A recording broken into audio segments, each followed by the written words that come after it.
Hello everyone, and welcome to episode 54 of the Look Out Sir Warhammer 40,000 podcast. A Warhammer 40,000 podcast, as I've already said, that, is made by an assortment of friends talking about Warhammer 40,000 related topics. Usually, there's three of us, but for this episode, due to unforeseen instances of mad, wibbly fun stuff, our good buddy Joe isn't going to be able to join us at any point during this episode. But worry not, because joining me as ever is my good buddy Phil. How's it going, Phil? I'm still here, still rocking it like the loyal servant of the Emperor that I am. Unlike that traitorous elder player, dark elder player, Joe. Well, it's nothing to do with anything traitorous. He's just he's a busy boy. I mean, credit where credit's due to Joe. Heart goes out to him. He's dealing with a lot of stuff at the moment. He's really,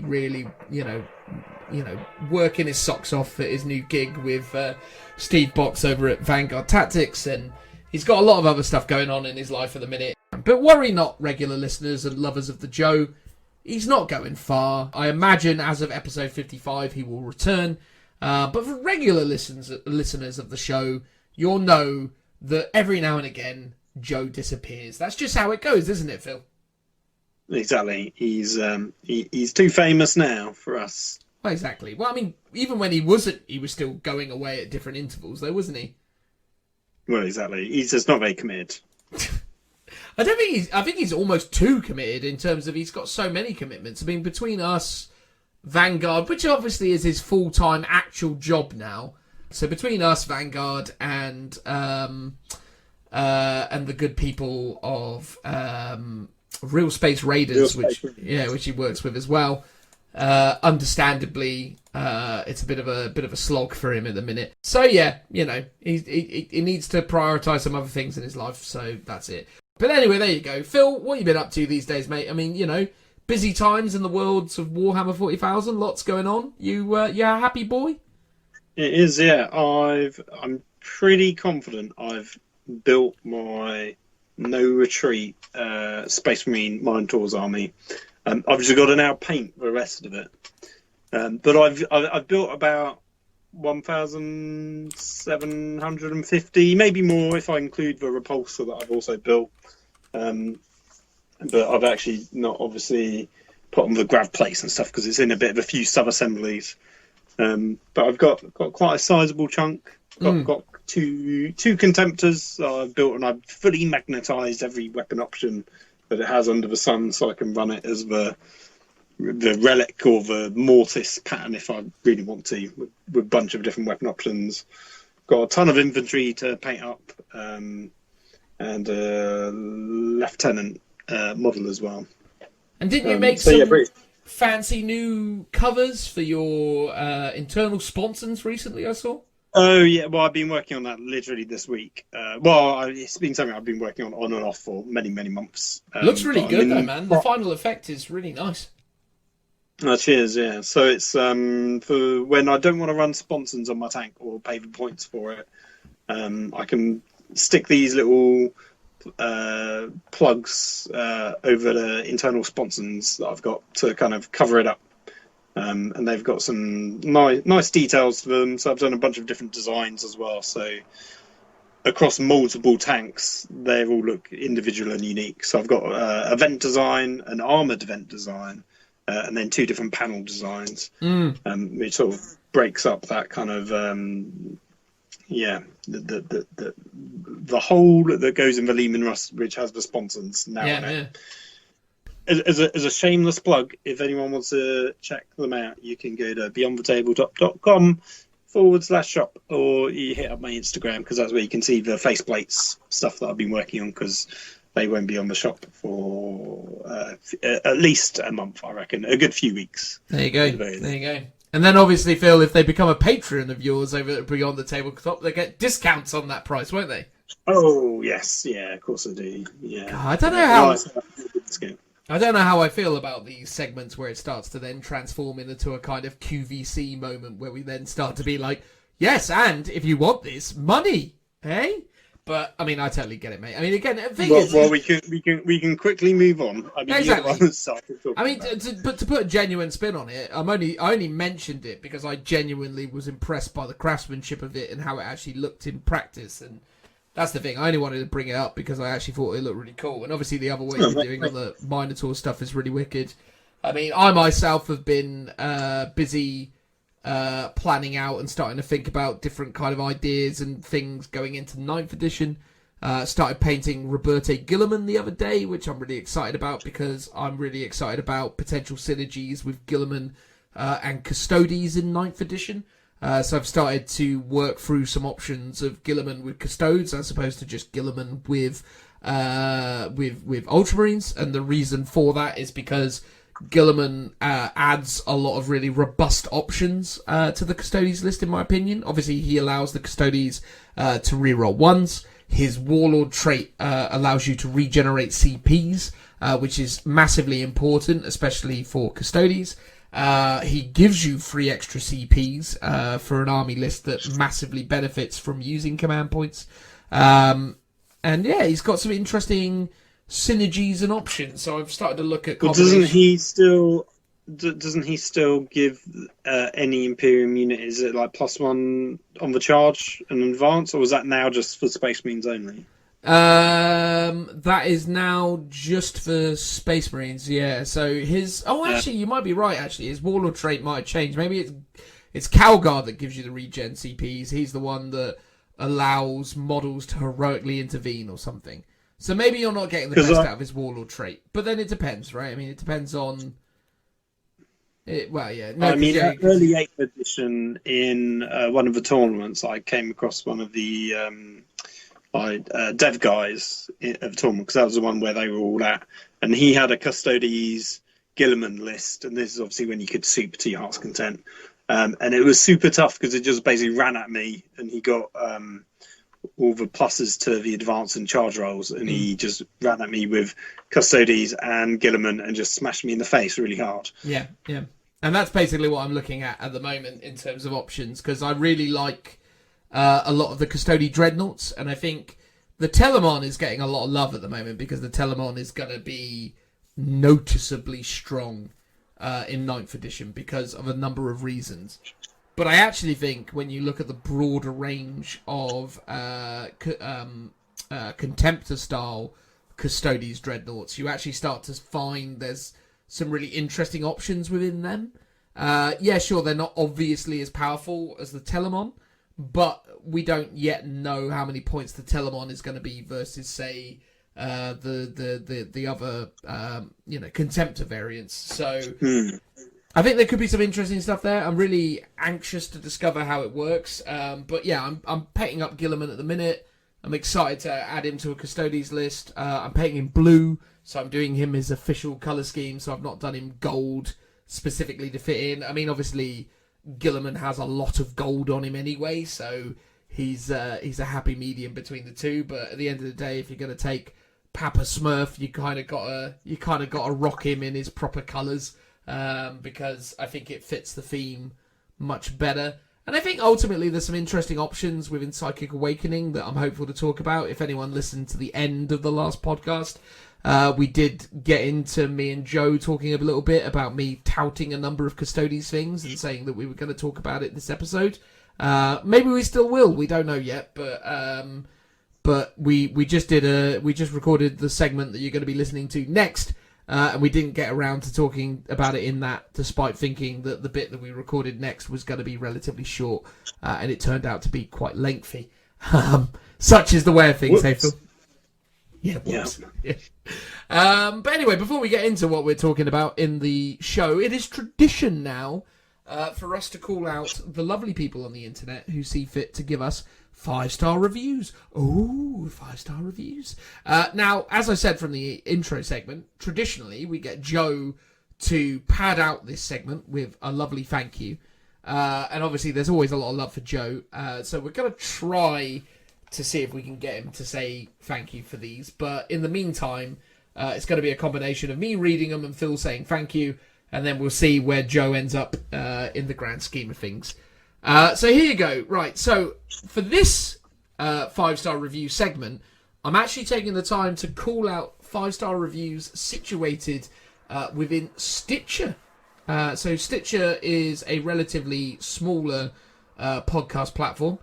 We only have 2 reviews on our Stitcher, but they both carry 5-star ratings, so it seemed appropriate that we called them out. One of them came from 8 months ago. Not 8 months ago.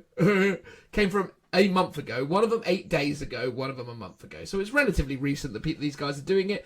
And by some random happenstance, I happened upon them, so I may as well call them out. So, this one from a month ago is 5 stars. Outstanding work from Omaka, which is a fabulous name. Simply amazing commentary. It makes the drive to and from work enjoyable while informative. The Astra Militarum, Imperial Guard, has always been my favourite faction. So when I saw the name of the podcast, it was a no-brainer. Keep up the good work, and let's hope Yarrick and the ground-pounding guardsmen get some sculpts this edition. Phil, would you like to say thank you to Omakaja? Thank you, Amakajaka. Once again, another loyal citizen of the Imperium, a proud soldier of the Guard in its many forms. Well done, and thank you.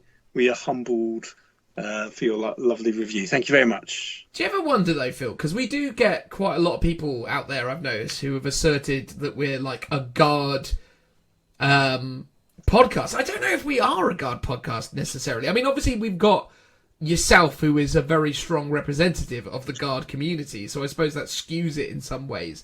But I feel like we've got a good mix of things for the most part. I mean, it was interesting when he said, when I've seen the name of your podcast, I knew it was for me. And it's like, but our Lookout Sir is nothing to do with Guard.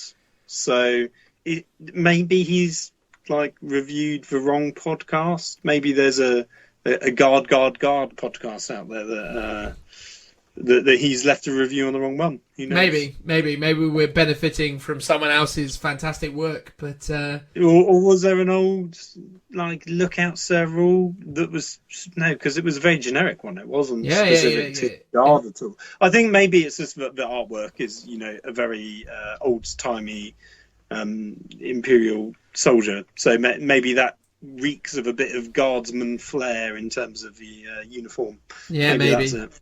I mean, that artwork is created by you, isn't it? So it's not surprising that it has Guard influences. Oh, well, yeah, for sure. Yeah. Phil does everything in his power to... Sorry, Phil. Well, if it fits well within the name, it's Lookout Sir, it's an officer. If you're going to have an officer, who would it be? It's going to be... we should make it a Space Marine, Phil. Make it more generic. Well, yeah, the problem with that is there isn't really royalty-free artwork of Space Marines unless you go and draw it yourself. And I was too lazy to do. You've got art skills. Draw a Space Marine. No, that's true. There you go. Anyway, look, all that thing aside, thank you very much for that lovely review there. And then we have one last review from Subversion Arts. This guy reached out to us on our YouTube channel to tell me about the fact that he was putting this review onto Stitcher, which then took me to Stitcher to see the other review. And at first I thought this was Subversion Arts' review, or rather the last one we read out was that review, but this is it instead. So, some British guys talk about Warhammer 40k. Lookout Sir is a great podcast about 3 British guys giving their take on how to pronounce English words. And obviously, Phil will know this because he and I just recorded a segment. We're pretty spectacular, aren't we, Phil, when it comes to pronouncing English words? Yeah, I mean, sometimes we struggle. Like, normally in our defence, it's the made-up 40k High Gothic words that we tend to struggle with. But later on in the episode, you'll hear me just struggling with a really normal, common word. Yes. Paralysis. That's it. I can say it now. There you go. You got it. You got it down now. Remember that for when you listen to it later. Yeah, exactly. But anyway, there you go. So English words invented by a great British company, Games Workshop. They provide a good mix of self-deprecating humour with a dash of self-aggrandizing with a dash of self-aggrandizing rhetoric. There you go. God, he really is testing me. Although sometimes I worry about the Joe bashing. I mean, so do I, obviously, in some respects. Maybe that's why Joe isn't here. I mean, he obviously... Exactly. He gives the impression that there's all sorts of stuff going on in his life that means he can't be here, but really he's just sick of all the bullying we do. I know. So there you go. Stop trying to wear his skin. Which one of us is trying to wear his skin? I think he was trying to wear mine. Yeah, I thought that was the case. I don't think we're trying to wear his skin. It was great hearing a plug for Lookout Sir on the Real Space Raiders podcast. Well, thank you very much. There you go. Well done to Paulie and Joe, obviously, and the other boys over at Real Space Raiders. Gorgeous George and Dom, I think his name is. I don't know Dom, but I know the other ones. Do we think Paulie has just written this review so we'll plug his podcast? Oh, maybe. I mean, I wouldn't put it past Paulie. I mean, to be fair, though, if he needed a plug, he could just ask for one. He didn't need to go to this levels of espionage to try and achieve that. Anyway, I do hope the boys have a tongue-twisting competition using only English words invented by Games Workshop. I suggest starting with the Judicara, or the Judicare, or however you say it, the Judicar Kakapa. I think this is the thing that Jez always gets wrong. You know, the dude with the big sword, the big sword, and the sand time thingy. The timey-wimey powers. Yeah. I mean, I'm not sure of the correct pronunciation of that one. I presume it's Judicare, but knowing how they like to sort of break up their words, it could be Judicari or something like that. Yeah. But then he closes out by saying, otherwise only Space Marine unit types that start with the letter I, of which obviously there are an obscene amount of now. So there you go, Subversion Arts. Phil, would you like to say thank you to this fine 5-star review? Shouldn't it be your turn? Take one each. No, I read them. You say thank you. You know how it goes. He'll get my thanks at the end of it. Obviously, I'm grateful. It's lovely. Thank you. Go on, Phil. Thanks, Paulie, for your plug about your podcast. We really appreciate it. No, in all honesty, 5-star reviews, always great to hear. Always fun. It feels like the fans are joining the joke. So it's always great when that's clearly quite obvious. Well, so thank you very much. Exactly. The fans are joining the joke, i.e. we're the joke. Yes. Take them out of one of us. And then give Joe praise. Tends to be how it works. Exactly. Awesome. All right, cool. So let's get into the meat of this episode. So basically, in today's episode, we're going to kick off by what was supposed to be, believe it or not, and I think we even say it at the start, a short... I mean, me and Phil, when we talked about this up front, we're like, 10-minute segment talking about Inquisition, Assassins, that new duo of the sisters, and... Harlequin character from the new Psychic Awakening. We'll smash that out in 10 minutes, no trouble. 2 hours later, we're going, we said quite a lot, didn't we? We even went into talking about some other little bits and pieces. I think we mentioned, in fact, I know we mentioned the new Necron character, Caesarus, whatever his name was. The dude that's got a gorgeous miniature. So that's what we're going to talk about there. And then to close out the episode, because we're just doing these 2 segments, we are going to say goodbye to 8th edition. So we haven't gotten around to recording that bit yet. Maybe Joe will appear in that segment. Who knows? Can't be certain. Probably not. But, you know, an amount of Lookout Sir regulars will appear. Maybe Tim, maybe Richie. Who could say? But we'll get together and we'll have a big old powwow about 8th edition, what we've learned from it, what we feel has been achieved during it, and generally just having a bit of a chit-chat about what the impact of 8th edition has been on the overall Warhammer 40,000 hobby, and how it's laid a lot of the groundwork for what we hope 9th edition will become. So a big old powwow about how much we loved our time with 8th edition, things we'll miss about it, and then things that we're glad to see the back of. And then just some general ramblings. Sound about right, Phil? Sounds pretty spot on. Fabulous. All right, mate. Well, let's crack on now with our first transitional noise. Woo!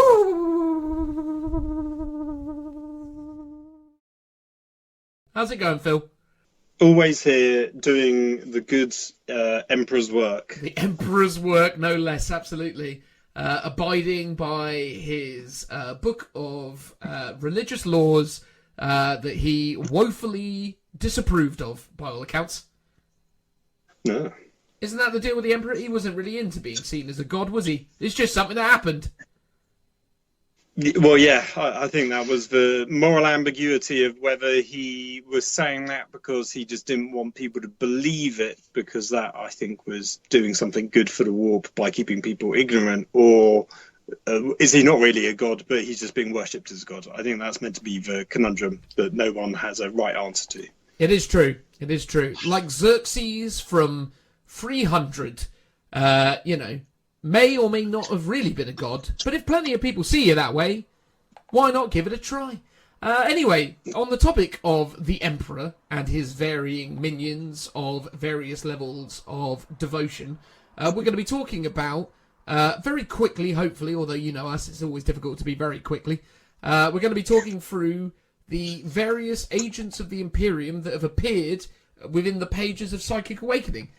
So for the more regular listeners out there, you may have already heard episode where me and Phil talked about the Inquisition in a relative amount of detail.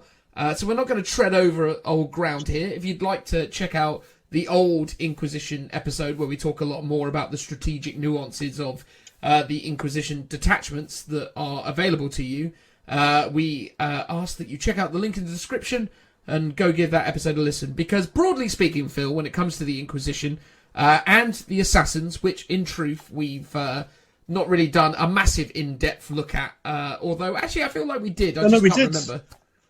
Yeah, we did. We did a whole episode on it. We did a whole episode. Oh yeah, because they were absolutely awesome, weren't they, when they first came out?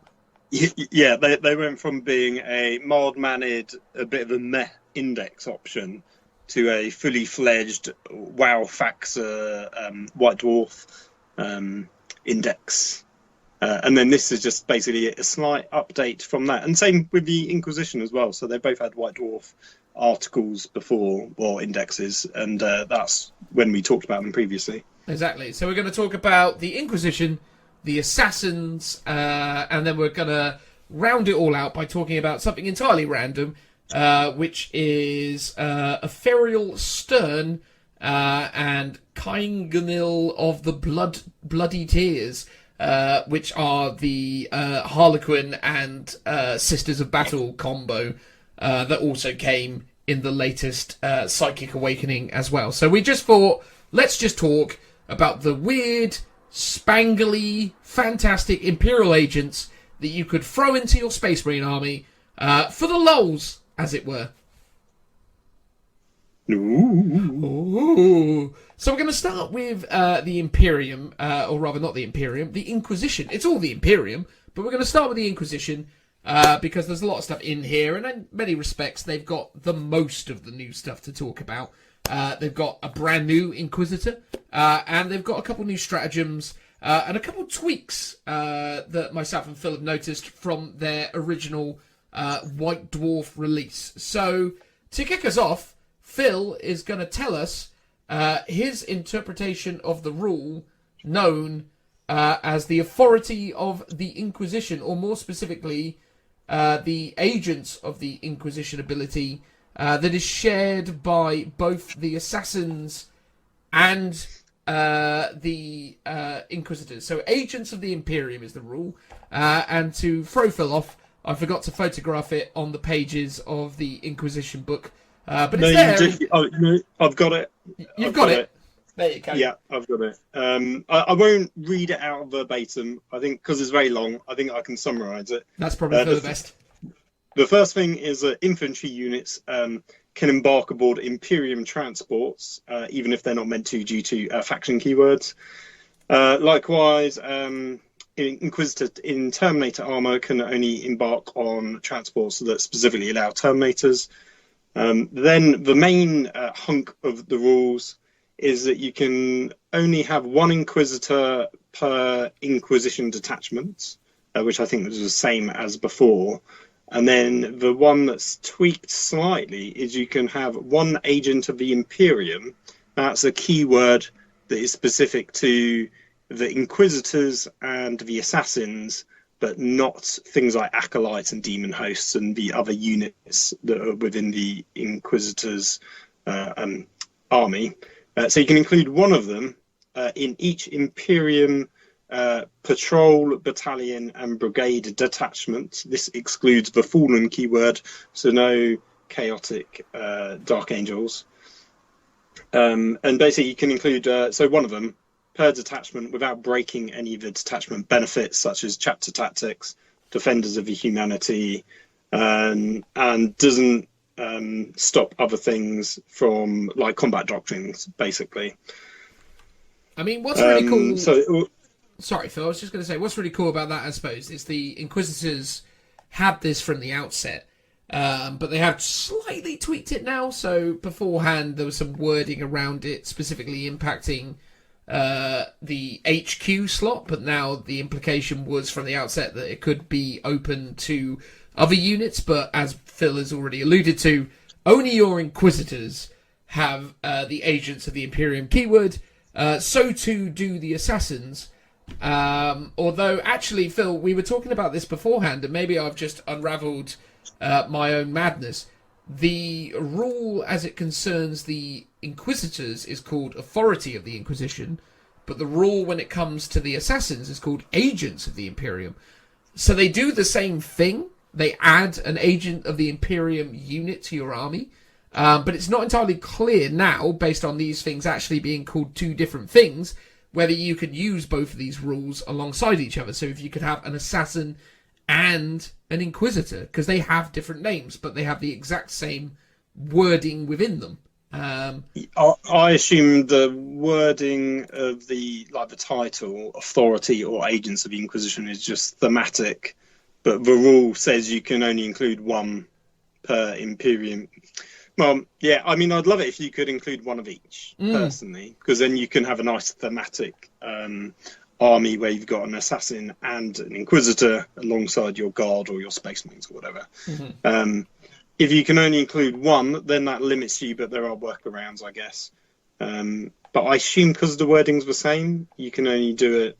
It's remarkably similar, right? So the opening line of the bullet point within Authority of the Inquisition is, you can include one agent of the Imperium unit in each Imperium patrol, battalion, brigade detachment in your army without those units taking up slots in your detachment, and then all the other stuff Phil has outlined. And then in Agents of the Imperium, it says, if your army is battle-forged, you can include one agent of the Imperium unit in each Imperium patrol, battalion, brigade detachment in your army without those units taking up a slot in detachment, and then goes into all the details there.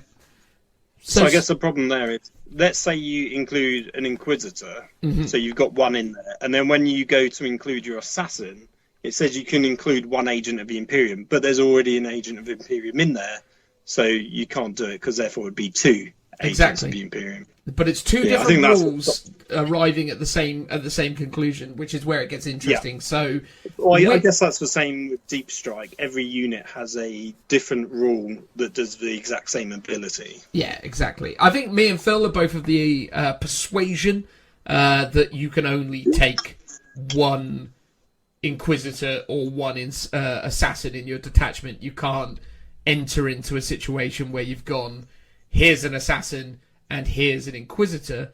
What's interesting about that as well is they specifically specify patrol, brigade, or battalion, because beforehand I was saying, oh, Phil, if you're thinking about this for 9th edition, though, if you were a Space Marine player running Ultramarines and you wanted an Assassin and Inquisition, you could maybe do a Supreme Command detachment with your one Guilliman and then put in the battalion detachment, but then ultimately what you're doing in that situation is that you're not facilitating the ability to add one of these agents to your thing. So you can't put these guys in Vanguard, Spearhead, anything. They only go in the 3 main army building detachments. So ultimately, if you had 2 patrols, 2 battalions, you could take 2, or an Assassin or an Inquisitor.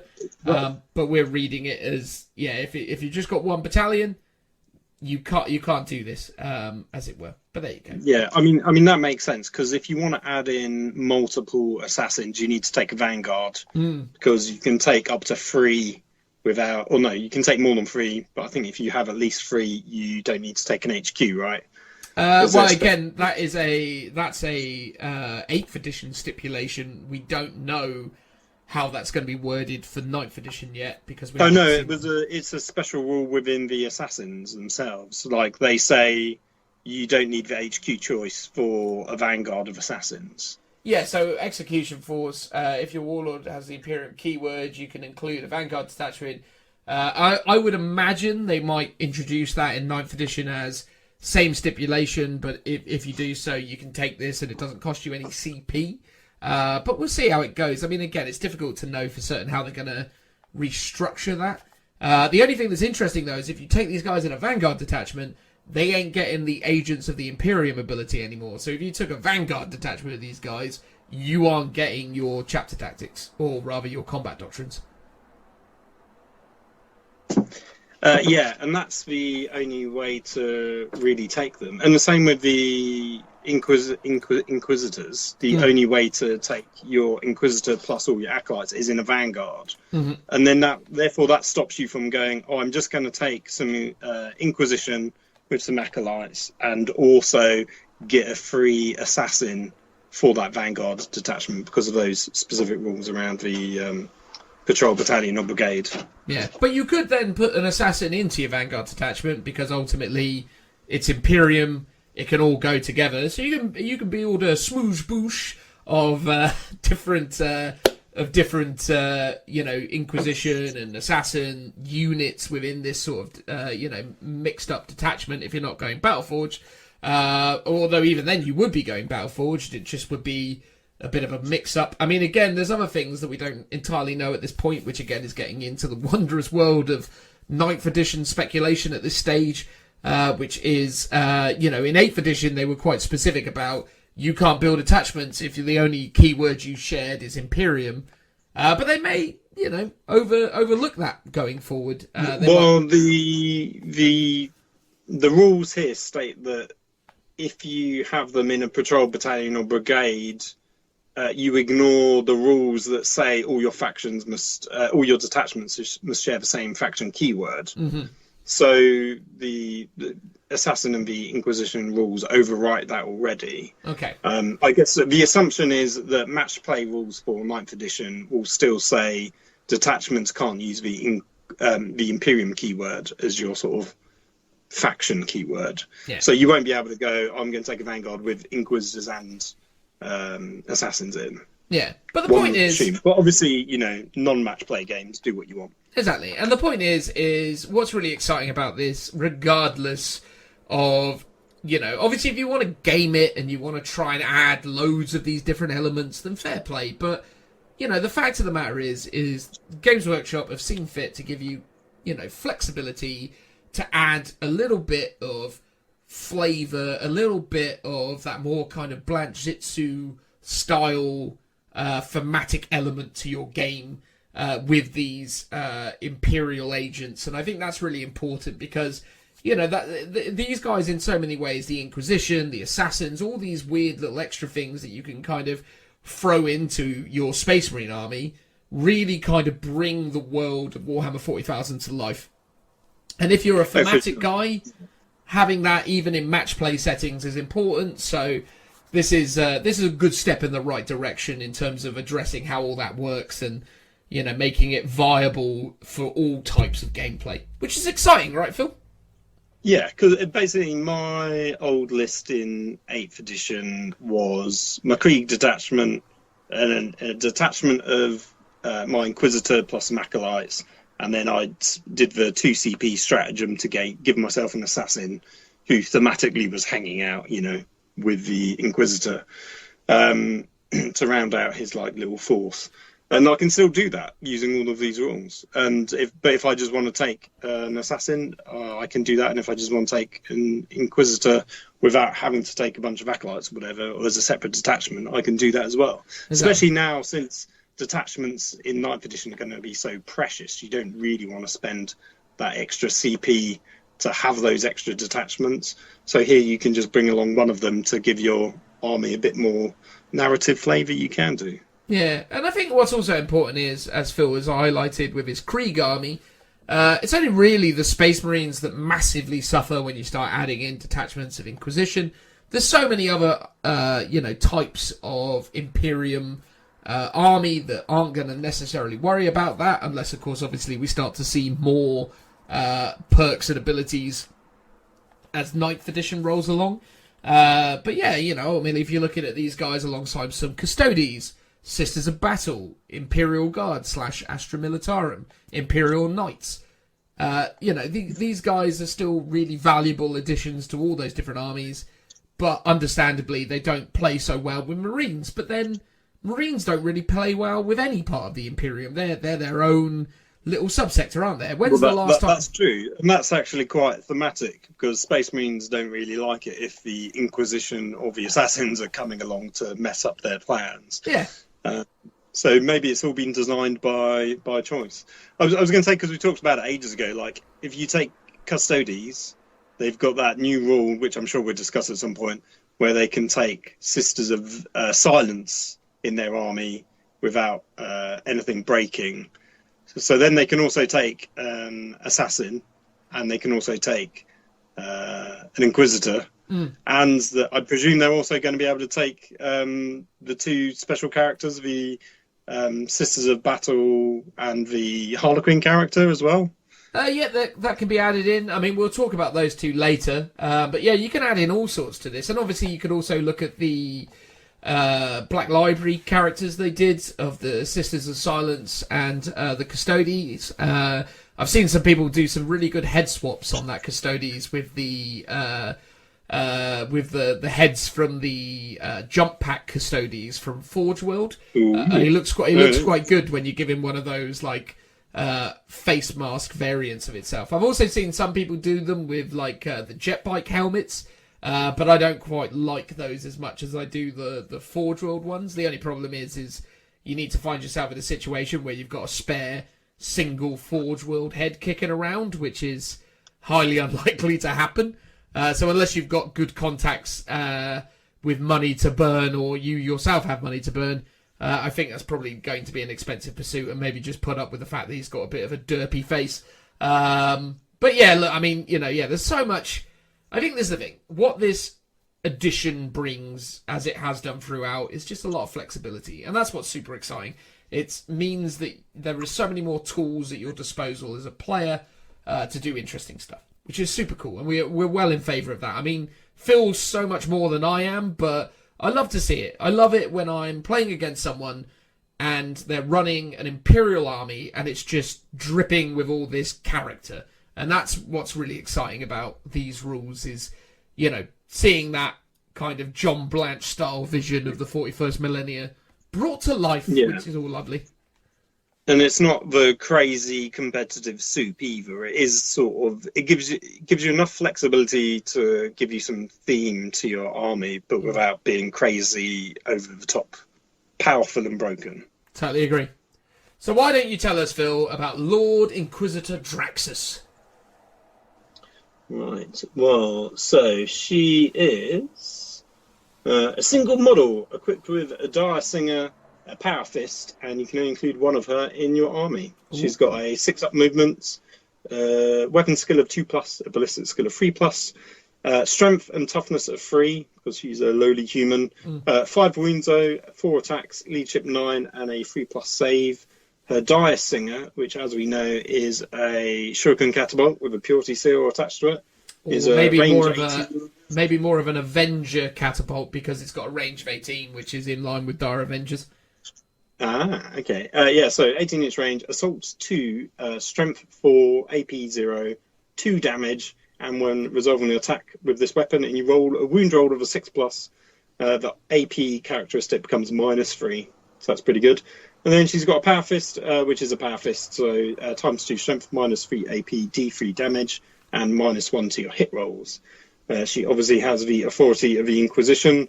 She has the Quarry special rule, which is because she's Ordo Xenos, so that's reroll hit rolls and wound rolls of 1 against a Xenos unit. She has Unquestionable Wisdom, which is friendly Imperium units use her leadership characteristic instead of their own whilst within 6 inches of this model. She's got a Refractor Field, which is a 5-up invulnerable save. She has Shang, which is a little bird. So when this model manifests with a Smite psychic power, you can select one enemy unit within 18 inches and visible to the model to be affected instead of a closest enemy unit, which is super cool because you can kind of character snipe or target something that you're not really meant to. And she's also got paralysis. Paralysis grenades. Yeah, I think I said that. Paralysis grenades? Yeah, sorry. Paralysis. Can't say it. It's all right, Phil. I've been there many times, mate. Just muddle through it. Don't worry.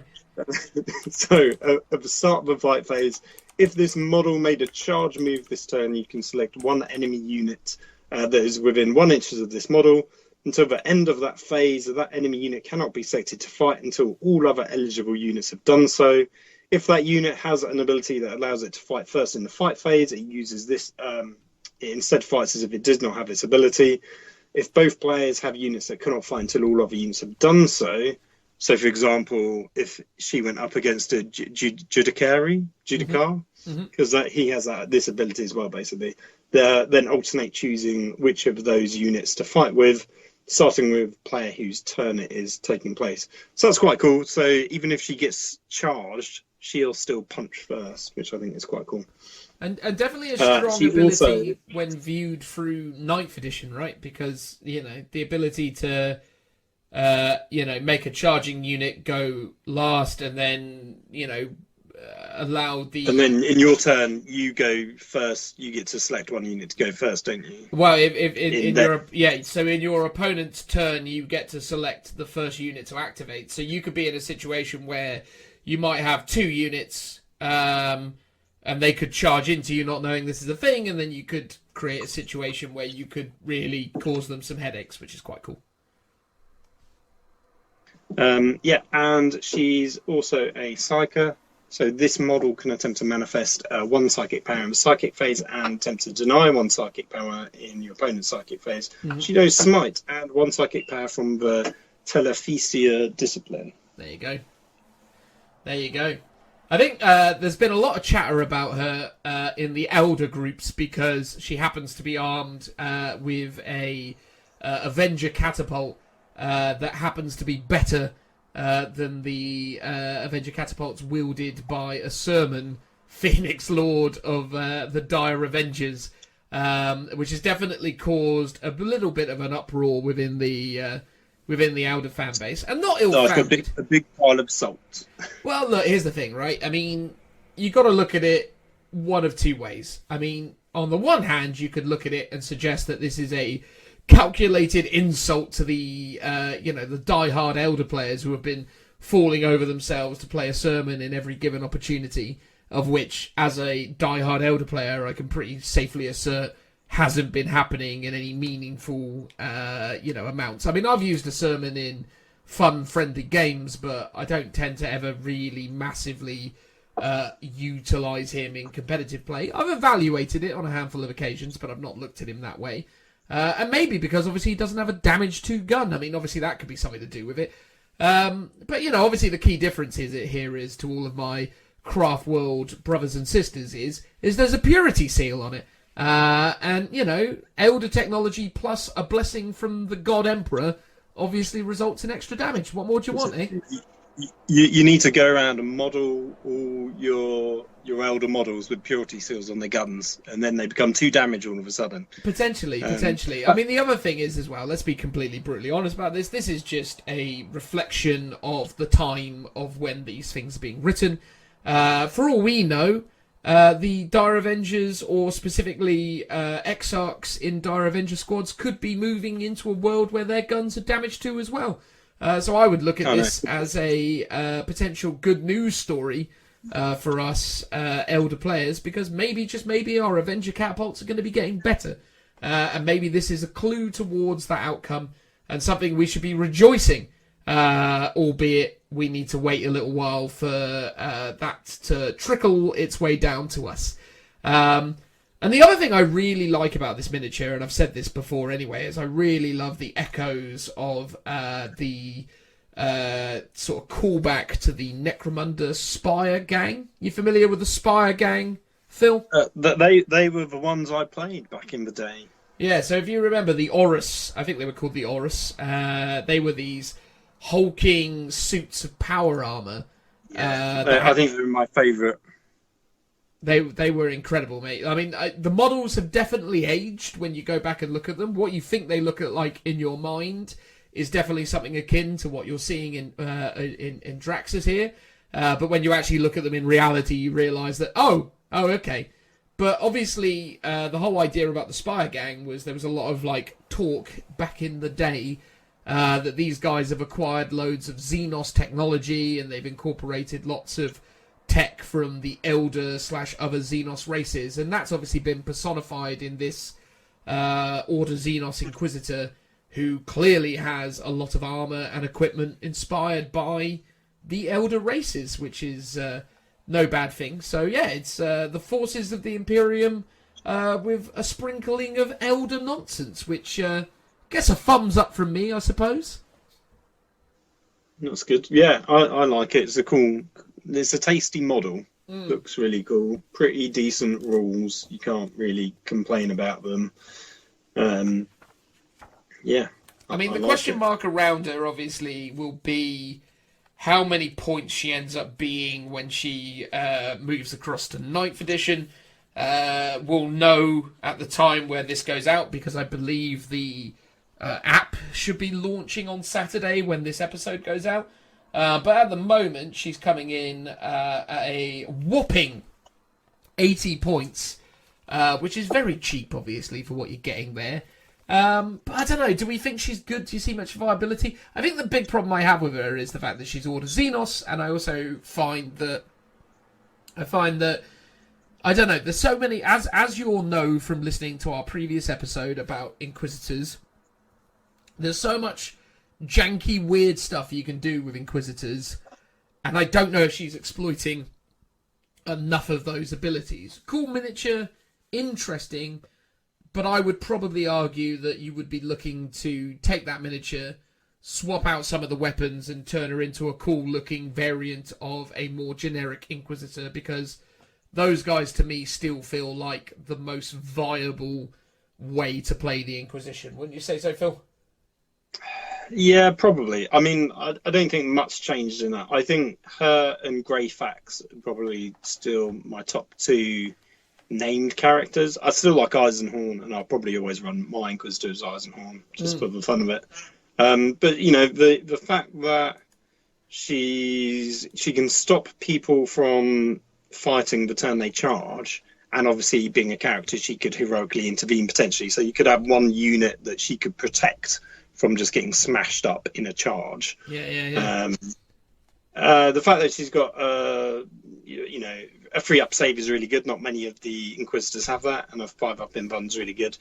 Now, there's one rule that I've seen questioned quite a lot regarding 9th edition, because we've only seen the 3 core rules. We haven't seen the match play rules. And the wording around how Psychic Powers works implies, but I'm not 100% sure, that you can manifest Smite multiple times.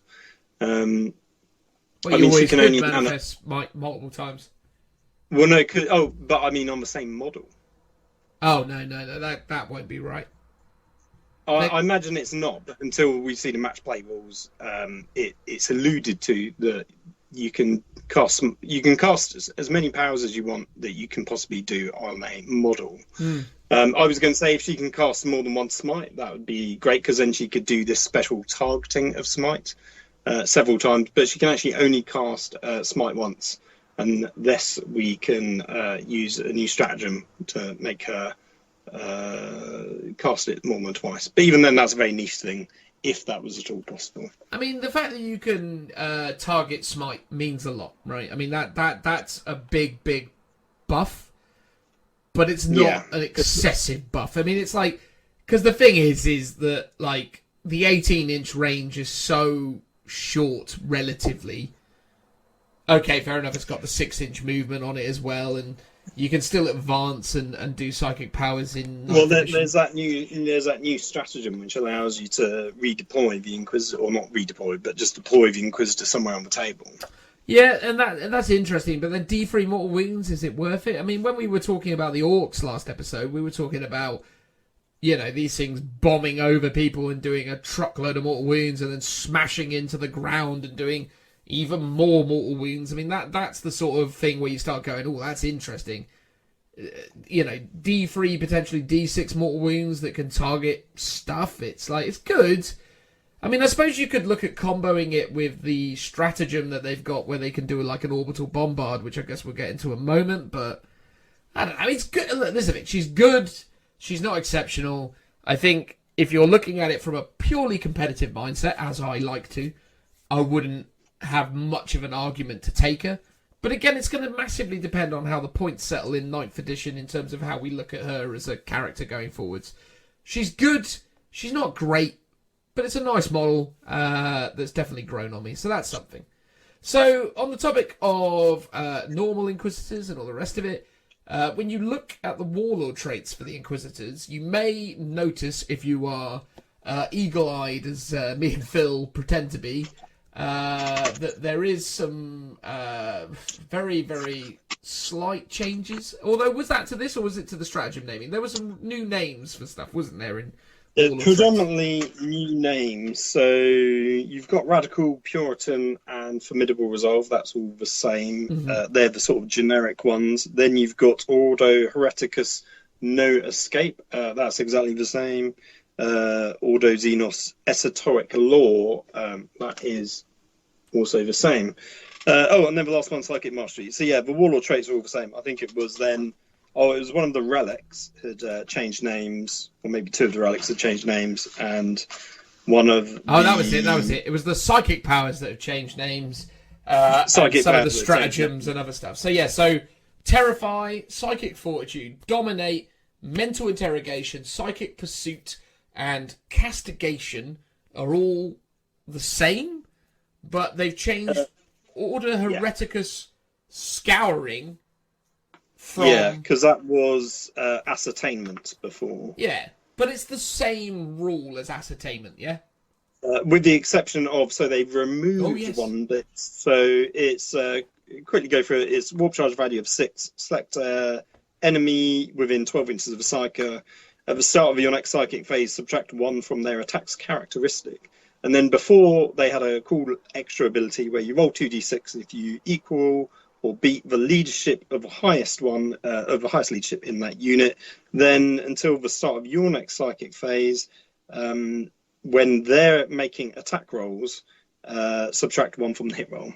So obviously, minusing 1 to their attacks and minusing 1 to their hit rolls is maybe too much. So they've taken that last bit out. I don't actually think they have, Phil, because you just said those words and I read it on the screen here. When we talked about it earlier, you said that wasn't in there. I know. I clearly missed that. So there you go. There's a live error for everyone's enjoyment. So it's exactly the same. It's just got a new name, right, Phil? Basically, yeah. So, quick question for you. When resolving an attack made by that model, is that shooting and close combat? I assume so. Yes, 100%, yeah. Okay, all right. Well, that's a really good one, then. You'd want to take that all the time. Yeah, I mean... Then there's... Sorry, Psychic Veil. Then there was Psychic Veil's the same, and actually the last one's the same, but it's changed its name. So Ordo Malleus was Power Through Knowledge, and is now Warding Incantation. Yeah. So Psychic Powers, Warlord traits, all the same as they were before, just with some different names thrown in. When we get into... this one's really good for those new Primaris bikers, because you can give a Primaris biker a 5-up invulnerable save. Yeah. Yeah, you could totally look at doing that with some Imperium units, which, I mean, again, as if those new Outrider bikes needed to be made better, now they can get even more fun going for them. Although I imagine there's a Space Marine Psychic Power out there that will give you a invuln of some description, potentially. I'm pretty sure the Blood Angels can do that, if not anyone else, but yeah. So there you go, some name changes there. Then we had Relics of the Inquisition, so you got the Blade of the Ordo, Digital Weapons, Black Shroud, Ignis Judicum, Universal Anthem. That's the one that's changed the name, so it was Biocorrosive Poisons. and now it's a universal anathema. There you go.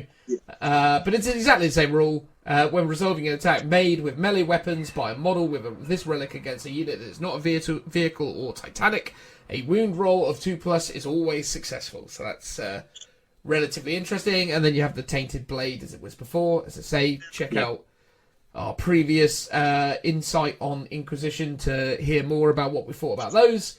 And then we get to stratagem. So some of the names have changed for these stratagems, but we've also seen some extra stratagems come in now. Because before they had 4 stratagems, right, Phil?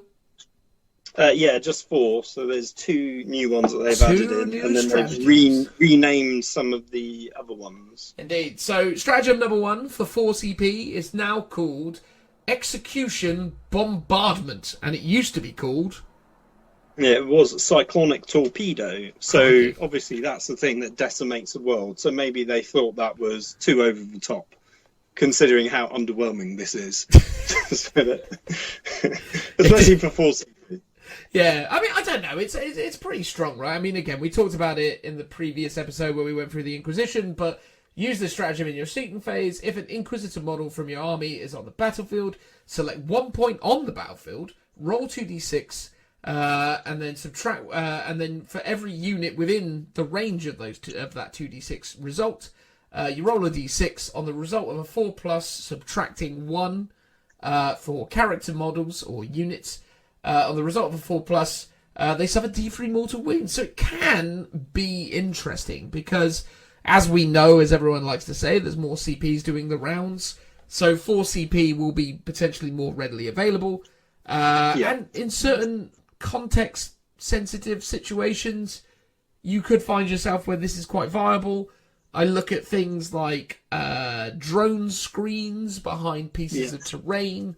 There are occasions when it's useful. I said this in the last time we talked about it. I used it in a tournament against a kind of Tau blob with a whole bunch of drones, and I got quite a high roll for the range, so I probably hit maybe 8+ units, and then I just rolled really badly for everything else. So I think I killed like maybe 4 or 5 Pathfinders and 1 or 2 drones. Oh. It was pretty dreadful.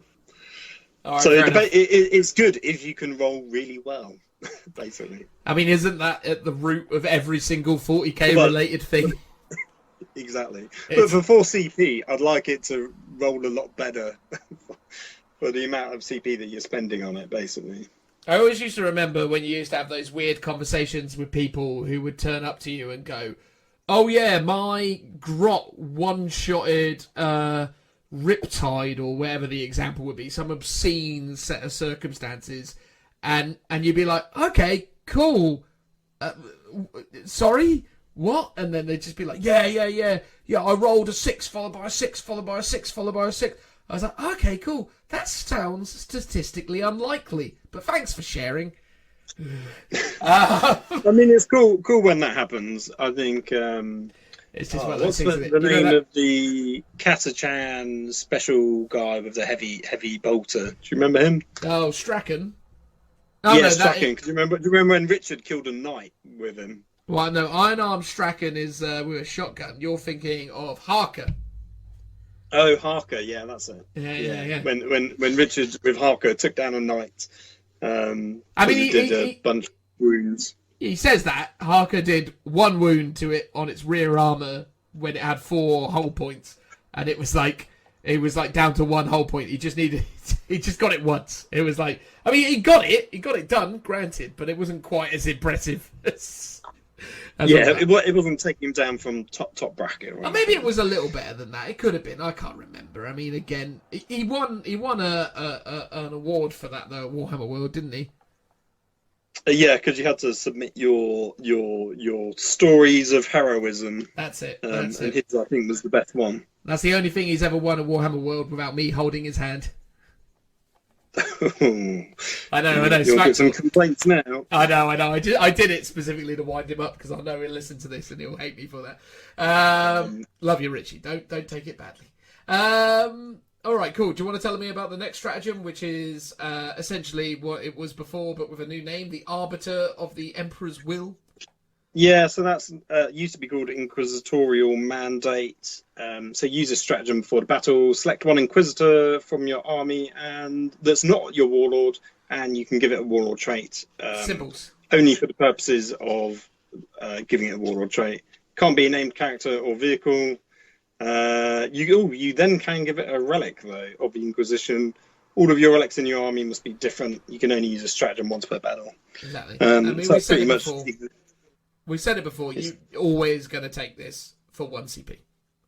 Well, now you've got more CP to spend as well. Always. Yes. And another reason to not take a named Inquisitor, I guess. 100%. As we said before when we did this last time, if you're taking an Inquisitor, you're taking this. Straight up. Simple. Strategic excursion.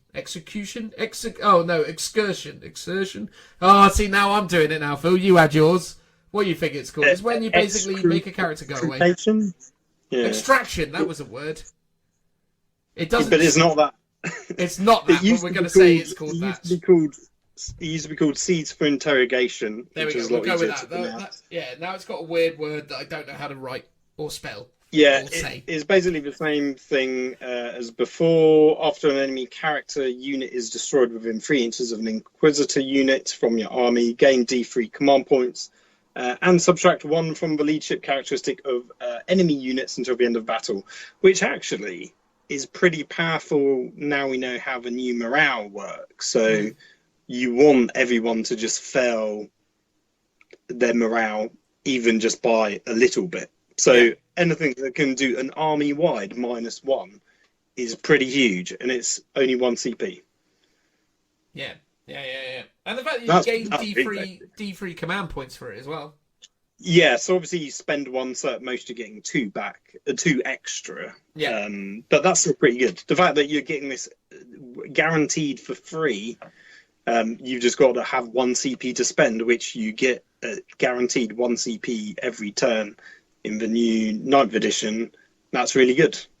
And when you also... the hard thing is you've got to be you've got to have a character destroyed within 3 inches of one of your it's not just the Inquisitor, because it could be acolytes and other stuff, but you've got to do that, which is quite tricky to pull off, I think. But ultimately it's where you can start to look at some of the other Inquisition builds and start to think about creating quite killy Inquisitors that are going to come in, and there's options there, right? I mean, it's a feasibly achievable thing. It's not going to be a guaranteed strategy, but it's something you could consider. No, I mean, you could have just an Inquisitor babysitting a killy unit, or if you're having an assassin, or if you've got even a smash captain, right, you can have them come down around the same place and jump in together. Yeah, try your luck. I mean, when it works, it'll be pretty reasonable. Yeah. And then you've got the Alpha Class Psyker, which is 1 CP. Use the stratagem before the battle. Select 1 Psyker, and basically give it an extra psychic power from the Telephus discipline. I can't say it again. And can attempt to deny 1 additional psychic power. So you get another psychic power. You can manifest an extra psychic power, and you can deny another psychic power. So you get extra psychery. Yeah, but not for a named character, as we mentioned before. So that's a really cool one. Exactly. Another reason why you wouldn't take the named characters. Do you know what? You're right. They're just getting even better. Yeah, exactly. Admittedly, 4 CP, but... 4 CP, not 4 as in the number. But there you go. What about the next one, Phil?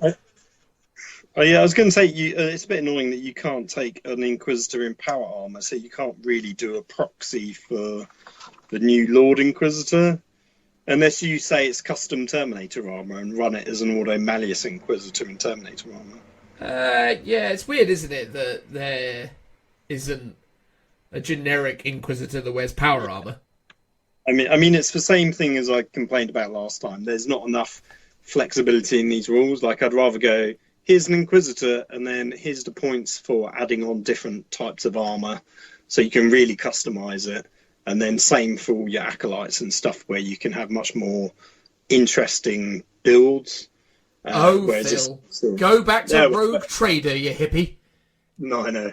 So the next one is to the exclusion of all else. I believe this is the same one as the old requisition.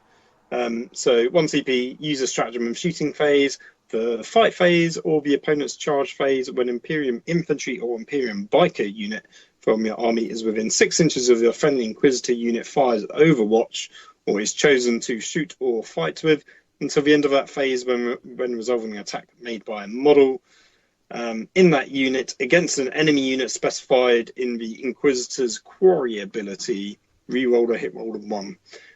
So it's very niche because the Quarry ability is either effectively Chaos, Demon, or Chaos, Demon, Xenos, or you go for the Minoris one where it's any character. Mm-hmm. So yeah, a bit niche, but getting to reroll hit rolls of 1, yeah, might be useful. I mean, when it happens, it'll be useful, but I dare say when it happens, you'll forget you even had it because you won't use it that rarely. You're not going to do a build around this in particular. Oh, I mean, unless you're going to go, I'm somehow going to take a load of bikes, give them psychic power to give them a 5-up invuln save, and maybe I'll want to reroll 1s, even though I'm Space Marines and I can just use a captain to do that. The Quarry ability is very niche for Imperium, which is fantastic for thematic narrative games. As a sort of all-comers list at a tournament, it's not very good because you're only doing it against one of a myriad of armies. Yeah. So if you pick the one that against Chaos, yeah, it's great against Chaos, but you might not overplay a Chaos opponent. Whereas the Ordo Minoris one is the one that, yeah, it only works against characters, but every army's got a character in. Yeah. So, you know, that could be good because the new character targeting rules might be easier to kill characters potentially.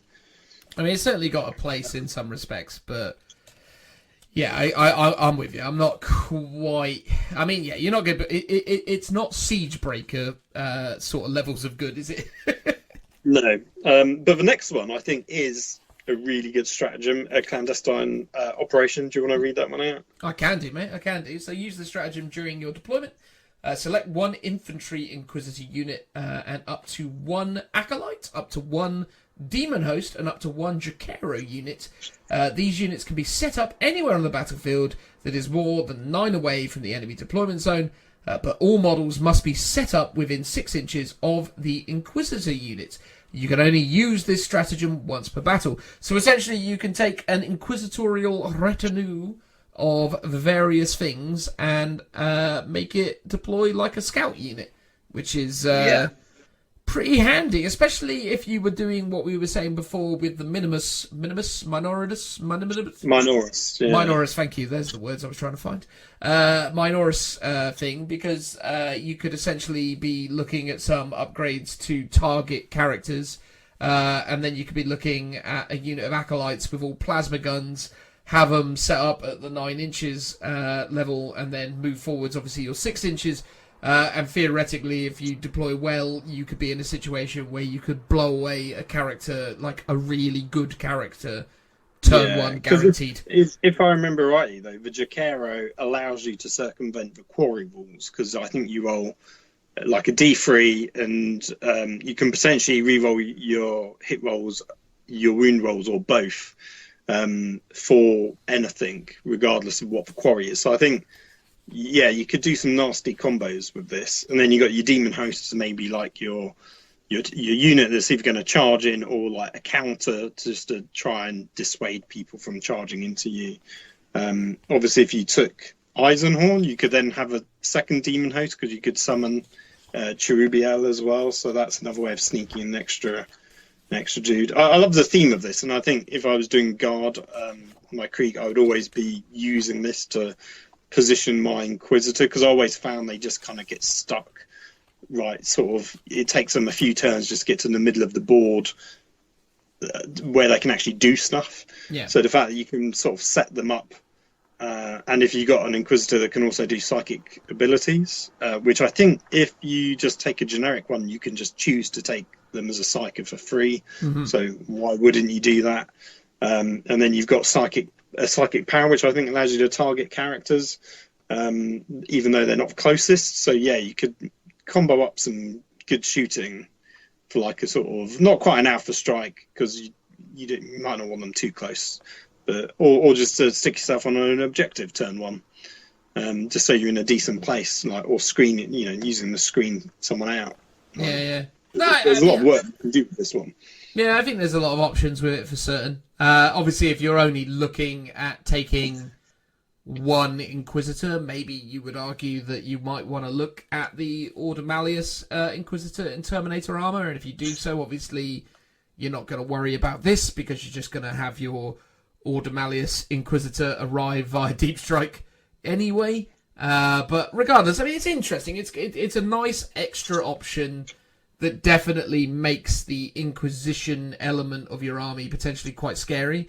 Now, we know in 9th edition, when it comes to match play anyway, that there's no way of kind of, again, knowing the outcome with regards to who's going first, which, in my opinion, goes back to the frustrating world of nonsense again, where it's like, I can't plan for what I'm doing, although, again, I'm speculating that on what people are saying online, and I have to admit, despite the fact that I put out a regular podcast, the level of interest I've taken in the rumour mill on 9th edition up to this point has been pretty low. So I can't say with absolute authority how that's going to work. But regardless, I mean, it's interesting, isn't it? I mean, at the end of the day, you could create... Sorry, Phil? I was going to say, I think that kind of mechanic of, because you're rolling off, so you don't know who goes first, it sort of forces you to be a bit more defensive. Because if you're just putting yourself out in the open, you got a 50% chance of just getting blown away. Oh, true. Which might be a good thing, because it sort of mitigates the kind of alpha strike of people's armies, because you both have to play defensive. I mean, it could be you go aggressive and then you win the roll-off and you're just lucky and give a drop on someone, but who knows? It depends if these guys are relatively inexpensive, which we know they are as well, so maybe it becomes like a measured risk where you're like, well, Acolytes with plasma guns are rubbish. I will take a bet on 50-50. Best case scenario, I kill one of your really important characters turn one. Worst case scenario, you spend any amount of firepower killing what possibly comes to less than 200 points worth of stuff, which prevents you from doing stuff to affect my backline stuff. So maybe there's an argument. Potentially, obviously, you got strategic reserve as an option, which I think will cost you more than one CP. So, but that means you can guarantee to come on from a table edge and do some shooting, which is a bit more limited. But then it kind of keeps you alive from if you don't get the first turn. Yeah. But this is arguably stronger than that.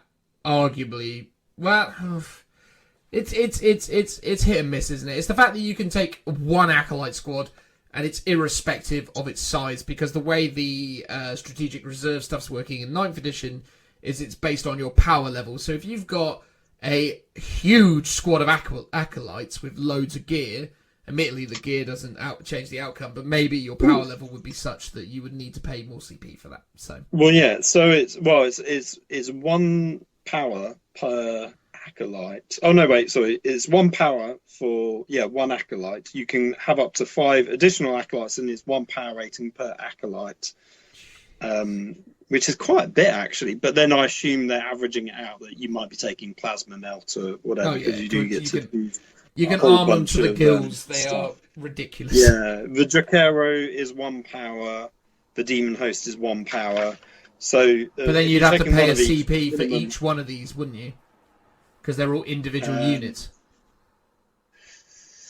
Is it just not the total? No.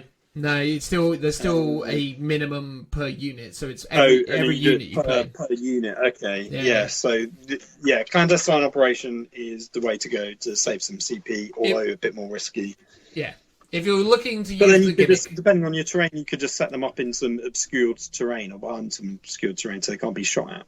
Yeah, and also, here's the thing, it's like, as everything I'm hearing about 9th edition, just having said that I'm not that massively involved in... the information coming out on it, most people are saying the game isn't killy anymore. It's much more about objectives. So in some respects, having this kind of distraction is quite useful, but also you can easily, comfortably put yourself in scenarios where you're deploying in such a threatening way to maybe influence the way your opponent moves their army or, you know, uses things, because you're not worried about losing kills because kill points aren't a thing anymore. So maybe you're creating a scenario where you're, you're manipulating your opponent to make decisions based on an apparent threat, which is also important. There's definitely some options around the whole secondaries. So we know that one of them's like table quarters, so you could just use this for maneuverability to get these into position somewhere. Or because the acolytes are only a one-man unit, potentially, you could actually go, I'm just going to have that one infantry model doing an action. So like raising the banner, for example. Oh, and it's the like, banner, yeah. For example, you're literally spending 10 points to do that objective, and you're not spending it on a 50-point unit or a 100-point unit, which is fantastic for like a Space Marine player. Although, you won't get your chapter tactics or your doctrine. Well, no, I think you get your chapter tactic, but you lose your doctrine, right? I mean, there's definitely. But instead of a whole 100-point squad to score yourself a VP, you're spending a 10-point unit doing it. Yeah, there's definitely a big part of me that's looking at these guys in conjunction with Inquisition. Not Inquisition, sorry, they are the Inquisition. In conjunction with Custodes, I think there's a real option there. I think they work really well with Imperial Knights. And they definitely work well with Sisters as well, right? So, I mean, yeah, it's interesting, and it's cool that they're getting some extra stuff. It's cool that they added a bunch of extra things and that they didn't just sort of go, here's a reprint of what we gave you in White Dwarf, although predominantly that is what it is, but you might be mistaken for not taking the time to look at these guys. So hopefully, between this and what we did previously on the Inquisition, you guys out there who listen to the show regularly will have a better understanding of what these guys are getting up to and how they operate. But there you go, some Inquisition for you there. Now let's get on with talking about these assassins.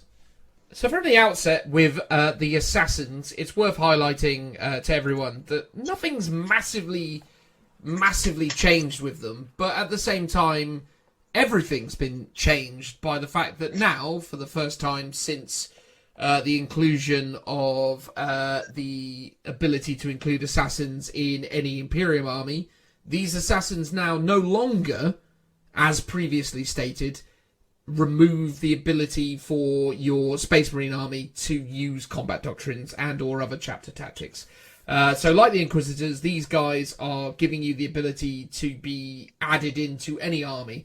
And I think we've probably done a pretty good job of summarising how all of that works so far. But what's really interesting is the fact that they've changed the stratagem of, what was it called before, Phil? Before it was operative requisition sanctions. That was it. Whereas now it's shadow assignment.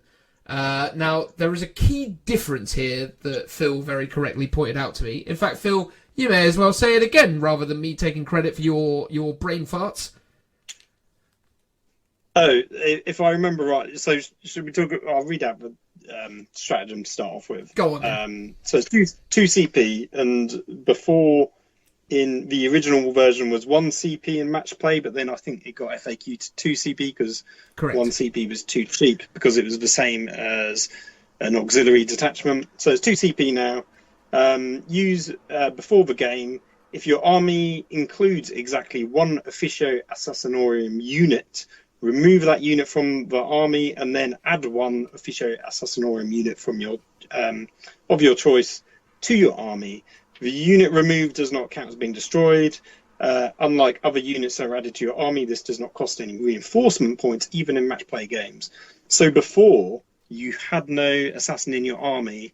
It cost you 2 CP to add 1 in, and it also cost you 85 reinforcement points. 95. Now,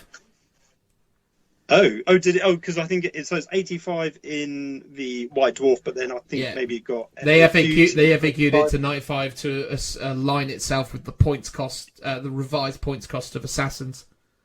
Yeah. So originally you took them as reinforcement points, and it cost you 2 CP. Now you can add 1 into your army. Again, you've got to still pay the points. But by default, you can just add 1 in per detachment, so that costs you no CP. and it's only if you want to swap out that assassin for a different one, it costs you 2 CP. So if you predominantly go, I love the Eversaw, he does me in most games, he's really good, but then you suddenly, so if you come up with an army against an army and you want to take your Eversaw, doesn't cost you any extra CP, you just get him for free. Well, you still pay the points, basically. Yeah. But if you then go, oh, actually, I'm up against a bunch of Psychers and I need the other assassin, it then costs you 2 CP to swap it out. So potentially, depending on your matchups, you're now saving 2 CP, which I think is pretty huge. Yeah, it's massive. I mean, it's actually something that I think is a massive boon to the way this works, because prior to this, obviously, it was quite an expensive thing to put into your army, and obviously it saw heavily reduced levels of play once it was understood that adding that assassin nullified the ability for your Space Marine armies to use their chapter tactics, or rather their combat doctrines. Killed it off. Yeah, exactly. It was expensive, and it wasn't that good anymore. Whereas now, it has no downside. At the end of the day, if you have a specific type of assassin that you're fond of taking in 80-90% of your games, and you've got a sideboard of the other assassins waiting to go, this is an absolute no-brainer in terms of how you're going to utilize that in gameplay. And what's interesting about that as well is that there's been a lot of talk within 9th edition around the idea that, at least in terms of match plays, all of your army list has to be fixed on your roster when you arrive at the table. This is one of the few, if only, abilities that I can think of at this precise moment in time anyway, that allows you to have some of that tactical flexibility back.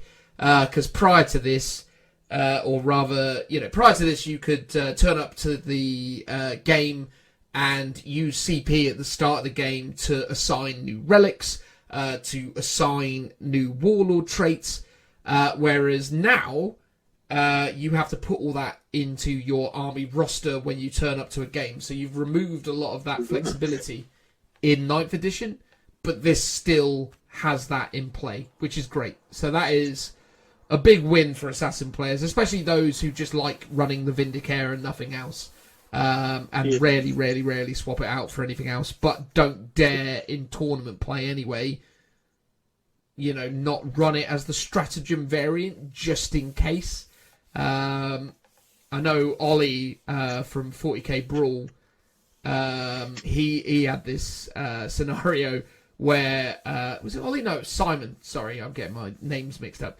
From 40k Brawl, he was running the Assassinorum stratagem with his Castellan Imperial Guard / Astra Militarum army, and he used the Vindicare in every single game. So he was just throwing 2 CP at the wall in an army list that needed 2 CP, when he realistically should have just put a Vindicare into his army list.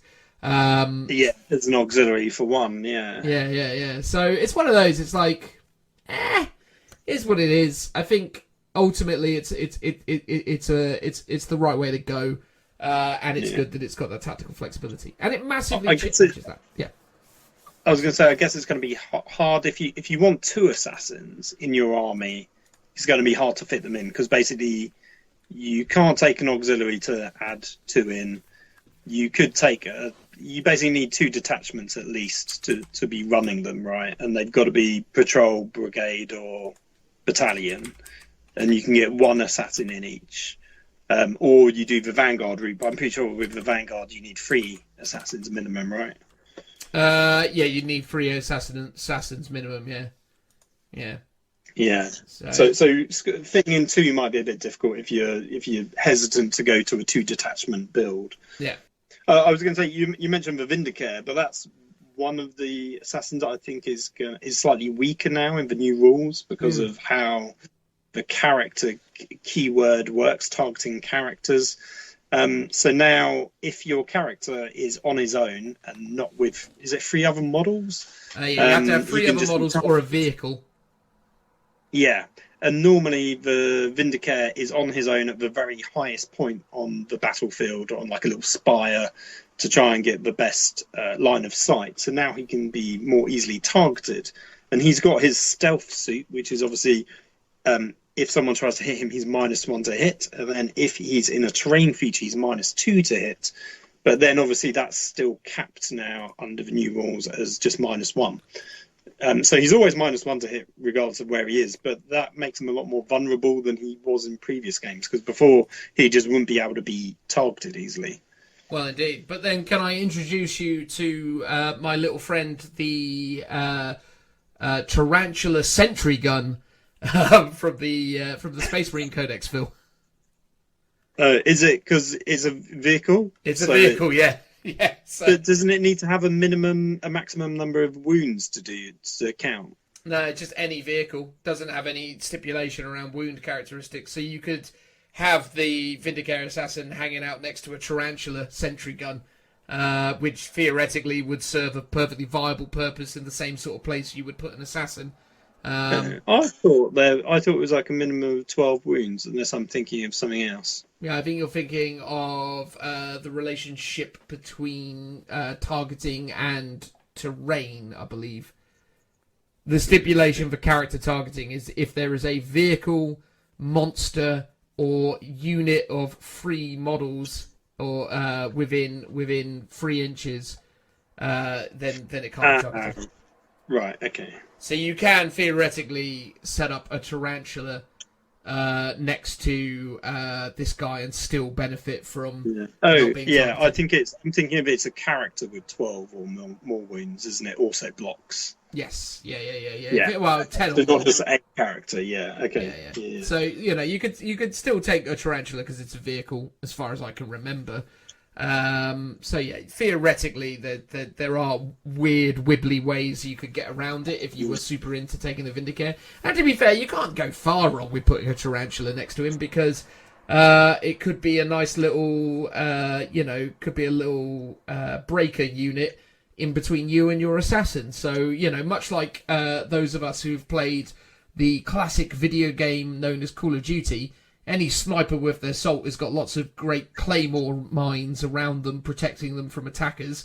Why wouldn't the Vindicator Assassin turn up with a gun platform and stick it underneath him to, distract anyone coming to try and, mess up his day? do you know what's even more claymore-like that is also a vehicle keyword? You're going to tell me that you want to put the... what is it called? I know exactly what you're going to say. It's for Cyclops. Yeah. So put it next to the Cyclops. So the problem here that we're talking about is vehicles can't go in buildings, obviously. But if you've got them on the ground floor, then both would be good. And the Cyclops, because he can blow up and do a lot of damage, is a great anti-sniper role. Because normally what would happen is, many a times I've had a unit with either the fly keyword or it's just an aircraft fly up next to him and then just kind of character snipe him. Which is now, if you've got a Cyclops next to him that can blow up and do a ton of damage, that would actually really stop people from doing that. And it's always... but then he's on the ground floor, so therefore he's not getting optimum line of sight. Well, it depends, doesn't it? And also as well, though, right? It's like one of those situations where it's going to be very context sensitive, but I think the thing is with it is you're going to find yourself in a situation with the Cyclops, especially when you're inside the terrain feature, when you're in it, becomes true line of sight. And the Cyclops is the perfect model for hiding in those weird little bits in between the windows. Like if you were using standard City Imperialis, whatever it's called, Zone Imperialis, whatever it is. Sector Imperialis. Sector Imperialis, thank you. I couldn't find the word there. If you were using a standard Sector Imperialis terrain feature, you wouldn't have anything close to a difficult time hiding a Cyclops in it. Because the windows don't start until maybe... I think the windows... Even the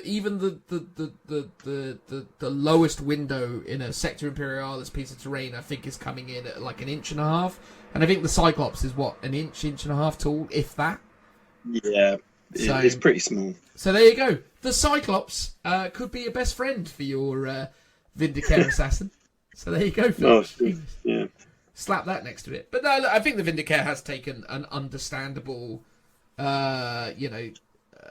reduction in power, but then ultimately he's still viable, right? He's still got good options. He can still take out vital characters, and characters now in 9th edition are going to be way more important than they've ever been, because people are going to be selecting really, really valuable characters that they want to keep alive, and they'll have a lot less of them.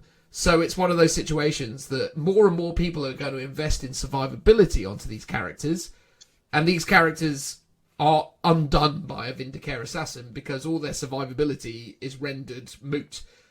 Because unless this character is a tank, so unless it's a Land Raider Excelsior, this guy is going to be wounding it on a 2, maybe a 3 if it's on a bike, because obviously he only always wounds characters on a 2, or infantry on a 2. A bike, obviously not being infantry, means he wounds it on 3s, maybe 4s, because his gun's strength 5. So if it's one of those new Primaris chaplains on bike, maybe, just maybe, that guy's going to get wounded on a 5 in that instance, or 4, sorry. Yeah. Because I assume Gilliman and Gasgol Fracker both don't have the infantry keywords, right? Because they're both monsters. Yeah, they're both monsters. So yeah, against those two, he's so going to he'll struggle against those. Yeah. Yeah, he's going to struggle against those, which again is another argument for why Gilliman has really upped his game again in 9th edition, because he's a really tough to kill character, which is important because you need your characters to stay alive. But, for people like, Elder players hate Vindicare Assassins because they are perfect at killing Farseers. Most people aren't going to enjoy getting shot by Vindicare. So I do think there's a place for him. But I am always... Yes. Oh, sorry, Phil. I was going to say, to put things in context, like, obviously I don't like the fact that he's sort of been debuffed because I run one. However, if I was up against one, I sort of feel like the rules now are a bit more fairer. Like, before he was just untargetable. Yeah. And even if you did, you were hitting him at -2, which was really tough. So now it's like, yeah, you probably can just shoot at him, but it's -1. And he's still got, his in-run safe, so it's not too bad. So I feel like, on balance, it's fairer for the opponent that you're up against. Yeah. But I think for all comers, I'm still going to side with the Eversaw. I think the Eversaw still is my go-to assassin, because I think he just gets stuck in and he can cause a real headache to a lot of backline features. He's the ultimate putting the bird amongst the pigeons unit, right? He's just literally... putting the cat amongst the pigeon, not the birds amongst the pigeons. They, themselves are birds. You get what I'm saying. You're putting this guy in there, and he's just going to disrupt people's plans. To the same extent, you can make the same argument for the Kaladas assassin as well. I just think the Eversaw just does it a bit better. I think, unfortunately, the Kaladas has become ever so slightly too subtle in a game where subtlety really isn't required anymore. That kind of precision strike that she used to represent doesn't really feel as efficient as it has done in previous editions. So I think just having Eversaw just rocking up and going "Ah!" and throwing itself into your enemy lines is... Yeah, I think Eversaw's a great anti-horde unit, but now Blast is really good at anti-horde, and the talk is that Horde is dead. Now, I don't know whether in the meta that will actually be true or not, but you might just see less viable targets for your Eversaw to go up against, because he doesn't work against Marines or whatsoever. Yeah, he only works up against... He messes up most things he charges into. Honestly, a lot of people have underestimated the impact of an Eversaw in their ranks. It just causes headaches. That's all. And it doesn't die easy. He is good for sure. I think the Kaladas, to me, is sort of second favourite after the Eversaw, because she's a really good character killer. And like I said, if you've got less characters now, then maybe that's quite important. Is there an argument, while we're on the topic of talking about the various assassins, then, for... Because we both universally agreed, you, me, and Joe, in fact, all sort of universally agreed. Although I think, if I remember correctly, Joe at the time thought the Caluxus assassin was good, which I think history has proven otherwise.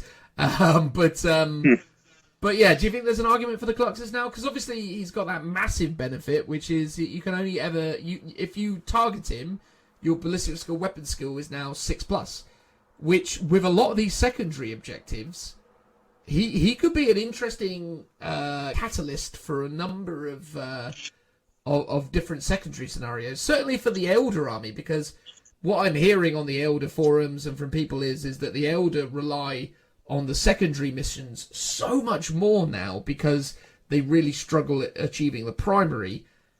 And a lot of the secondary missions the Elder players are focused around is the stuff that requires them to pass psychic tests. So having someone who's preventing that from happening or negatively influencing that can only be hit on 6s, so could raise flags, could hold objectives in the mid-table, the backboard, really comfortably without having to worry too much about any real meaningful threats. I mean, this guy, with the secondary missions, I think you could start to think about ways of including him again, potentially. Yeah, I mean, he is a good anti-psyker model. And like I said, he's just got durability if you want him hanging out on an objective. Like, that's still a viable tactic.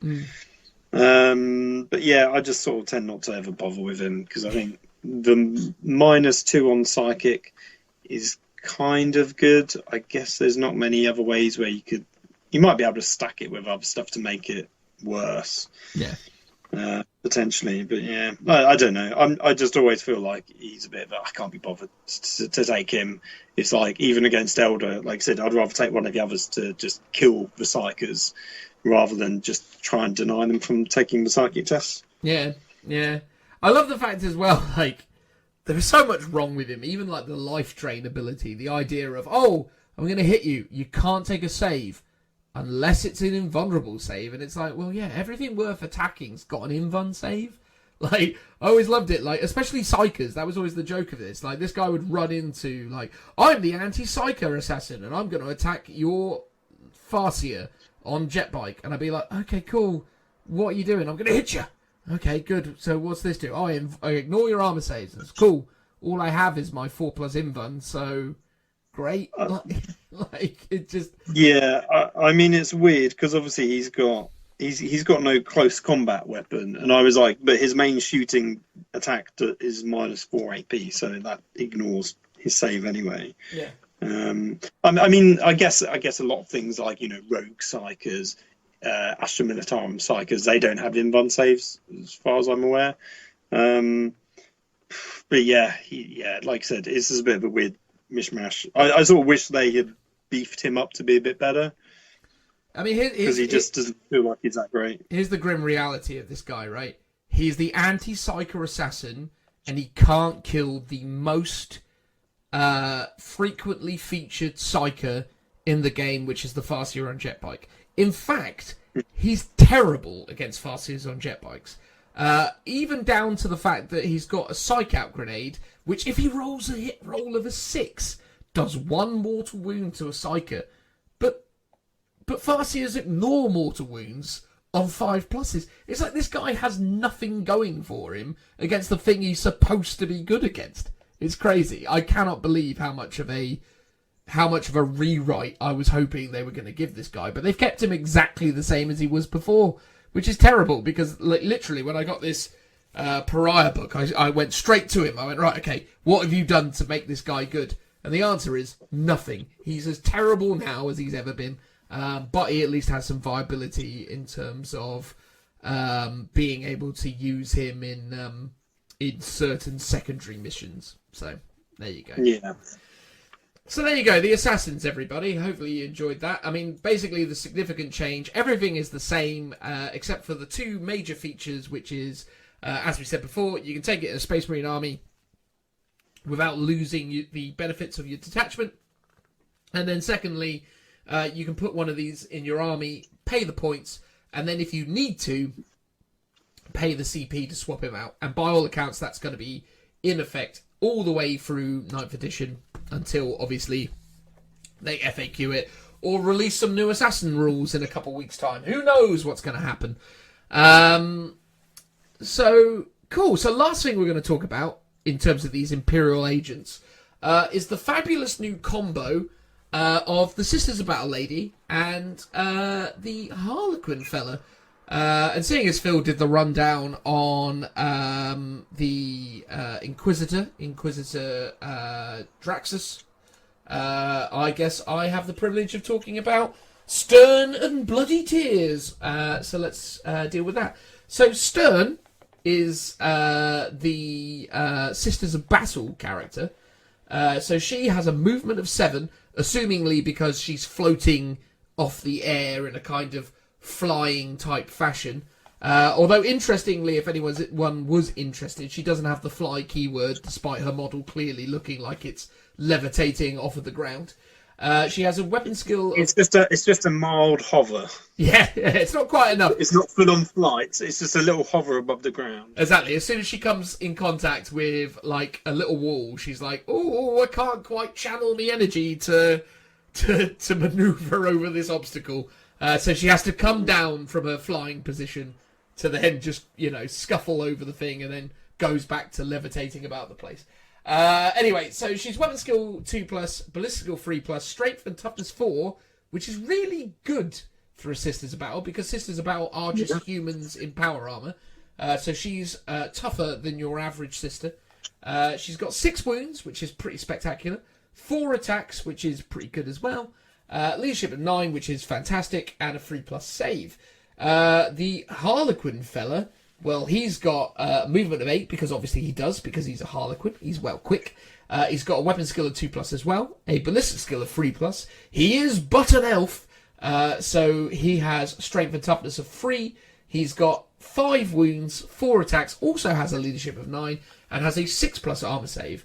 The unit, and they are technically a unit, although we'll talk about that in a moment, is 1 Stern, 1 Kaganal, and they are equipped with bolt pistol, sanctity, frag and crack grenades, and the Harlequin fella has the Harlequin kiss, the outcast blades, plasma grenades, and obviously you can only include one of these units in your army. I won't tell you what the profile of a bolt pistol or a Harlequin's kiss is, because if you know, you know, and if you don't, then I guess you'll find out. But the specialist gear that these guys have got, the Outcast's Blade, which as specified from the outset is wielded by the Harlequin chappie. So the Harlequin... Kargan, yeah, that guy. He has range melee, strength user, so only strength 3, so it's not super duper powerful.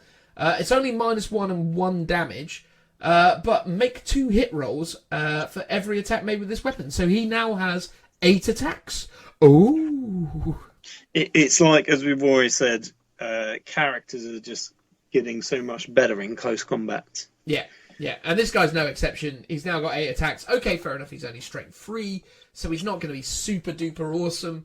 But again, it becomes quite nice if you happen to be running into I don't know, units of Tau, units of Guardsmen, units of Sisters. I mean that's your horde killer, because the Harlequin's kiss is obviously so we'll go through the stats. Strength +1, AP -1, D3 damage. So you do that for anything that's tougher than a Guardsman, basically. That is true. Thank you for... So you've still got that as your 4 attacks for something that's a bit beefier. So you got your 2 options. You got like a horde killer, and you've got a mild heavy weapon. There you go. And then when you look at sanctity for our friend Stern, she has a weapon that is strength +1, so that's strength 5, which is pretty tasty. -3. Flat 2 damage, and flat 2 damage is really good, especially on a -3. So she's going to be blasting out 4 attacks, hitting on 2s, -3, 2 damage, and strength 5. So murdering Primaris Marines and that. Exactly. I mean, she'll comfortably kill 2 or 3 Primaris Marines on her own, no bother. Then you got frag, crack grenades, and plasma grenades. You know the deal with those. So let's go through the abilities. So there, do people know what plasma grenades are? I don't think I've ever seen anything with plasma grenades before. Have you not? Have you never played an Elder Army before, Phil? Well, I have, but it's quite rare when they get to use grenades on me. Oh, fair enough. Well, it's grenade D6, strength 4, -1 AP, 1 damage. It's like a better frag grenade. Basically. It is like a better frag grenade, yeah. And especially if it becomes if grenades become blast, maybe you'll see more of those plasma grenades soon, Phil. Yeah. True. So the abilities that the unit shares is cast together by fate. During the deployment, both models in this unit must be set up at the same time, though they do not need to be set up in unit coherency. From that point onwards, each model is treated as a separate unit. So you deploy them as one thing. They don't even need to be set up in unit coherency. So with the way that setting up your game is at the moment, it won't massively matter anyway, because basically you're going to deploy your whole army. But it's a finessed little thing, and basically you buy them as one thing, and then they become two. Lovely. But am I right in thinking that most missions in 9th edition, especially going on the freebie open war, is it open war only war? You do alternative deployment. Oh, do you? I don't know. Yeah. As I said before, I haven't really read enough of it. I've read the bits that I care about, but I haven't looked at the missions. Yeah, well, I've only really properly looked at the open war one, only war. Sorry. Am I going to be Which is ranting again, Phil? Have they ruined it? Short answer, yes. So in that mission, at least, you alternate deployments. But that's all I'll say on it. We'll save it for another time. We'll save it for another time when it's time to discuss it.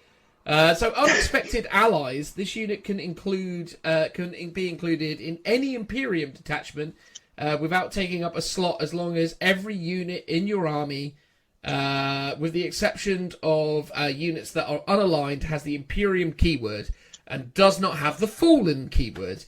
This unit does not prevent... Basically, it's exactly what we were saying with the Assassins. These guys don't take up a detachment, and you can put them in any Imperium army. Any Imperium army. Yeah. So, that's really cool. It's really cool. I like it a lot. I mean, the fact that you can just chuck these guys into any Imperium army just because they're wandering around the Imperium and decided to rock up and get involved... I mean, the fact is, we're also saying that HQ units and characters are really hard to come by now, because most people are only going to try and take one detachment. Maybe they're going to take two. So if you're taking one detachment, you're limited to 3 characters. And then potentially with the Inquisitor, you could take another one. And then with these guys, that's an extra 2 characters that you can take, which might be useful. It could very well be useful. I mean, I think there is... I mean, well, I won't spoil my opinions on these guys. Let me just get through this. So you've got the Wanderers. So neither Stern or Kangadal can be your warlord, so you can't make him your warlord. In addition, during deployment, you can set these models up in the webway instead of on the battlefield, which is essentially deep strike. If you do this, however, though, they have to arrive within 3 inches of each other. So you can't have these guys appear 9 inches away from your enemy without them being within 3 inches of each other. Because obviously they turn up together, don't they? Makes sense? Yeah, makes sense. Yeah, because he does the webway stuff, so she comes in with him. Yes. Which is pretty good. Again, as saying before, similar to the Inquisition 1, the ability to move around the board, good for certain secondaries, like the table quarter ones, even if you're not using them for much else. Yep. Then we have Stern's specific ability. So we have the DAEMONIFUGE, which is the name of the graphic novel that her whole story is based on, or the whole background of her has been developed from. And this essentially is Smite. So at the start of your shooting phase, and that's a clear differentiator, at the start of your shooting phase, roll 2d6, adding 2 to the result if there are any Chaos units within 18 of Stern. So if there are any Chaos units, you're getting 2d6 plus 2. And then on a 5+, the nearest enemy unit within 18 of and visible to Stern suffers D3 mortal wounds. However, if you roll a 9 or better, it becomes D6 mortal wounds. So Smite... Isn't it normally 11? Smite is an 11. This is a 9, with the stipulation that if you are up against a Chaos player, this is going off on a 7. Which is a very achievable number. After you've just come in from the webway. Yeah, and you can't deny the witch on this because it's not a psychic power. Yes, no, that's really clever. I like that. And the thing is about that that's really strong is the fact that it's just the fact that it can't be denied, and also it neutralizes various abilities that go off in the psychic phase. So I believe, and I could be wrong about this, so if I'm wrong about it, we can just say it applies to something, because it does apply to something. But I believe the Custodies specifically have, like, Light of the Emperor or something, which gives them a 6-up feel no pain from mortal wounds caused in the psychic phase specifically. Okay, yeah. And maybe I'm wrong about that. Maybe it's just mortal wounds in the general sense. I haven't really been completely up on that at the minute, so I'm just gonna say it. And if I'm wrong, I'm wrong. I apologise. Look into it. I apologise. But look, I guess there's also no chance. There's no chance that she's going to perils either, because it's not psychic. It's impossible for her to perils, and there are definitely rules out there. If the example I've given is potentially wrong, which I think it probably is, there is definitely something else out there that was benefiting people in the psychic phase to stop them from taking mortal wounds. So, at the end of the day, it's pretty good. I mean, I like that. And it's cheaper, it's easier to achieve than Smite is, or at least it's easier to super Smite than Smite is, which is a big win. And then Divine Protection. She has a 4+ invulnerable save. And she's -1 to hit. Oh, that's so good. It's pretty amazing, right? 4+ invuln and -1 I feel to like hit. I should buy it now. She's got so much flexibility. Oh, absolutely. And she's -1 to hit all the time. Not just ranged attacks. Everything. Yeah. So Divine Protection. Really strong. And then we get to her bodyguard. So Knight of Shadows. This model has a 4+ invulnerable save. In addition, this model can fight first in fight phases, even if it did not make a charge move this turn. If your opponent has a unit that did make a charge move this turn, or have a similar ability, they pick which one goes first because it's their turn. Just don't go up against the new Inquisitor model who makes people fight last. Well, indeed. And then his other rule is Mysterious Saviour. Whilst this model is within 3 of Stern, she gets to ignore wounds on 5+.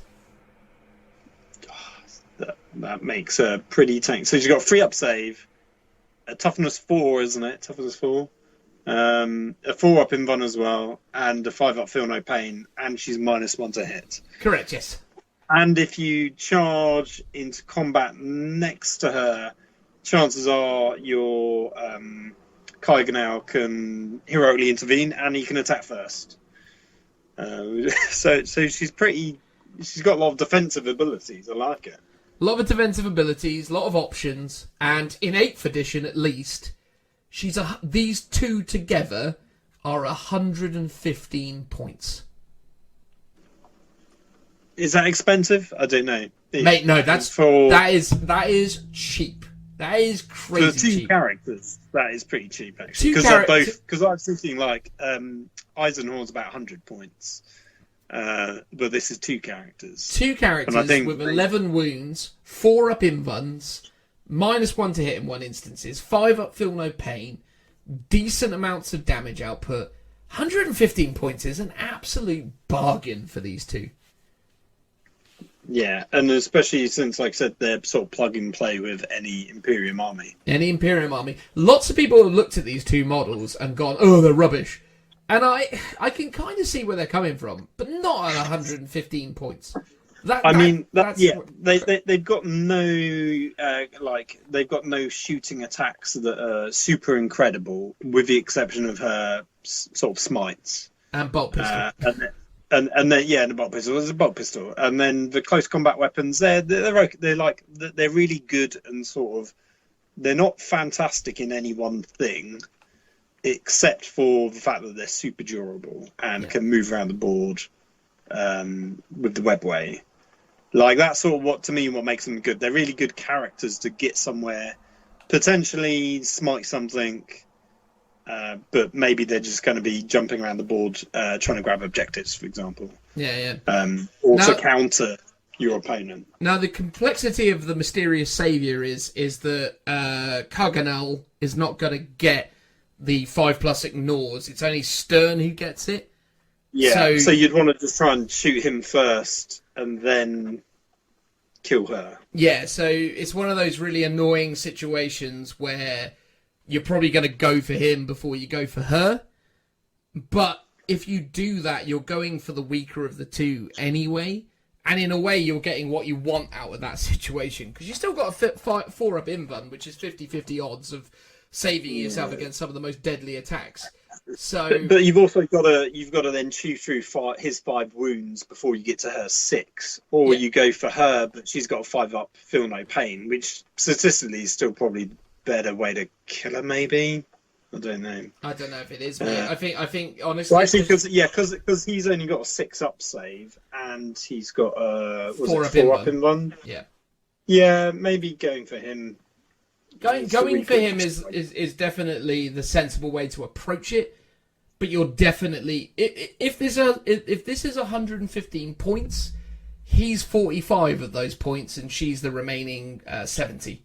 You know, like she's the substance of this squad.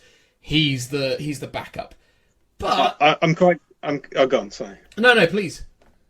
I was going to say, I'm glad Joe's not here, because he'd be complaining that you can only take this for Imperium armies and not for Eldor or Harlequins. Well, obviously, I'm not thrilled to bits that I can't take it in my in my Harlequin / Craftworld whatever lists, but well, it's because he's been rejected. That's why. Because I think we talked about it before. He's not wearing his mask, and the reason why is because he's not actually a Harlequin anymore. Exactly. He's basically left all of that to side with her, and that makes absolute sense. I'm totally fine with that stipulation. I think it's, thematic and interesting. So. Oh yeah, sure. No, I'm dead in favour of it. I think, look, long story short, 115 points is dirt cheap, and if you don't think it is, you definitely need to reevaluate your thinking in terms of what you're getting. The problem is with it is it isn't obviously killy, and I think people are looking at this through the prism of 8th edition and the relevant importance of killiness, and I think actually you could potentially make an argument that these guys could find a very useful place in 9th edition because they're durable, and if they're only slightly more expensive, so say if they go up 15% like everything else is supposed to, say these guys are 150, but then say 150, but then I don't know, a captain in Gravis armor is 150. I would take these two over a captain with Gravis armor for certain, because I think a Primaris captain in Gravis armor is coming in at 115 at the moment. Yeah, but he's got the aura buff. That's his sort of the reason why you'd be taking him. Oh, totally, and you give him some fair point actually if you took him as chapter master. But in terms of like. These guys don't buff any other units, which makes sense because they're sort of standalone characters. Yeah. But they're no slouch in combat, especially together. You potentially got 8 attacks space, but then one of them could be 8 attacks, so that gives you 12 attacks in total. Yeah. Not too bad. You can do a decent amount of hurt with them, but they're not. They're no like. If I had a choice between these guys and a battle cannon, I'd probably take the battle cannon on a Lehman Russ. Yeah, no, that's fair enough. But then maybe they're going up in points, so who knows? I think the flexibility of these guys is board control, survivability to like sit on objectives, and like I said, potentially maybe you just want them doing the actions for the secondaries, depending on how they pan out to work. Because these will be relatively cheap to just do things to score you victory points. Yeah. Maybe. I mean, what's interesting about her as well, though, is she's got the Adeptus Sororitas keyword, which theoretically means that she could gain access to some Adeptus Sororitas stratagems. Ooh, yeah. And then he's got the Eldari keyword, so he doesn't have Harlequins, Craftworlds, or anything. So he could definitely benefit from some Eldari abilities. Yeah. But I don't think there are that many stratagems that come to mind that specifically refer to Eldari. Yeah, I mean that might be the same for Sisters because she doesn't have any order. Order. So if there's any generic ones that affect Adeptus Sororitas infantry keywords, then should be fine. Yeah. Um, Yeah.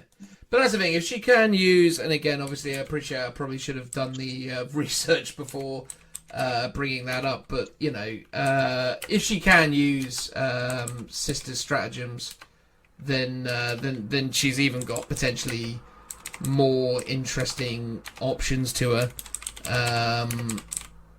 So yeah, no, I don't know. I think she's she's interesting. The two of them are interesting. They're gorgeous miniatures. I bought them straight away. I was just like, whatever, I'm having them. Get them in my collection just because maybe one of these days I'll be playing my Imperial Knights or my Custodes or my Death Guard or my Blood Angels or whatever it is. Or not Death Guard, sorry, Death Watch. And maybe I'll just go, oh, here they are, because whatever, they're here. Moving on. So, yeah, it's just cool. It's nice to have them. I like them. I'm surprised you didn't buy them, Phil. I thought about it. I'm not 100% sold on the look of the models. Like, oh, really?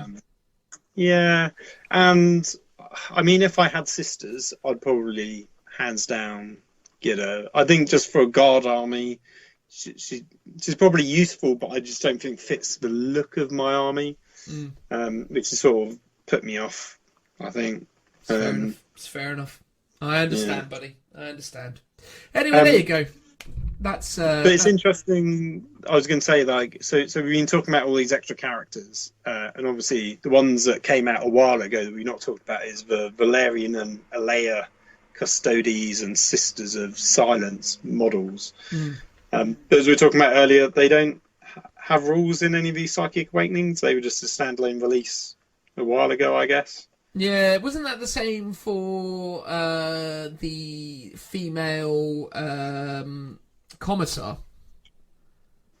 Yeah, because they're all kind of Black Library Celebration models. Yeah, I mean, isn't that technically? But then so's this, right? Yeah, well, this one, I don't know if this one. See, this was a weird one. This one felt a little bit shoehorned in because it felt like they probably didn't have enough going on to sort of signify the end of the Psychic Awakening.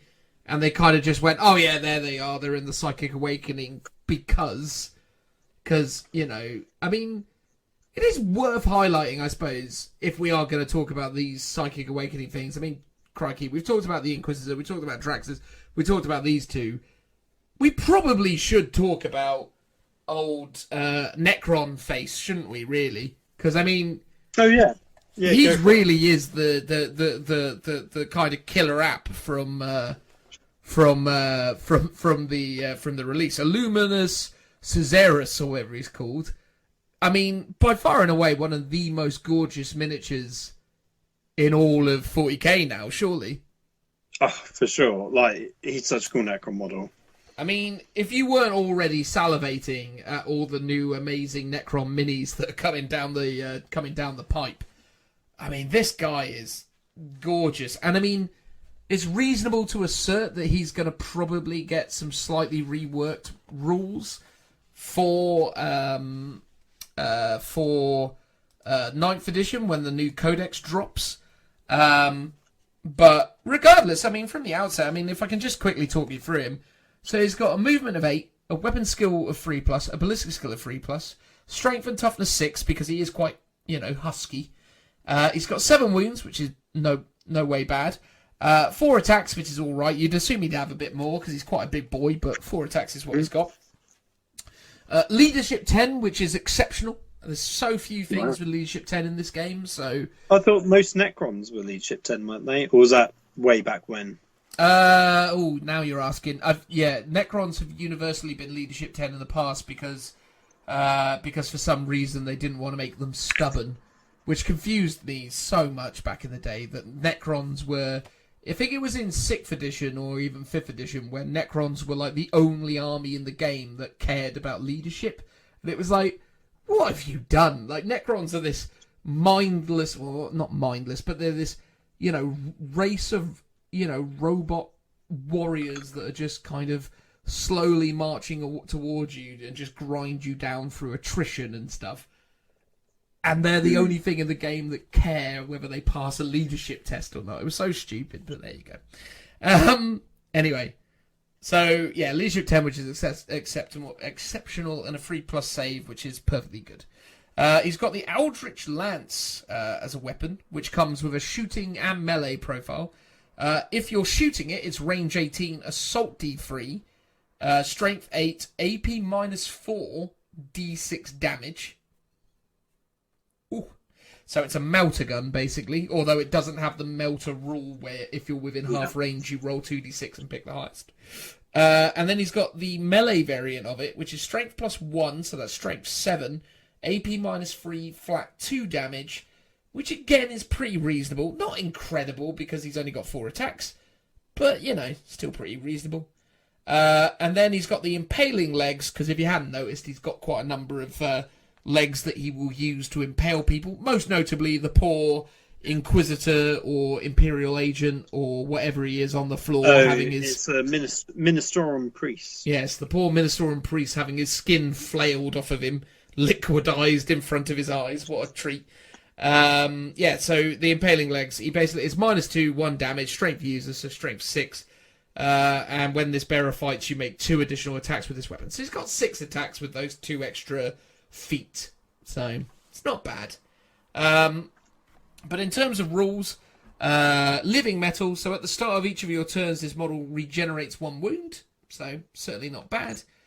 He's the Master Technomancer. So if you remember, Cryptex have broad kind of like technomancy abilities. And this is the Master Technomancer ability, which is add 1 to rolls made for the reanimation protocols of friendly Necron units within 3 of this model. A unit cannot benefit from both Master Technomancy and Technomancy abilities in the same turn. So you can't trigger this with other Cryptech Technomancy abilities, but the fact that you're adding 1 to your rerolls, or not rerolls, sorry, your reanimation protocols, is pretty big, because that takes you up from a Phil No Pain 5+ to a Phil No Pain 4+, which is pretty solid, it's fair to say, wouldn't you say, Phil? Oh, yeah, for sure. So that's pretty good. Then he's got Automatic Energy Manipulator.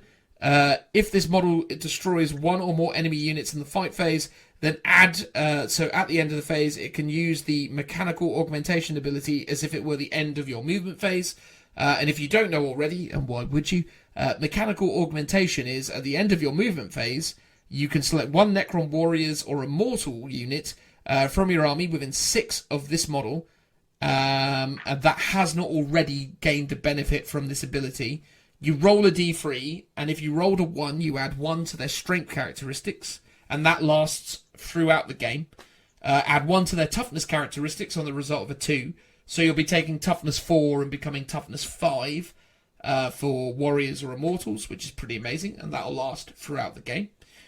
Or you'll improve their ballistic skill by 1 to a maximum of 2+.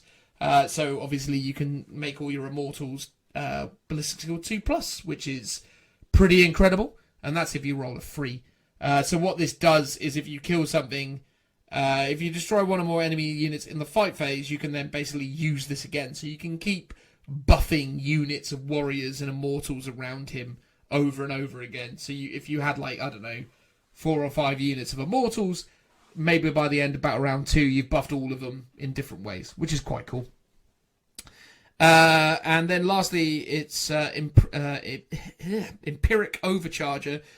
When a psychic test is taken for an enemy psyker within 9 inches of Caesaris, any double is a perils. So not just a double 1 or a double 6. So there you go, there he is. I mean, he's good. He's 130 points. So to put it in context, for 130 points, does he feel better? 15 points better than Stern and Carganil, or however we're pronouncing it. I mean, yeah, I guess he does, but I mean, because he has a lot of auras and a lot of buffs and things that work for him. But regardless, I mean, he's just an absolutely stunning miniature, right? So you're not gonna say no. You're not gonna not want one of those in your army, surely. Well, yeah, I think as an Necron player, you're probably going to be. You've already picked him up. You're already painting him. I think, yeah, he's better because he can just be constantly buffing units. Yeah. Assuming you've got enough units around him, and if You're But always if going to your have units are around quite- him, though, because of the buff to reanimation protocols. Yeah, so yeah. it encourages your army to blob up, but then that might not be strategically very sound, so you'll have to, work that out.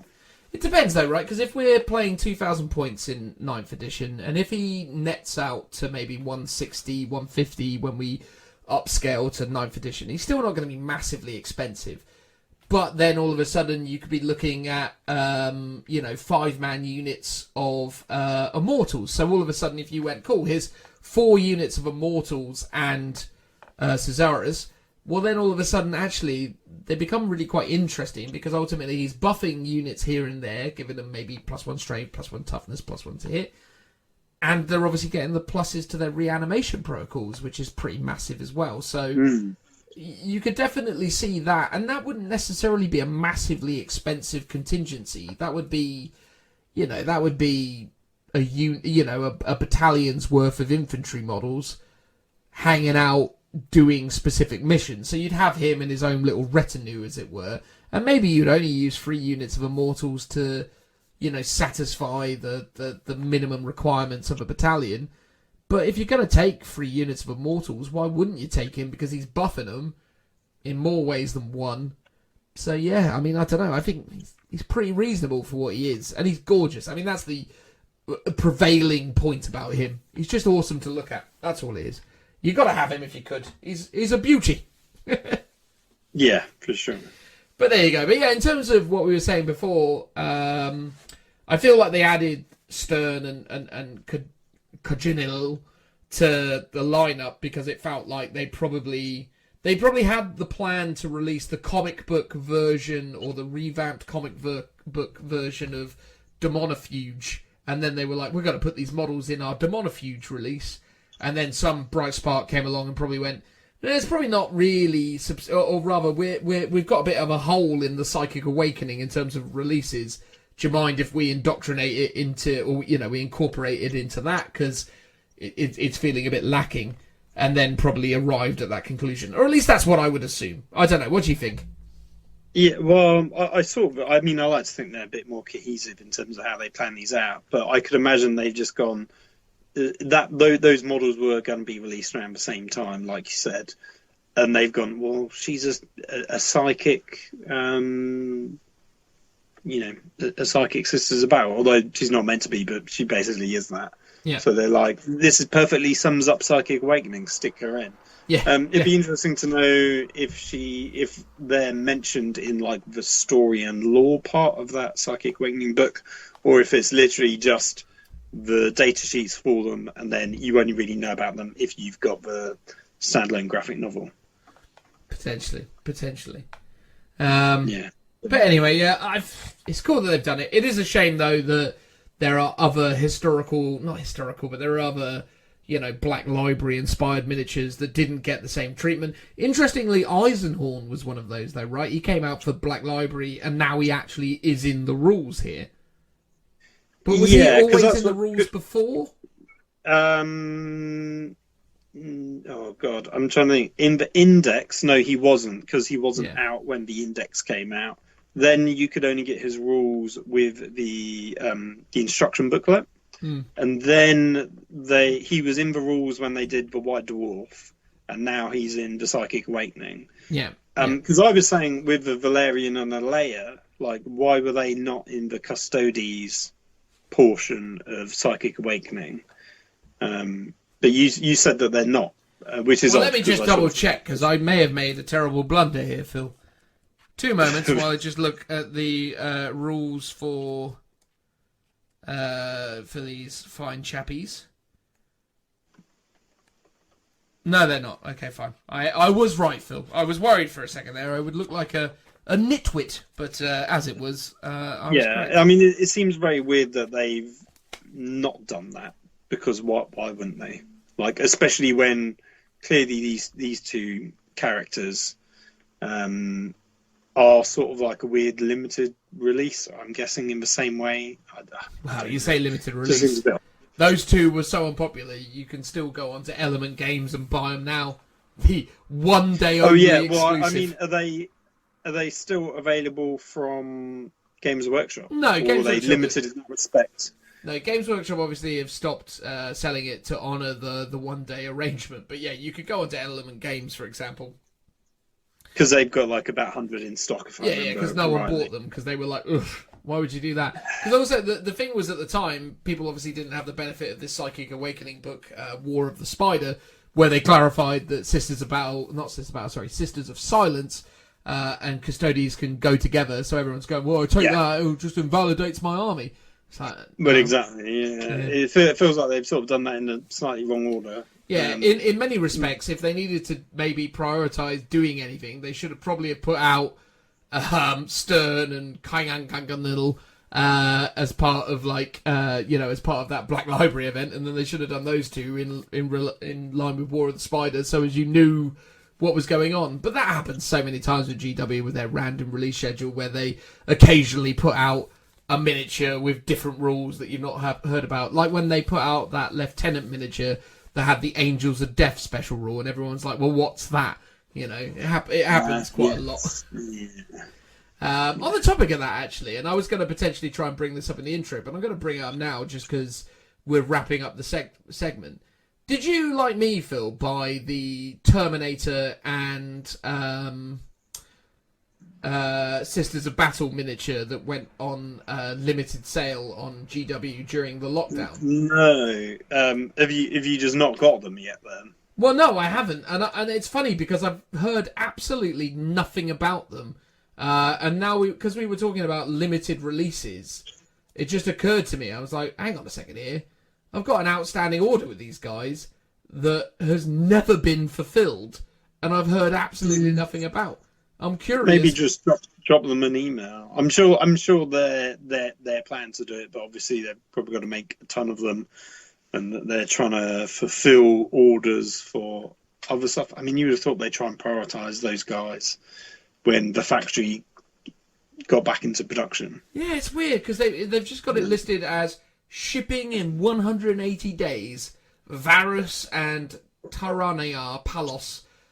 Made to order collection, but yeah, like, okay, cool. I mean, again, I love Games Workshop, I utterly do, and I ultimately support them to the nth degree because I'm a massive fan.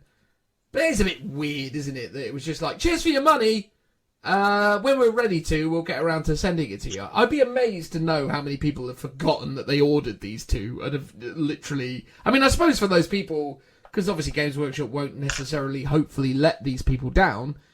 But imagine, I don't know. I can't imagine if someone moves address in the next few months, they're going to massively remember to pursue updating their delivery information for this order, No, well, it's like it was only during lockdown about a month ago that I realised that I had ordered Sergeant Jovan, the limited edition Sergeant model for the store anniversaries. So I did that for my good buddy Toke because I've already got one of them. So I ordered for that model for him back in October. Yeah, and they were meant to have sent me an email when the stock arrived in the shop because you order it and it isn't there. And I never got an email, so I completely forgot all about it. And it was only during lockdown when I was converting up my own one that I was like, I'm pretty sure I bought one of these for Toke. But anyway, so I contacted Games Workshop. They then contacted the store when the store reopened, and they said, "Oh yeah, it's here." So I went down like a week ago and picked it up. Oh, that's good. So that's good. But it's been literally sat in their storeroom, I guess, for like a good 5 months. Yeah. Or more than that, like 7. But there you go. They've taken my money. They're not emailing about it. I wouldn't be surprised if a good many people out there completely forgot they ordered it. So yeah, if you're one of the people, remember when you were back in April feeling like you needed to support GW during the early stages of this horrific pandemic that we've all endured and are continuing to endure, because ultimately the public discourse seems to be now that we're at some point of, like, getting out of it, which I suppose we are, which is awesome, but ultimately it doesn't feel like we're totally out of the woods. So I don't know. I never get very comfortable with the notion that everything's groovy and lovely again now. Obviously that isn't true. But, I mean, obviously it's better, and congratulations to you and all of us who did everything they could to help, deal with that. I certainly have thoroughly enjoyed staying indoors, for the last 4 months. Oh, it's been a treat. Anyway, the point is that, yeah, if you did order that back in April, and it was back in April, don't forget you did that. Because yeah, that could be a shame. But anyway, I don't know why that just came into my head, but we were just talking about random miniatures, and yeah. It's funny as well, though, because when you go onto it, you can't even witness it on the web store. They've killed the page, so you can see the thumbnail of the two miniatures, but you click on either of them to take you to their product page, and it's like, no, error 404, it doesn't exist anymore. It's like, oh, come on, guys. Like, did you really need to kill the page? It's very strange. I had a similar thing, actually, if I can go on another tangent with you, Phil. I had a similar thing where I took advantage of their voucher system, and I tried to buy some vouchers, and then I had a bit of a back and forth with them because I went to buy some vouchers. I bought some vouchers. It took them ages for me to get the bonus vouchers. And then at the last moment, as they were shutting up the shop, shutting up the offer, sorry, I bought a last minute burst of extra vouchers to get more out of the promotion. Not realizing that when I did that, I used the vouchers that were already in my account to then try and get more vouchers. And then they were like, and it was this whole thing where I had a bit of a faff with them because I was convinced that they weren't giving me what I was owed. But then they were like, yeah, but you used vouchers to buy vouchers, and that's against our terms and conditions. And I was like, what? Oh, God. That's a bit mad. Yeah, because I guess that you could have done a circular loop to keep getting more vouchers. But my argument to them was very much a case of, yeah, but that wasn't my intent. That was a mistake. So could we honour it? And they were like, no. And I was like, oh. Pain. I know. They weren't up for hearing about that being a mistake. They were like, no.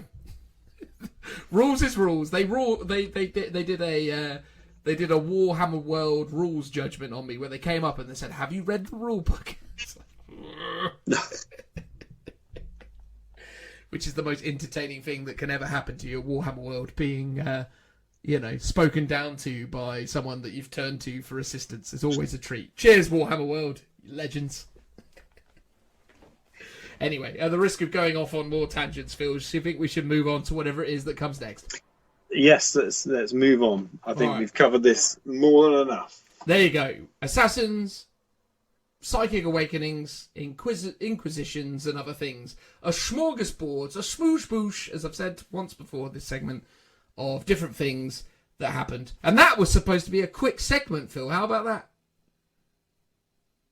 That was a speedy 10 minutes turned into, no doubt, a 2-hour long segment. We're the worst, Phil. Sorry, listeners.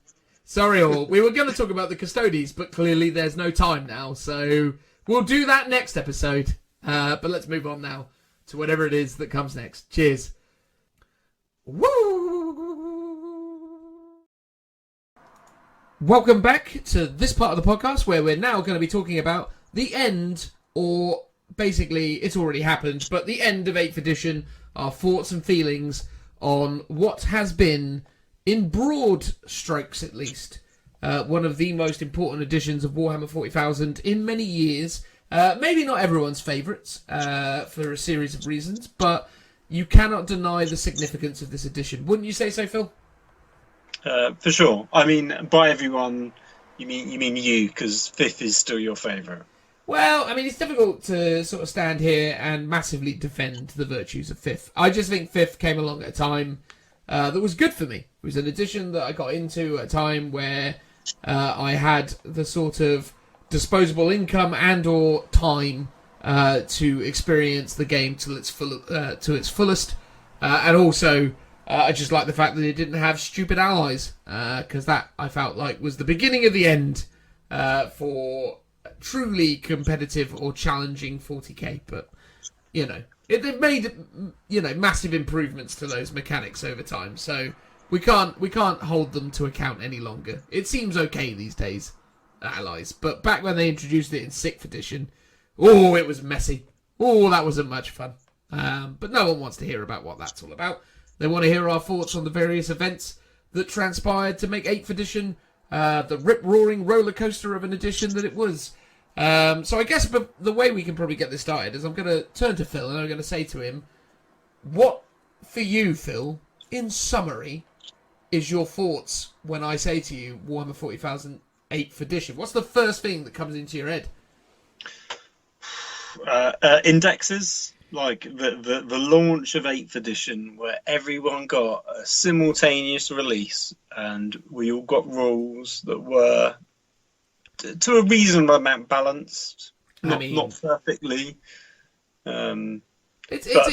It was interesting, wasn't it? Because obviously, I guess, look, I mean, we may as well start at the beginning. 8th edition is a completely different game system to the core mechanics that had been developed from 3rd all the way through to 7th edition. So, like, 3rd edition got released in the late 90s. So we almost went 20 years with what was essentially the same core gameplay principles, with a number of tweaks and changes that kind of happened along the way.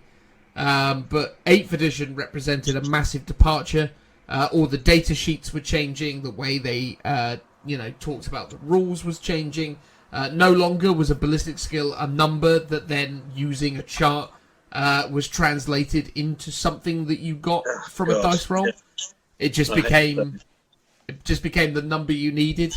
I mean, in some respects, I really like the fact that for ballistic skill anyway, they just went, oh yeah, it's 3+. You hit on a 3+. Where it annoyed me a bit is weapon skill, and obviously I'll get into that probably at some point. But yeah, I think ultimately for some mechanics it made sense for user-friendliness to just be like, yeah, it's a 3+, that's what you roll, right?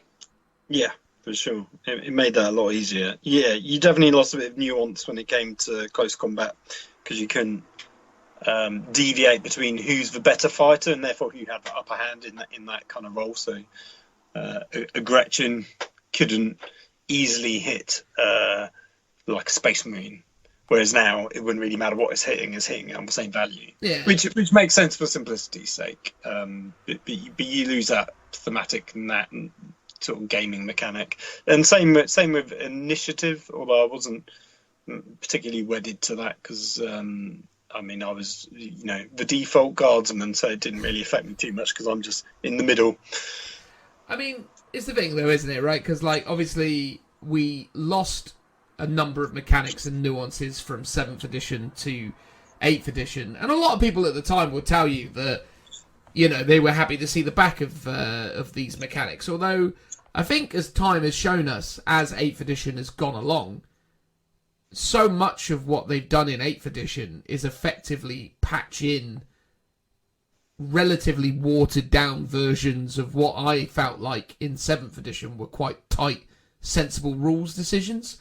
The problem is with 7th edition was, and I suppose let's lay the landscape again, thinking back to 3.5 years ago, the problem with 7th edition wasn't 7th edition. The problem with 7th edition was all the rules and codexes and formations and other nonsense that they sprinkled on top of it.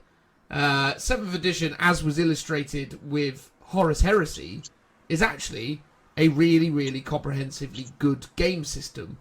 The issue is with 7th came from the fact that the Elder Codex was just broken, Wraith Knights were crazy, the Allies matrix where you could have weird soup detachments made up into these crazy Death Star units where you'd have a few Thunderwolf cavalry mixed in with Raven Wing bikes mixed in with all sorts of other crazy stuff, which turned into just the most mad armies you'd ever seen. And I think that was one of the things that GW said from the outset of 8th edition is they wanted to construct a game where they were incentivizing you to take armies that looked like armies as they should be.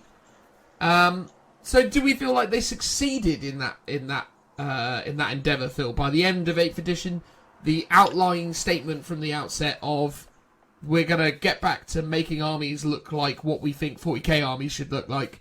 Do you think they got there?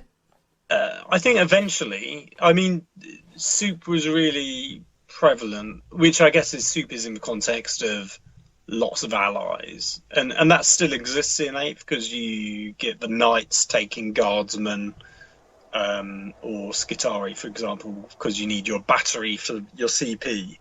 But there's nothing, that is also thematic. It's like it gets a a bit cheesy when it's like done in a tournament, maybe, but then that's what tournaments are.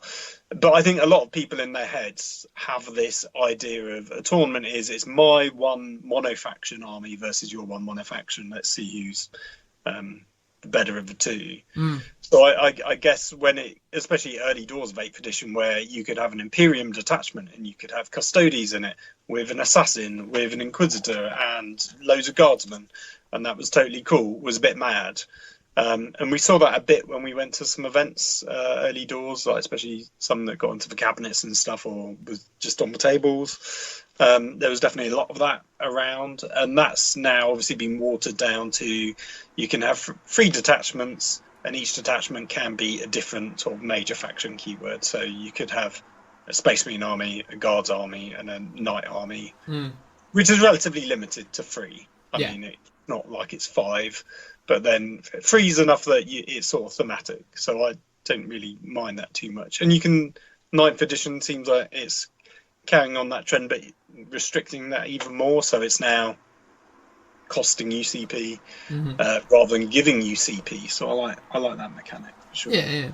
But I think 8th did that reasonably well, and it got better as it went on. And they've added in rules like the Space Marine, like the combat doctrine. Like you lose that if you aren't monofaction. So I think that's good. Yeah, they definitely made mechanics and things happen over the time, which has improved the overall situation. I think early doors, it didn't necessarily do enough, but again, I think the thing is essentially Warhammer 40,000 8th edition, and I think where one of its sort of initial foibles was from the outset, is so much of it was based off of the kind of building blocks of Age of Sigmar as a gameplay concept. So they had seen fit to inject into it mechanics and tools that were similar in nature to the established old school 7th edition gameplay mechanics, such as like in Age of Sigmar, for example, there's no relation between how tough something is and how strong something is. It's just a case of this weapon wounds on a number regardless. So they saw sense to change that up. But then they inherited a number of other weird mechanics from Age of Sigmar that early doors didn't really make sense within 40k. And I think early doors in 8th edition 40k, mortal wounds felt really odd early doors because they seemed to be coming at you from every which way. Smite wasn't limited in anywhere near a big enough way, and you could gain access to characters that could just spam smite like crazy and just do obscene levels of damage to you. You also had the changes to the whole combat system and how that worked, and this you go I go mechanic that is obviously akin to how Age of Sigmar functioned, and then even down to the way the fly keyword worked, replacing some of the subtle nuances that used to exist in the game. So in 7th edition Warhammer 40,000, there's a distinctive difference between a jetpack model and a jump pack model, which a lot of the time people never even noticed. I can't tell you the amount of times I played Tau players at events and they'd move their crisis suit 12 inches and go, yeah, I'm jump pack. I'm like, no, jetpack. He's like, what? Yeah, jetpack. It's different. So obviously, in a lot of respects, you can understand where they were trying to clean that stuff up. But I think it's reasonable to assert, and I definitely did at the time, and I'll still continue to this day, 8th edition to me has essentially been a beta rule set for what we're now about to experience with 9th edition, because from day one, GW have been patching the bejeebus out of 8th edition. And it's really interesting because this is the first time that GW's actually launched a 40k game utilizing the modern types of communications and tools that are at their disposal. So historically, the way Games Workshop would release an edition is they go, here it is, go away, we're not going to, figure it out for yourself, we're not going to talk to you about it. But obviously, these guys have, over the last 5-6 years, invested who knows how much money in refining and creating a really robust community strategy, and that is really prevalent in their approach to 8th edition. So I mean, Phil, what's your vibe in terms of how do you think 8th edition has gone with regards to its constant feedback loop? Do you think that's been a good thing? Do you think it's been a bad thing? Do you think it's somewhere in between? What's your vibe on that? Well, I would say 100% a good thing, but there have been some downsides. So they always said, oh, it's like a living rule book, like it's a constantly evolving game. They sort of implied that there were going to be no more editions anymore, and that basically all you would get is an update in chapter approved, which I think is actually still a better mechanic. But obviously that probably doesn't shift boxes in the same way as launching 9th edition. But what I would have liked to have seen with that is literally every year they go, here's the new rules in this rule book that we've updated and tweaked and we've FAQ'd. The problem is that they didn't do that, and instead they were like, here's a few more rules in this one book. You've still got to refer back to your old core rule book and these then FAQs in a PDF. And you got new missions in the chapter approved, but you've still got to go back to the old rule book for the maps, which was my biggest bugbear ever. So at least actually, despite I'm not overly overwhelmed by the fact that now missions have fixed deployment maps. At least it means with each mission you have your deployment map on the same page and you don't need to go back to refer to another book. So I think that's really positive. So the kind of patchy way it updated ended up just getting more and more bloated because they never refined that one core rule book. Like they could have literally, because 7th edition had this really great thing of you got your core rule book. It was a big chunky book. In fact, it was 3 chunky books in a slipcase. And then eventually down the line, they conned on to the fact that people like to go to events and they produced like an A5 booklet, which was like a really small condensed version of the core rules. It was softback as well, so it didn't take up any space in your bag. That was fantastic. And they never did that for 8th edition, which I sort of feel like was a big sort of mistake. Like that would have been so beneficial to gamers if every year they were like, oh, alongside chapter approved, here's a little book. But it's got all the rules in it still, just revised. I think that would have been really useful. And because you don't do that, you've got to go back to this 3-year-old, 2-year-old book, plus all the other updates and FAQs. And maybe with the new edition, with it all being digital, that will solve a lot of those problems because everything will be updated within the app. So I think that's going to that concept of a living rule book or a living app, I think is going to be even better. I mean, I suppose my thinking is with regards to the feedback loop is, I think on the one hand, I think it's been really good long term, but I also think there are my frustration with Games Workshop's feedback loop is the fact that they never appear to actually go back and reevaluate a decision. So as a guard player, as you are, not me personally, but you. Are we going to talk about the Commissar? Of course we are, because the Commissar in many respects embodies, I think, one of the issues with how these guys have kind of gone about managing the process, because what they've essentially done in that instance is they've seen a problem as it pertains to a particular point in time. And the Commissar was too good when the only 2 codexes that were in circulation, or 3 codexes that were in circulation, were Space Marines, Chaos Space Marines, and Imperial Guard / Astra Militarum. And okay, cool. The Commissar was super strong then. So they went, right, okay, we've got to nerf it because we've got to nerf it. Brilliant. Good plan. But that nerf stayed in effect and is still in effect till today. And it's like, well, is the Commissar that good now? Well, no. Basically, people played their Commissars for the first 2 or 3 months of 8th edition because they were pretty good.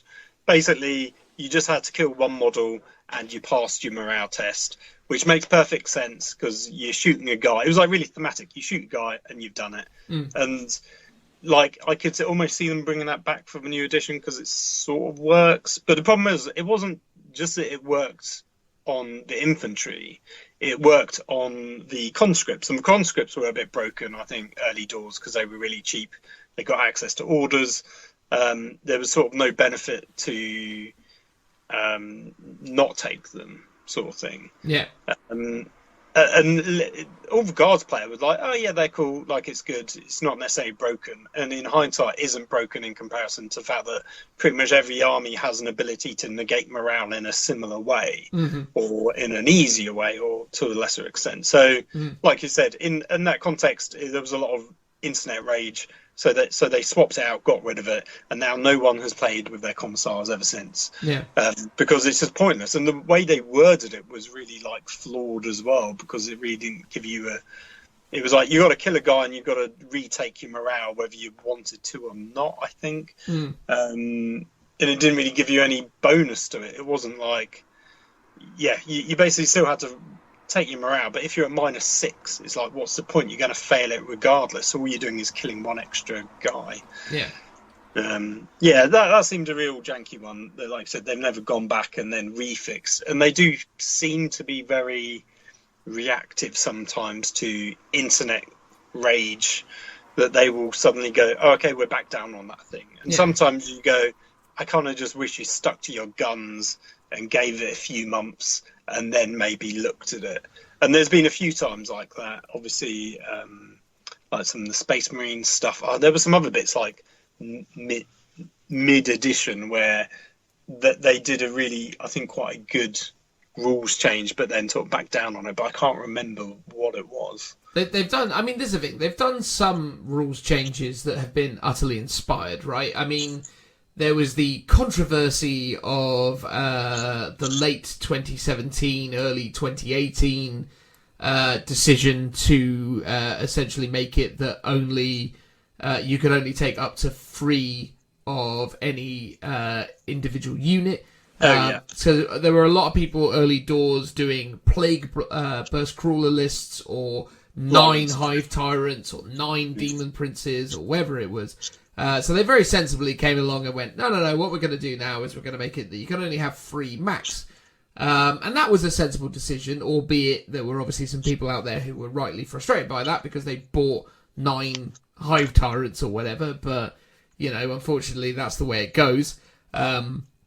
I'm like, you've only got yourself to blame. You've only got yourself to blame. But then, and then they did come up with some really sensible things. I mean, boots on the ground, I praised when it came along. I was just like, that is a perfect example of a well-constructed, well-considered, just well-made rule.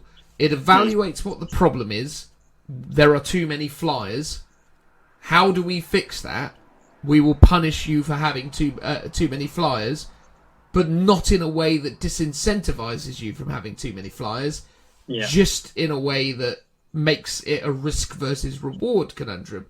And then, obviously, retrospectively, or not retrospectively, but in the future, contradicting what I said about the specific FAQ around the commissar, they did see fit to update the rules to make it that the flyers didn't have to then concern themselves with a boots on the ground stipulation.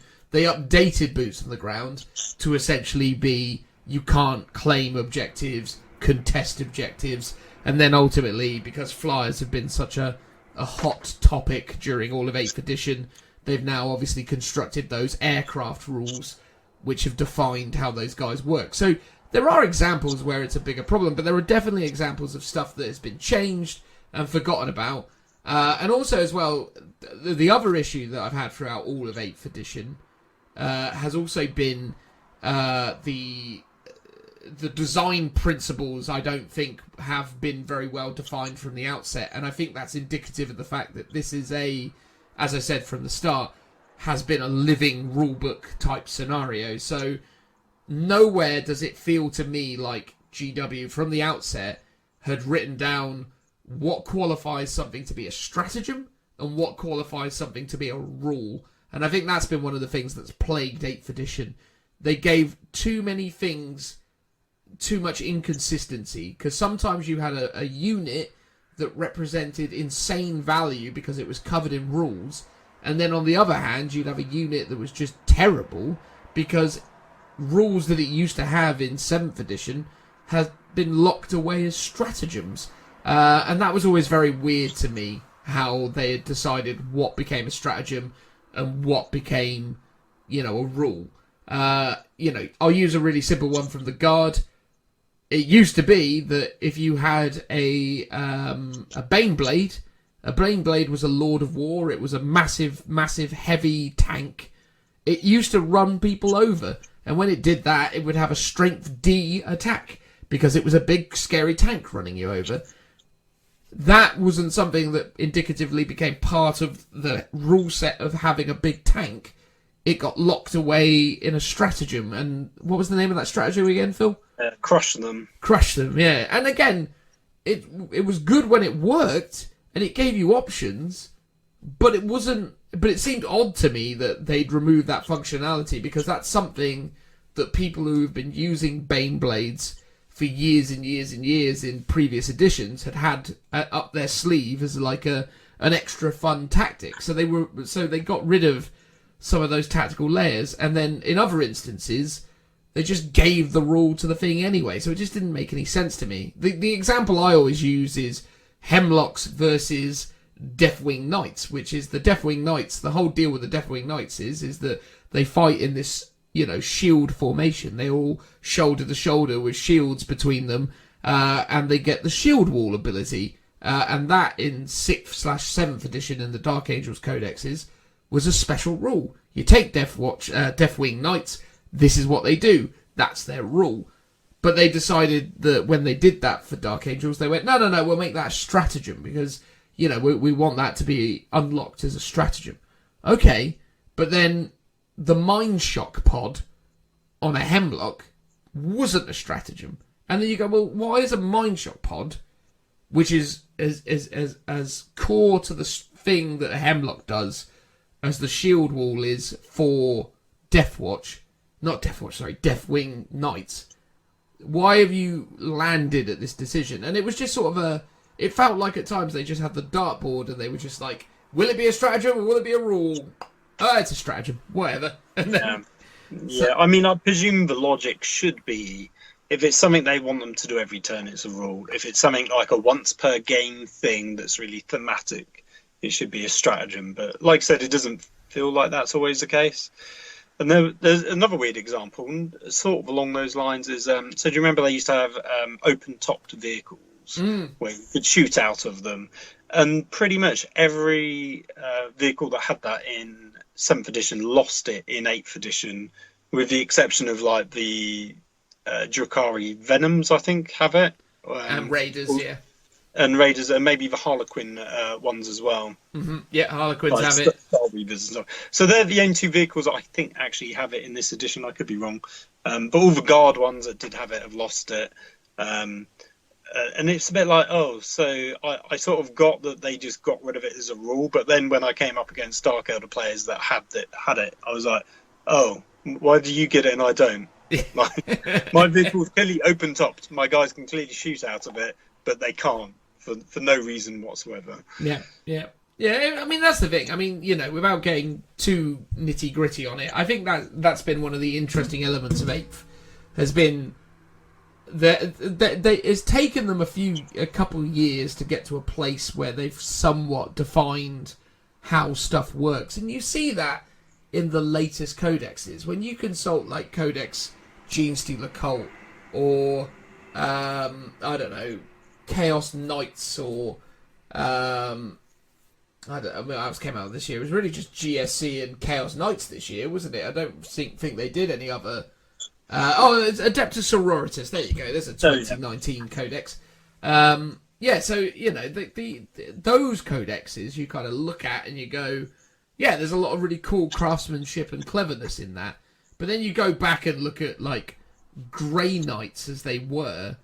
It's just that thing where the creep has been very real in this game, and it's been and we always have it, but I think mechanically it felt off because there was a definite difference between how they were thinking about writing rules when they were writing the original Space Marine book or the Grey Knight book or the Dark Angels book or the... Yeah.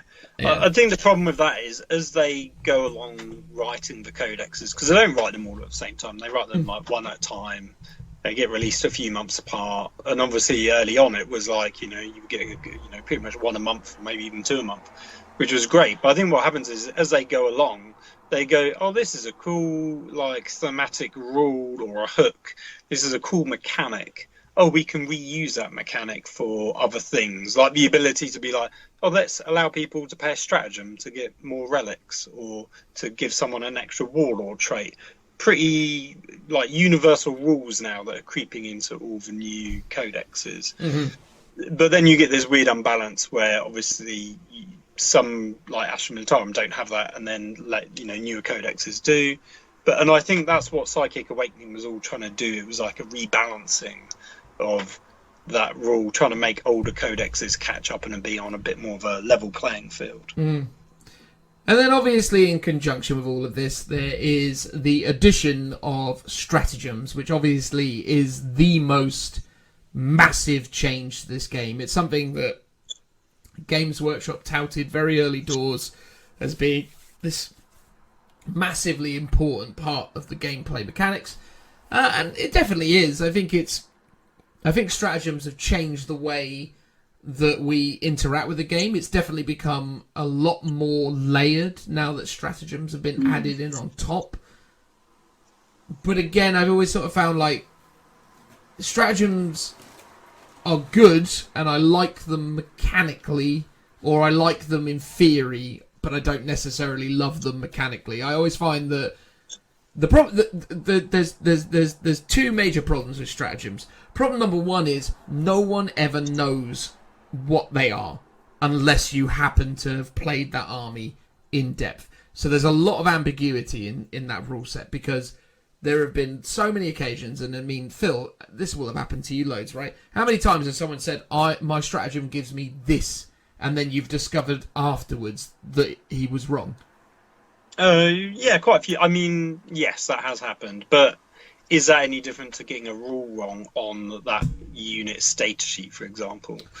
I feel like it happens way more than it used to happen in like 7th edition with certain things, because I feel like because there were certain key units that always used to appear, or things that always used to happen.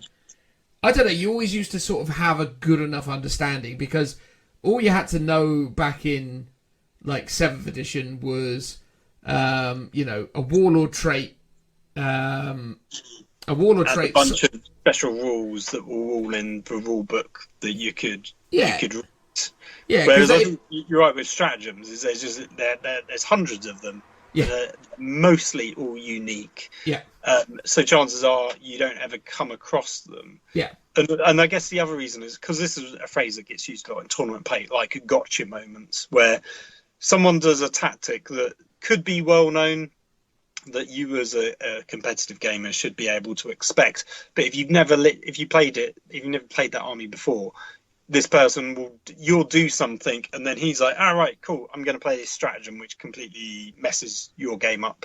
And because you weren't aware of that stratagem, you didn't act in a different way. Whereas if you know someone's going to play the Black Heart stratagem, where you could just counteract. Agents of Vect. Agents of Vect, yeah. So, for example, if you're playing a Dark Elder player and you're doing a crux moment, you're going to try and wait until they've potentially run out of CP, or you're going to do it knowing that it might not go off. It's not going to be your Hail Mary play, for example. So there are moments in the game where you feel really rubbish for playing stratagems against your opponent, or guilty for doing it because they weren't aware of it, and you're like, oh, sorry, I sort of thought you knew that I could do this. Yeah. And then you get to this weird sort of debate of how upfront should you be about your army and your tactics and your stratagems, and how much you need to be aware of certain abilities, because you want to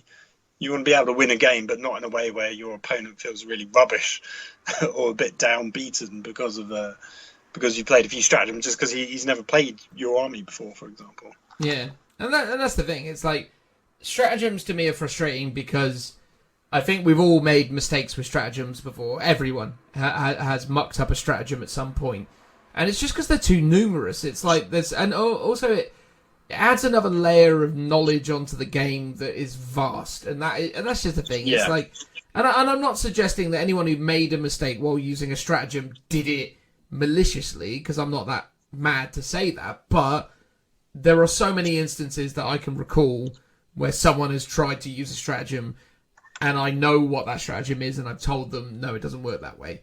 And then we get into a debate about it and it goes one way or the other. But the point is that there are so many other instances where I've just not questioned it and then discovered after the fact that, oh no, I was wrong about that. That's not how it works. Because the problem is as well, is certainly, again, if you look at it purely from a competitive standpoint, you don't have time to procrastinate. Because the other thing about tournament play with 8th edition was it was long.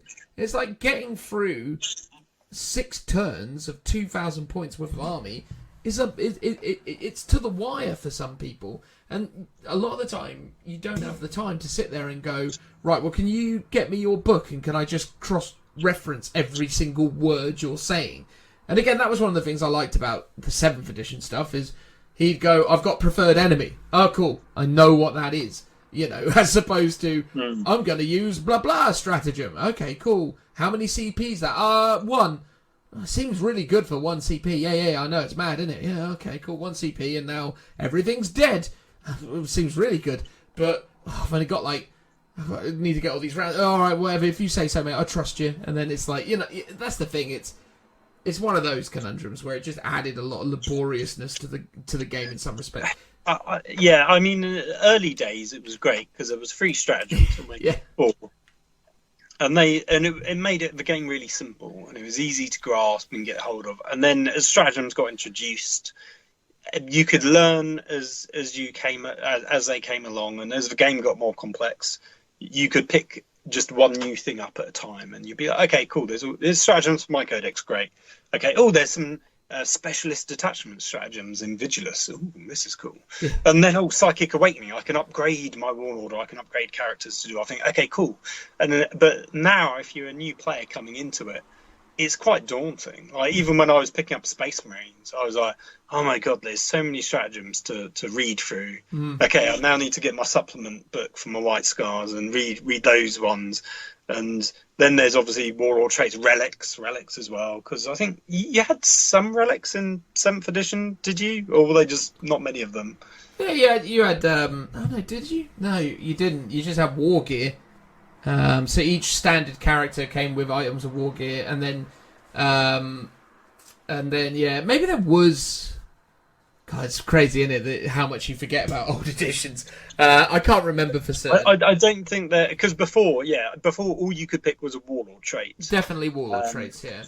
But I don't think relics was a thing, so I think that was new. And I love relics. I think that's really thematic. I love stratagems as well. I think they are really. No, there definitely were relics.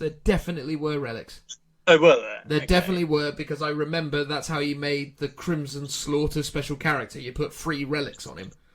Okay. So, yeah. So I think both are good. Both are thematic, but I think stratagems adds like a real level of complexity to your army list building, your game playing, and it's not just remembering the rules on your data sheet. It gives you this tactical flexibility if I've got to remember what phase in what turn on what unit to play a particular stratagem to do a certain tactic. So in a way, it makes it more complicated, but I think in a good way. I think used to. Yeah, I think that's the thing. I'm not saying stratagems are inherently bad. I like them mechanically. I just find them. Well, I think the one issue is there's a lot of imbalance between them. Like I said, it's not just on like how much one costs for a CP. Yeah. Some armies have amazing stratagems, and then others are just junk. Oh yeah.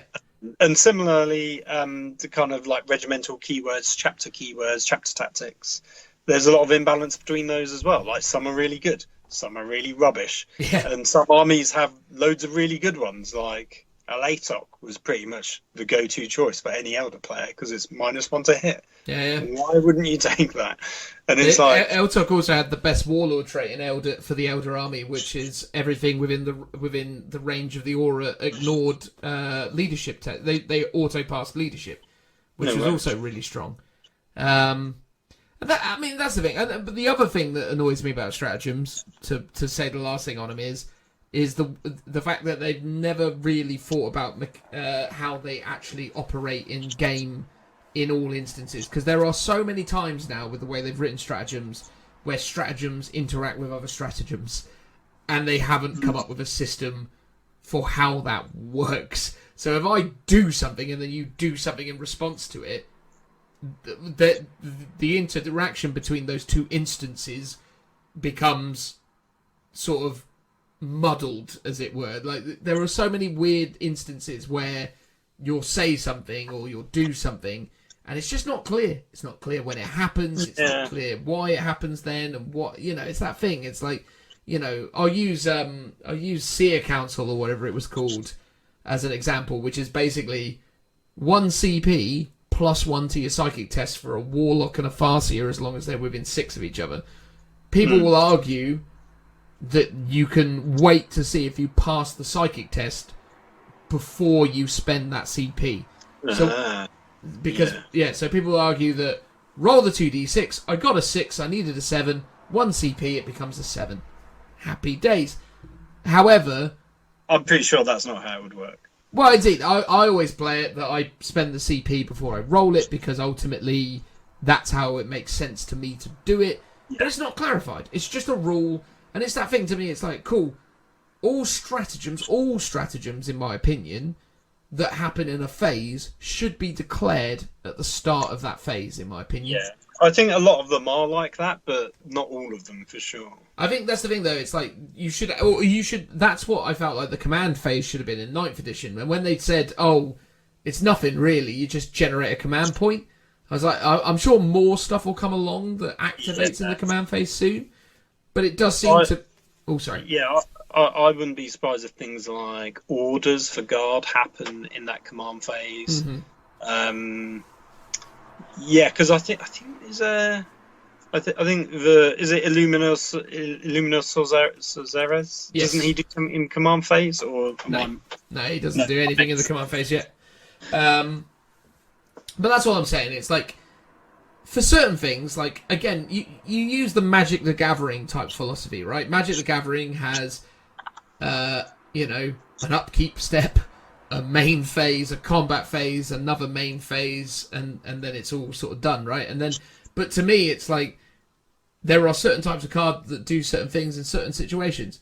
A sorcery can only be played in one of your main phases. An instant can be played any time.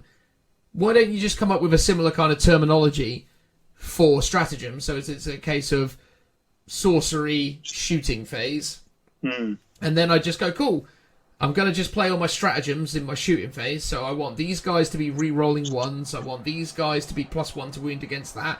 And I want these guys to, I don't know, have flat 6 shots with their flamers. Done. Cool. Those are my stratagems. I'll put my stratagems next to the units, and then I'll go about doing my shooting phase. And then, if tactically I've made a mistake and I've done something in the wrong order, and as it transpires I didn't need to pop that stratagem on it, it's like, oh well, it adds a layer of meaningful tactical depth to my decisions rather than just reacting to everything. So that's the only thing I think about stratagems, is I think they could be better. I mean, they do something like that in Warhammer Underworlds, where you've got different abilities. Some of them are like, is it like a ploy? So some that you do in your turn, and then some are reaction cards that you play in response to someone else's action or card or ability. Yeah. So something like that would make sense. But yeah, I think because I was like, oh, maybe they're going to still do that, but obviously you won't see that till they revise all the codexes. But I think if they were going to do that sort of nuance of defining what types of stratagems there are, they would have already done that in the core rulebook. So I don't think that will be happening. Yeah, and I think that's the thing with stratagems; they just seem messy to me. And again, it's going to be interesting to see in 9th edition which types of stratagems make it. For example, will the formation stratagems from Vigilus still be valid in 9th edition? Or will they just go, we got to draw the line somewhere, they're all gone? Because there's just so many of them from so many different destinations. And if they're going to turn around and say that those are never going away, it's like, well, cool. And then you're creating this weird arms race then all of a sudden, where it becomes about how long you've played and how many of these stratagems you know about, And then what's it become? You know, we're going to end up with these weird sort of like, again, to use Magic the Gathering as an example, we're going to end up in one of these situations where they're doing a tournament legal list of stratagems, or are they just going to, you know, it's just, it's weird to me. I think stratagems are a bit too bloated and they're really confusing, and I love them mechanically and it's fine, but it's that whole thing of, there's just so much that's odd about them at times, and I just sort of think... I mean, it's a bit weird. Like, they could have, with, for example, the Space Marine ones, they could have... And they did it to an extent. They basically took some of the good ones, like the Rapid Fire Stratagem. They took that out of the Indomitus Crusade Specialist Detachment, and then put it as a separate one. So rather than it costing you 1 CP to play, but also 1 CP to gain the detachment, it now just costs 2 CP. Yeah. So to use more times in the game is actually more expensive, but as a one-off, it's the same, basically. And does that supersede the Vigilus version? That's a conversation. Yes, yeah, I checked the FAQ because I was list building yesterday. So they say those stratagems don't exist from Vigilus. Use the ones in the Space Marine book. But what they could have done with all of the supplements and with the Space Marine Codex, they could have just added in those specialist attachments. Now, I guess they didn't want to because they're specifically themed for Vigilus. So maybe that's why they don't want to. But that's the way to solve it, is to be like, you know, come 9th edition Space Marine Codex, for example, go Vigilus detachments don't exist, but the ones we like or the ones that were popular, we're going to reprint here so you can keep using it. Yeah. And that's sort of what they've done to a lesser extent, but, you know, they've said you can use half here and a half in, because you can still use the Indomitus Crusader specialist detachment, but you don't need to then spend a point to you know, a CP to turn them into vets, or to, you know, use these stratagems that, you know, you can't use anymore. Yeah. But you can still use it to just gain the Warlord trait, a special ability, for example. Yeah. But there you go, right? So stratagems are here to stay, though. Obviously, 9th edition still have them. The impact of stratagems on the game, I think, has been, you know, obviously well received. But I think, again, it's one of those things that I just think as time goes on, it just starts to feel like it's getting really, really complicated. And I worry about how much the stratagem system is bloating the game. But whatever, there it is. They're here forever now, or at least until they come up with something better. But yeah, so that's the stratagem conundrum from 8th edition. I figured, Phil, a good way of going about this in terms of summarising our thoughts and feelings on 8th edition as a whole experience is if we broke it down by the phases of an 8th edition game. So I'm gonna just go through the phases, and we can have some commentary about how we think that is, and how do we think it worked, and did it seem like a good change or a bad change or somewhere in between. So, movement phase, Phil. Wait, you've skipped out the 2 bits that I know you'd be desperate to talk about. Deployment and seize the initiative. I mean, deployment and seize the initiative aren't really a relevant topic to 8th edition specifically, because for one, GW have mucked around with deployment and seized the initiative since like forever. They've always come up with new wacky ways of making all that stuff work. So I don't massively want to, you know, go on about how much I hated seize the initiative again. No, that's fair. I think everyone knows you don't like Season Initiative. And Season Initiative is gone, so we don't need to talk about it. But how about when it started early doors, it was I go, you go in terms of deployment, and whoever finishes first gets +1 to the roll-off. No, initially it was you just go first. You just go first, Phil, yeah. Then it was changed to a +1 to the roll-off. So initially everyone was like, I've got to maximise... like my elites, basically. I need to have as small as army as possible. It all became so early 8th edition, based on that deployment stipulation, was all about minimum drops, and then it all became about transports, and that's why early doors things like the Wave Serpent really already very early doors started to show its value, because it was durable as anything, still is. And it could hold 12 models, and that was just crazy efficient. Because I mean, I had an Elder army early doors that was like 4 drops, but it was made up of like 10 different units or something, or like 13 different units, but they were all just crammed into wave serpents, and it was like, yeah, sure, that's how it plays. So yeah, that was a really interesting meta game early doors, was the drop rate and being able to reduce your drops. I remember when I went to the grand tournament at Warhammer World, my Chaos army could go as low as like 7 drops or something, which meant that I was automatically going first in most games against people. But then obviously Seize the Initiative still existed, so it was a really weird system, because it was that whole thing of like, well, I've done everything to try and make it that I gain that advantage, but then there's a 1 in 6 chance that it's all for naught, and then you sort of ask yourself, well, why did I even bother doing all of this in the first place? So it was a complicated time for sure. I mean, I don't think at any point in 8th edition, if I can just say this, I don't think at any point in 8th edition GW's got deployment right. Not once in all of the versions of deployment they came up with. I mean, the chapter approved 2019, so the latest version of chapter approved, I thought got it pretty spot on. Obviously, it still had CZ Initiative, didn't it? So I know you weren't happy about that, but otherwise it seemed pretty solid in terms of the roll-offs. No, because what happened? Defender. Yeah, because what happened is that it's something I don't understand why they have never got their heads around, is the notion, at least within chapter approved missions and all the other bits and pieces, that you choose to be the attacker or the defender. If the attacker deploys all his models first, and the defender deploys in response.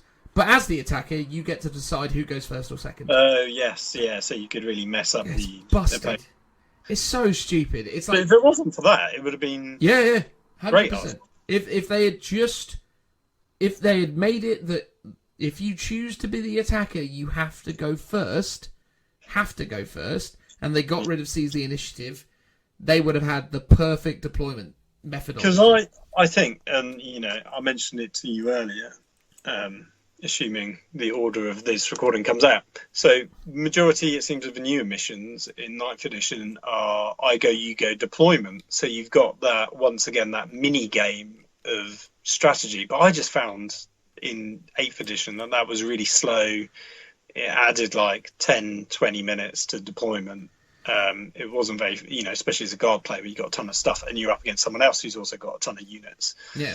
And half the time, a lot of people kind of know, some people just know where their army's going anyway. And they're like, I'm just popping it down here, pretty much regardless. And this is where one of those cases where I sort of wish, and that, I've not played for new missions, so I can't say, but I sort of wish GW would stick to their guns a bit and be like, no, ITC people, I know you Americans love alternate deployment, but this is how we're doing it for 9th edition. Trust us.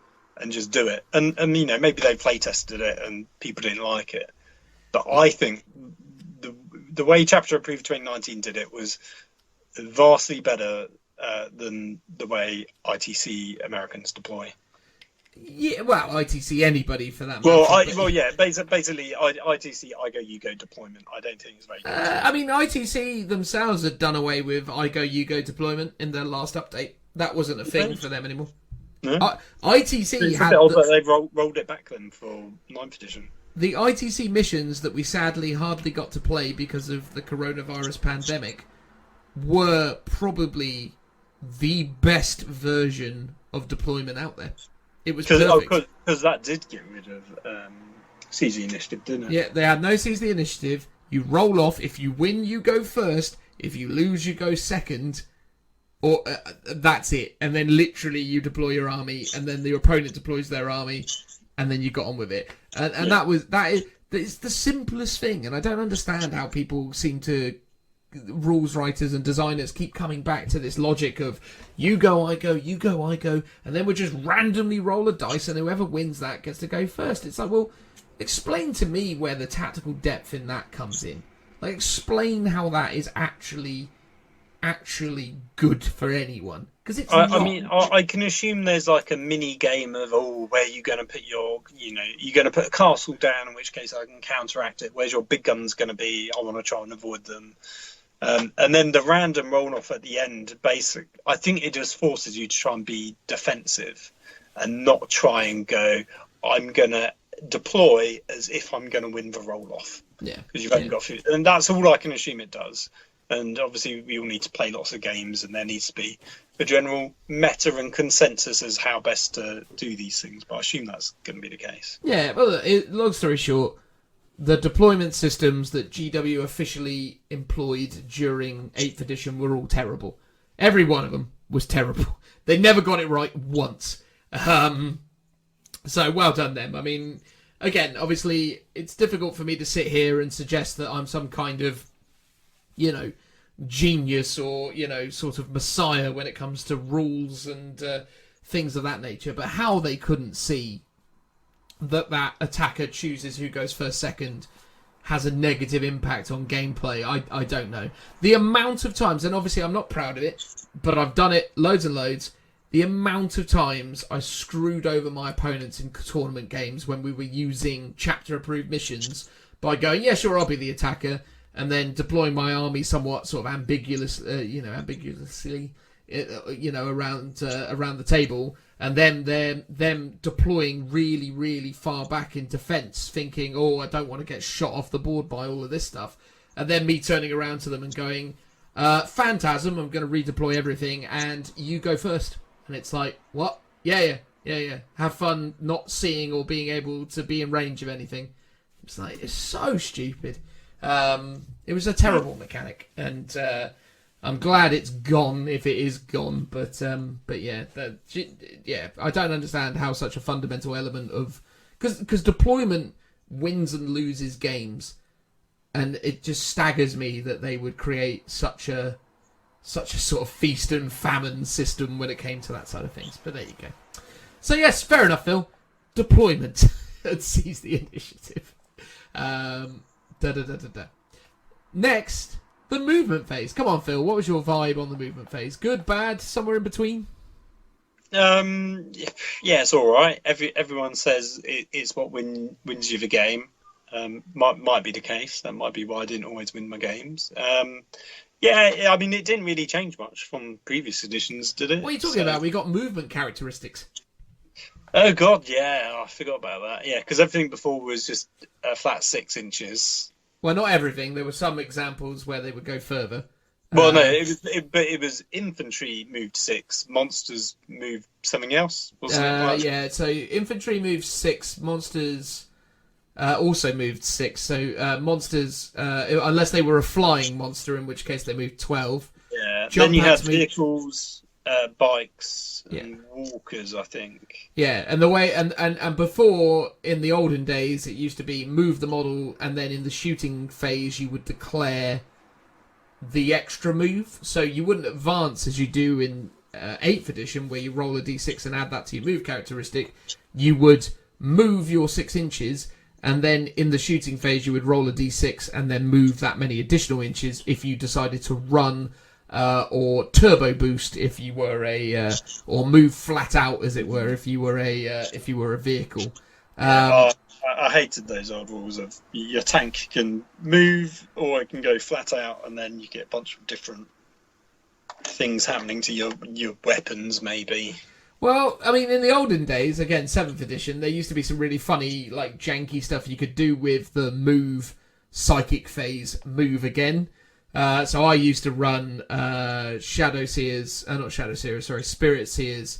in Venoms. So I used to ally as like a Yanari detachment and put like Spirit Seers inside of Venoms, and then they would be backed up by some Incubi, and then I'd move the Venom in the movement phase, use Psychic Shriek, which used to be the most busted psychic power in the world, because obviously the Psyker could perform that outside of through the open top transport.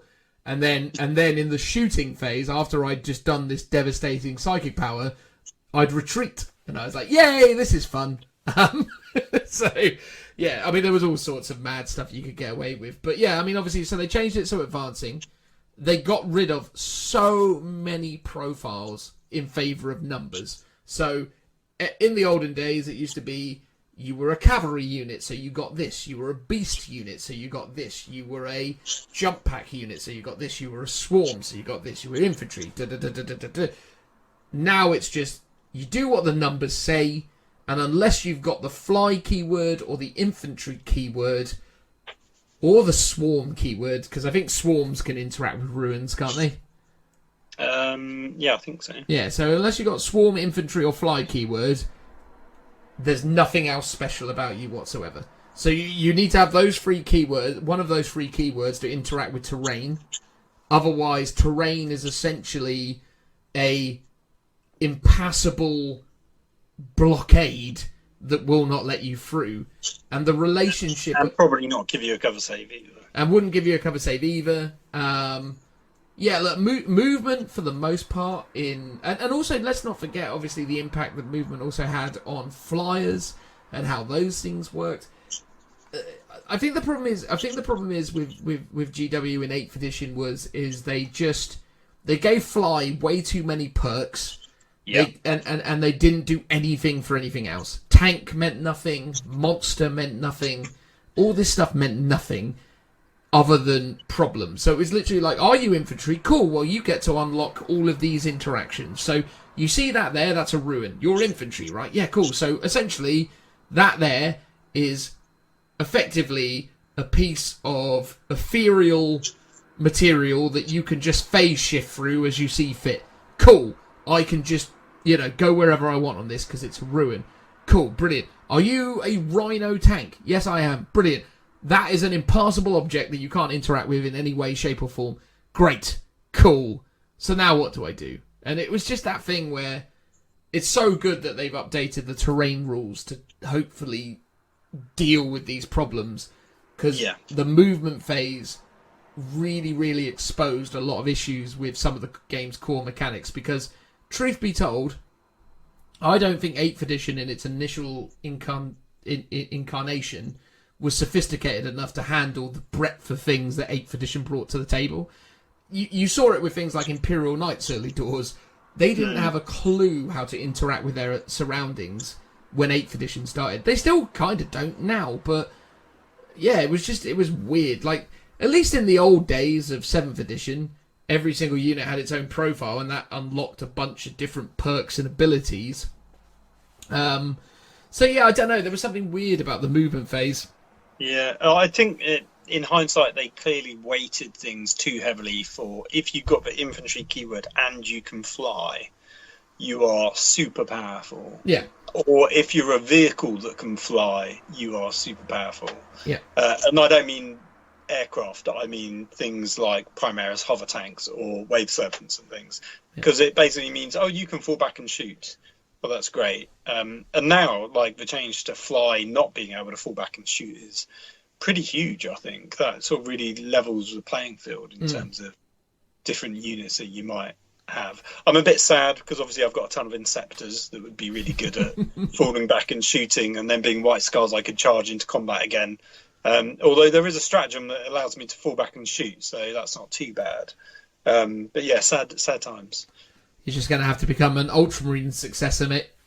No, maybe. No, I'm quite happy with still being White Scars. I like some of, even though I'm probably not going to use a lot of the benefits, I like some of the tactics around their stratagems without having to use bikes and stuff. So. Well, enjoy them while you got them, Phil, because that supplement's got about 3 more months left on it. Yeah, quite likely. Psychic phase. Now, in my opinion, in my humble opinion, perfect. That's as much as I can say. If they got anything right in 8th edition, they got the psychic phase right. What would you say, Phil? Yeah, no, I think you're right. It's that they made it a lot easier. I think if I remember from 7th edition, didn't you have like a mastery rating on your psychic, and that gave you so many dice? Phil, let me explain this to you, Phil. Let me remind you, take you on a journey down down history lane, as it were. So in the old days, Phil, I would have, I don't know, an Elder Farseer and let's say an Elder Warlock. So my Farseer would be Mastery level 3, my Warlock would be Mastery level 1. And you, Phil, would have nothing because you're a Krieg. No. You don't believe in Psychers. No, exactly. So it would be my psychic phase. So I would roll a d6 to see what the winds of magic, as they used to be called in Warhammer Fantasy. They used to have a warp charge or whatever it was. That was the words. So I'd roll a d6 and I would go, oh good, look, I've rolled a 2. So there you go, Phil. There's your 2 dice. And then here's my 2 dice, and then I'll add my 4 on top of it, and then I will allocate my dice to trying to achieve rolls to achieve the ability. So this spell I'm trying to cast would be a warp charge of 3, so I'd need to roll a 4+ on at least 3 dice. So I'll throw 5 dice at it, or something along those lines. It was just awful. It was for sure. It was so bad. I would always get my cursory 2 or 3 dice that would never, ever dispel anything. Of course. Ever. Of course. And it was that thing where, like, it was just crazy. Like the 7th edition / 6th edition Psychic Phase was mad. There were 2 massive issues with the old Psychic Phases from 6th and 7th. One, you didn't know what psychic powers you were going to get because you had to roll for them. Oh my god, yeah, you had to roll for them. You had to roll for them, which was so stupid, it was unreal. And then 2, it was the whole way that psychic thing would interact with each other. And then you threw in, like, Primaris powers, and the Primaris powers were, like, the main power, and then you'd roll a d6 to see what you got on top of it. Oh god, yeah, you got, like, your free power, and then out of that discipline, wasn't it? So every time you picked from a discipline, you got the Primaris power. Well, only if you were dedicated to a discipline. So if you were dedicated to a discipline, you got the Primaris power as well as, say, 3 other powers from it. But if you weren't dedicated to that discipline, you would only get what you rolled on the d6, and you could choose to swap that for the Primaris power if that's what you wanted. Yeah, I mean, I remember that really slowing games down at the beginning, because your opponent would be frantically rolling or drawing cards or whatever, and then you would just let them get on with it, and they'd be like, these are my powers, and you'd be like, okay, I trust that you've done this correctly. Me and Rich used to run our Blue Meanies double army, which was Thousand Suns and Chaos Demons. It took us 20 minutes to start every game because of how many dice we had to roll just to get our army up and going at the start of things. It was like, right, every single unit's got its own psychic power, so we had, like, horrors and that all have psychic powers. Then we've got exalted and greater gifts that go on our demon princes or our greater demons. It was just mental. It was like literally rolling dice for ages to see what powers we got. And it was just so stupid, man. And that's the thing. 8th edition's Psychic Phase is perfect. It is exactly as complicated as it needs to be while also still being simple enough to understand. I honestly cannot think of a way they could make this better than what it is now. It's yeah. If again, I doff my cap to 8th edition Psychic Phase. It's the best it's ever been. There you go. Simples. Yeah, no. I mean, I don't get to use it all that often. I think as soon as I got my Inquisitor, that was the first time I've ever had a Psychic Phase. And I'm like, oh, I can do things like Smite, or I can do Terrify, which annoyingly they've made rubbish. But yeah, it's not too bad. It's not too bad. Yeah, it's pretty fun. I think Smite is underrated, because I think originally Smite spam was a thing, and I don't know if that's because you could cast it. Oh, that was it. I don't know if an individual psychic can cast it multiple times. They never could, but people interpreted it that way early doors because people make mistakes. But then also, because you could keep recasting it with different psychers, you would just take loads, or like 1,000 suns, and your whole tactic was to always cast as much Smite as possible. Because it is really powerful. When you can deal out mortal wounds, you go, oh, I appreciate how good this is. Yeah. But then they changed it so the difficulty rating, like the psychic psychic level warp charge went up by 1. Yeah, warp charge. So it went up by 1 each time. Yeah, to make it harder and harder. Then that sort of felt like that it balanced that mechanic out, so you're not doing it too much. Yeah. I mean, obviously, early doors with the Smite spamming, it was a little bit ropey, but once they, finessed that situation, it was great. I suppose the only issue is with psychic powers in some instances when you're up against powerful psychic armies. It can feel a little bit difficult to engage with that because ultimately you can't do anything about it. So when you're up against like Grey Knights and they're just going, more wounds, yeah! And you're like, cool, I'm the Krieg, I'm just going to take it. Fine, but like, yeah, I think, bar that mild irritation that it can sometimes be difficult to interact with, I think it represents it perfectly. So there you go. Well done them. They got that spot on. The shooting phase, Phil. What do you think of the shooting phase? Well, it's probably, as a guard player, it's my favourite phase. It's where you thrive. It's the main phase, pretty much the only phase. It is time consuming if you've got buckets of dice to roll. The thing I didn't necessarily like is, well, they got rid of blast templates and changed it with a d6 dice roll. And on the whole, if it was a large blast template, it became d6 shots. If it was a small blast or a flamer, it was d3. D3. Although flamers are d6, but then some variants as well. Yeah. Yeah. But basically, they were kind of crap. And they still are to an extent, but they introduced lots of rules to counteract it. So a battle cannon does 1d6, which not only... The problem is 1d6 isn't enough, so they gave them the grinding advance rule, so it's 2d6. So 2d6 is a decent amount for Lehman Russ, because you still have to roll to hit, so you're pretty much halving whatever you roll once you've hit it. Whereas with battle cannons before... you would roll your scatter dice. I think you have a 1 in 3 chance of just getting a hit, in which case you're getting everything under the template.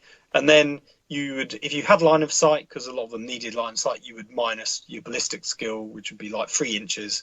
So you would reduce the amount you scattered by. So, but people used to be able to like blob up if you were deep striking, for example. And we didn't mention this before. You had to put one model down and then create a circle all around it of all your other models. So Terminators coming down or Necrons like phase shifting to the other side of the board would just be in a clump. And you could literally land a large blast and get like 8 or 9 models under that one blast, and you've just hit them. Like, you don't need to roll an additional dice to hit. So I found that mechanic quite punishing, especially on the index options, which never really got updated. But overall, I think it was a good thing, because you argued so much with people about what was under a template, where the template went when it scattered. You would be looking through the template top down and you'll be like, I can see 5. And the guy would be like, no, I can only see 2. And you're like, no, it's really clearly obviously 5. And it would just be never-ending arguments. So the fact that they've just gotten rid of that is a bit of a godsend. Although I loved templates, I loved the apocalypse size templates. I bought a set and I never got to use them, unfortunately. I think I might have used one once or twice, and I think one of them was when my Baneblade blew up. But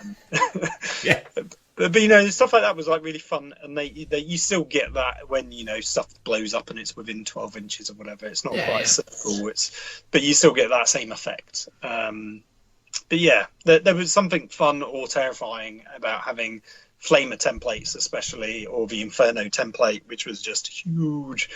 So I sort of miss them from a nostalgic point of view, but I think gameplay-wise, it was very a good decision to get rid of them. Yeah.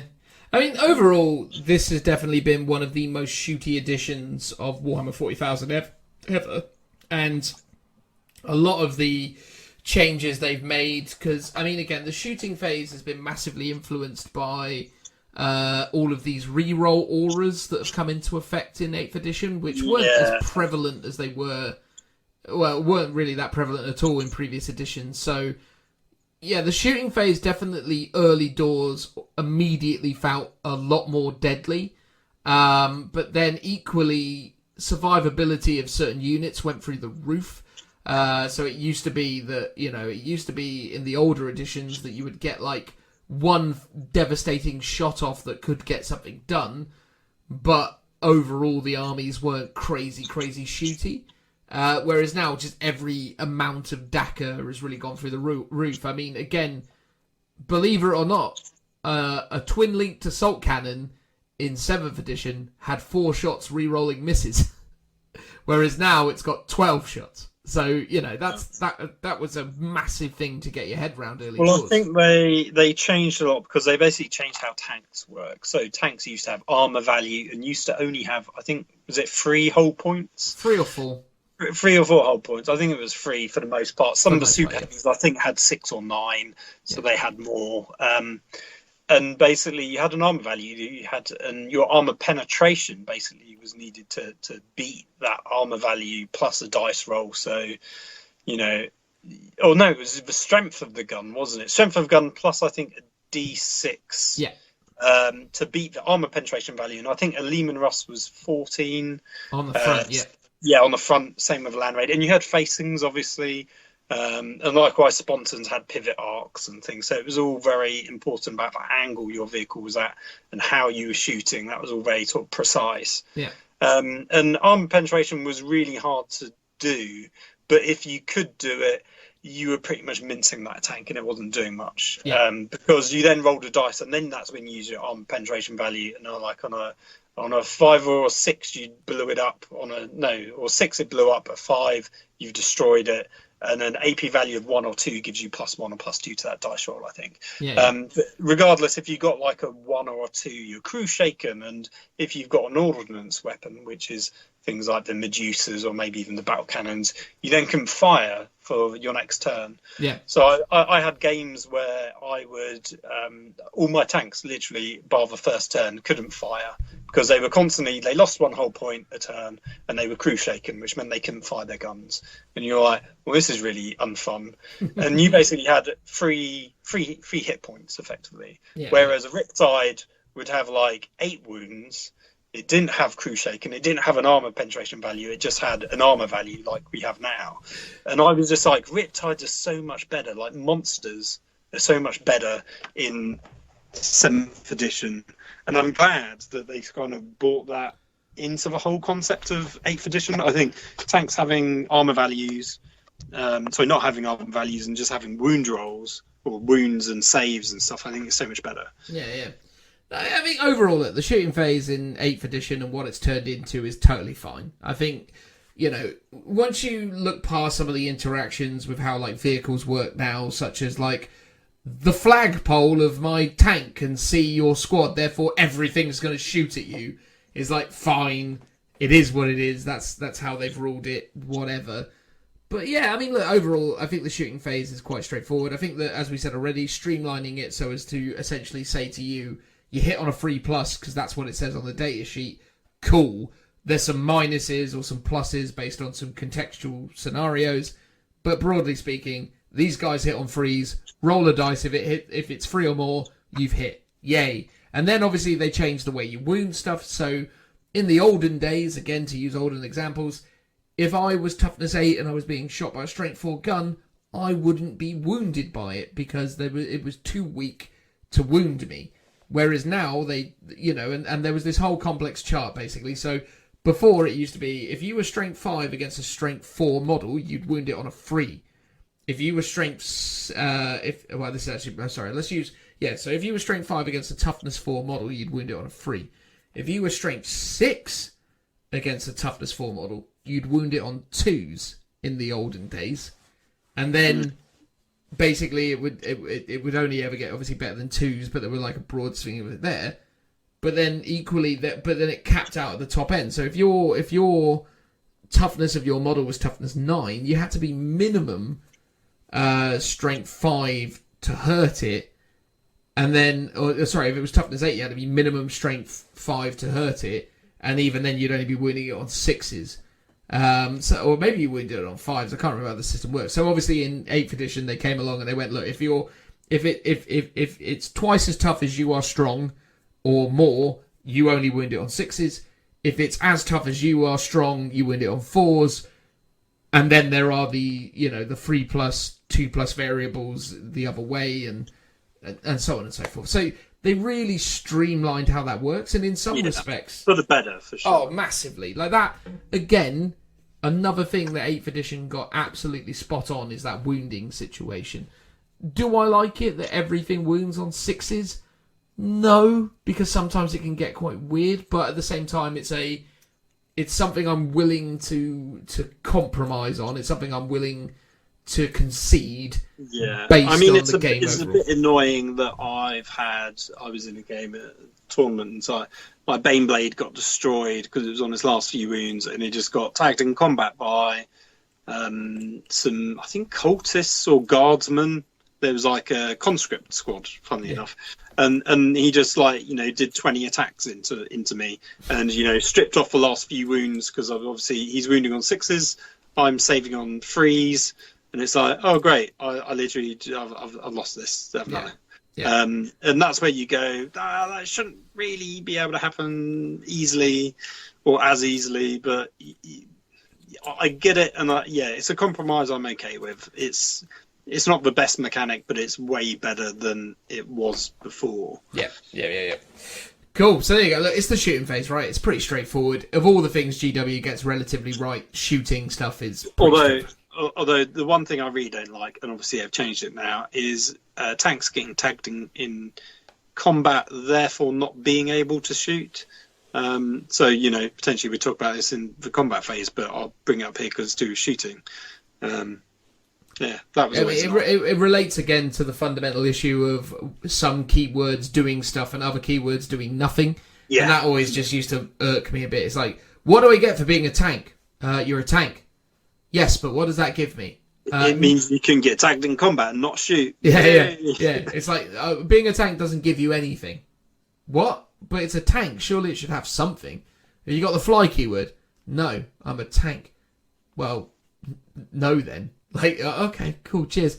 I mean, that was the crazy thing with 8th, is that, there were so many... Because, again, even in 7th edition, again, if you were a monster, you would have the smash special rule. Oh, that was good. And you could do smash attacks, and you could go, I'm going to put all my strength into one massive... Rah!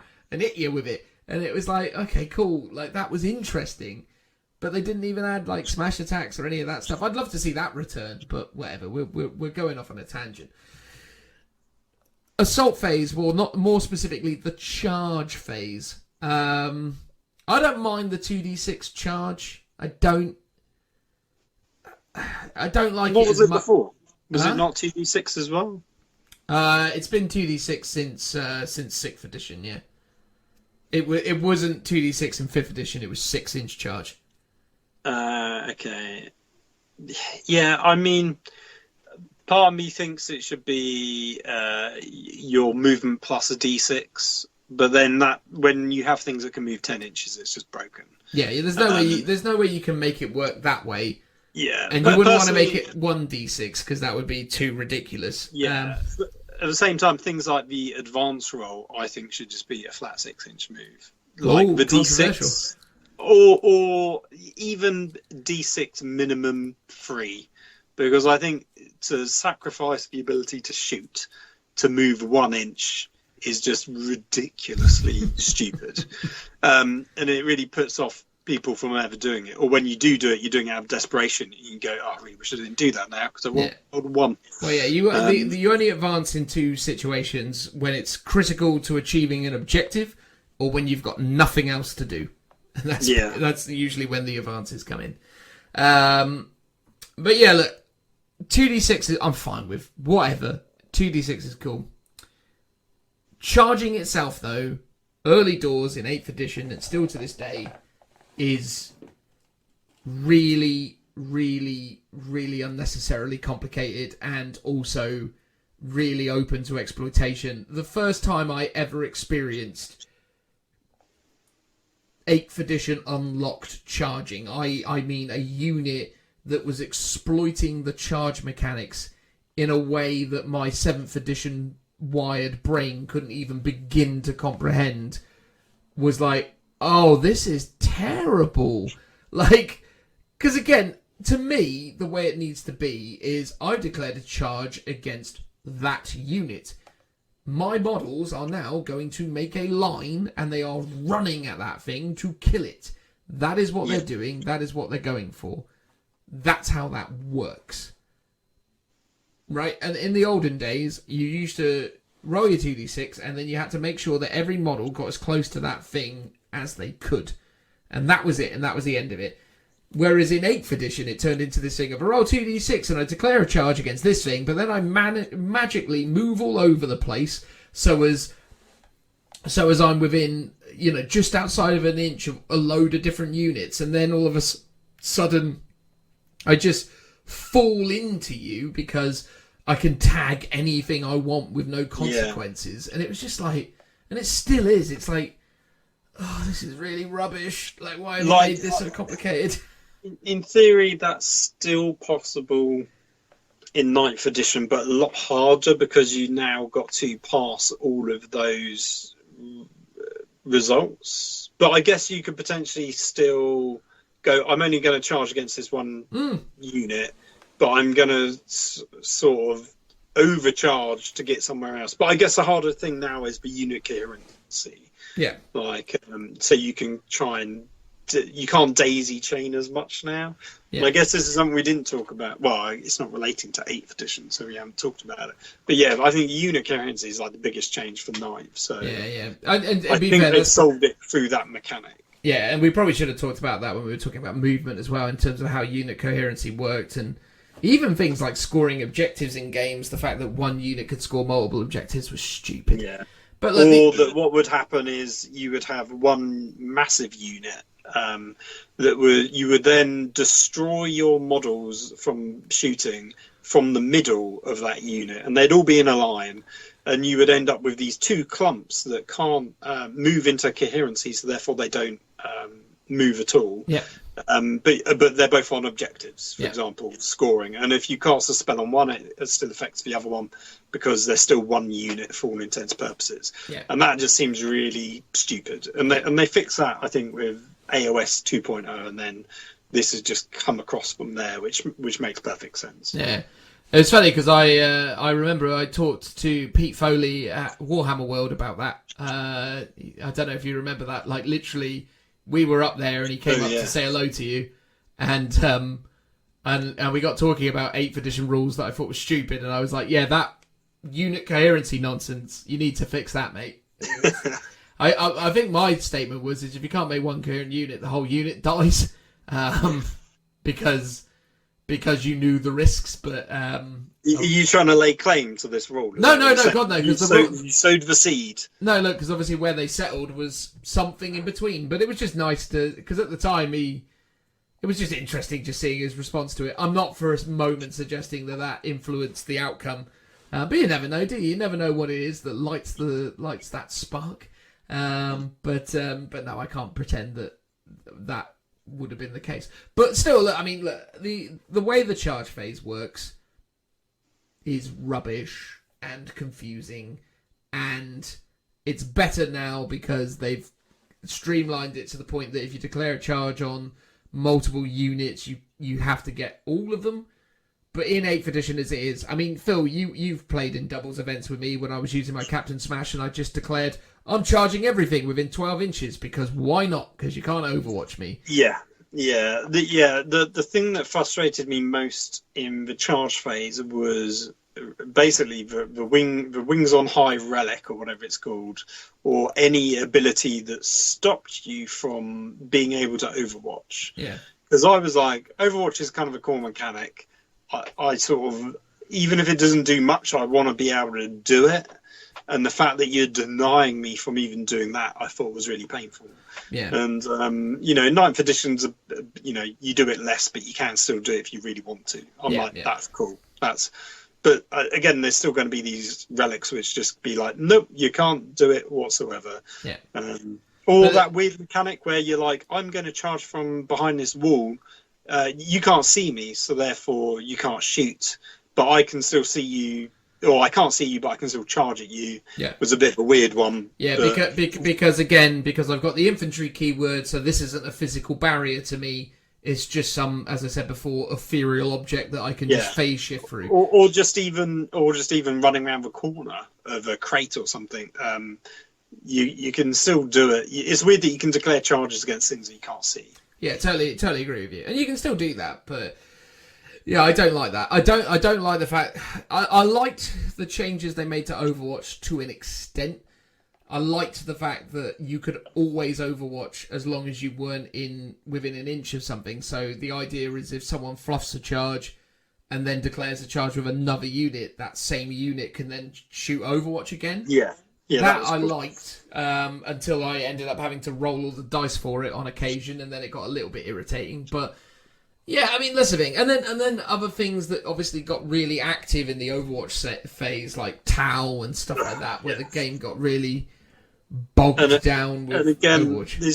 This is the thing where I said before, I kind of wish GW would stick to their guns, because it fit. Now, I could be wrong. It feels like when they announced the Overwatch rule, they basically said, yeah, Tau can't do this, but they can do it twice. And then they took that comment down about they can Overwatch twice instead of once. And then a few days later, like, don't worry, Tau players, you can just Overwatch as normal. And it sort of feels like they did that as a reaction to the Tau players, as opposed to that was intended all along. Now, I don't know if that's true, but it sort of feels like it might not have been. And because all it is, it's not in a codex, it's just an FAQ. So they can just update that digitally, so that's not a problem. Oh, certainly.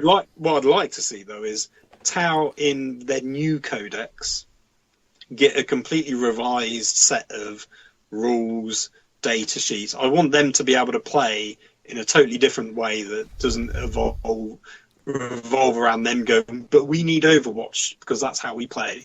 It should be, no, you don't get Overwatch anymore. You Overwatch like everyone else. Maybe you can do it twice, or you can do it slightly better when you do it, but your whole army doesn't get to do it. Yeah. That being said, you've got so many other better things that you play better. Yeah, I think there's a lot of Tau players out there who would love to go back to the world of move, shoot, move again, as opposed to Overwatch. You know? Yeah, but move, shoot, move is just broken in itself as well. It is, but it was a core Tau mechanic and has been a core Tau mechanic since the days of old. So I feel like for the way the Tau army is built, it's like you actually sort of feel like because you've got all these jump units. Yeah, it does make sense. I'd be fine with. Give a move, shoot, move, because that feels a lot more tactically flexible and interesting than just having them Overwatch.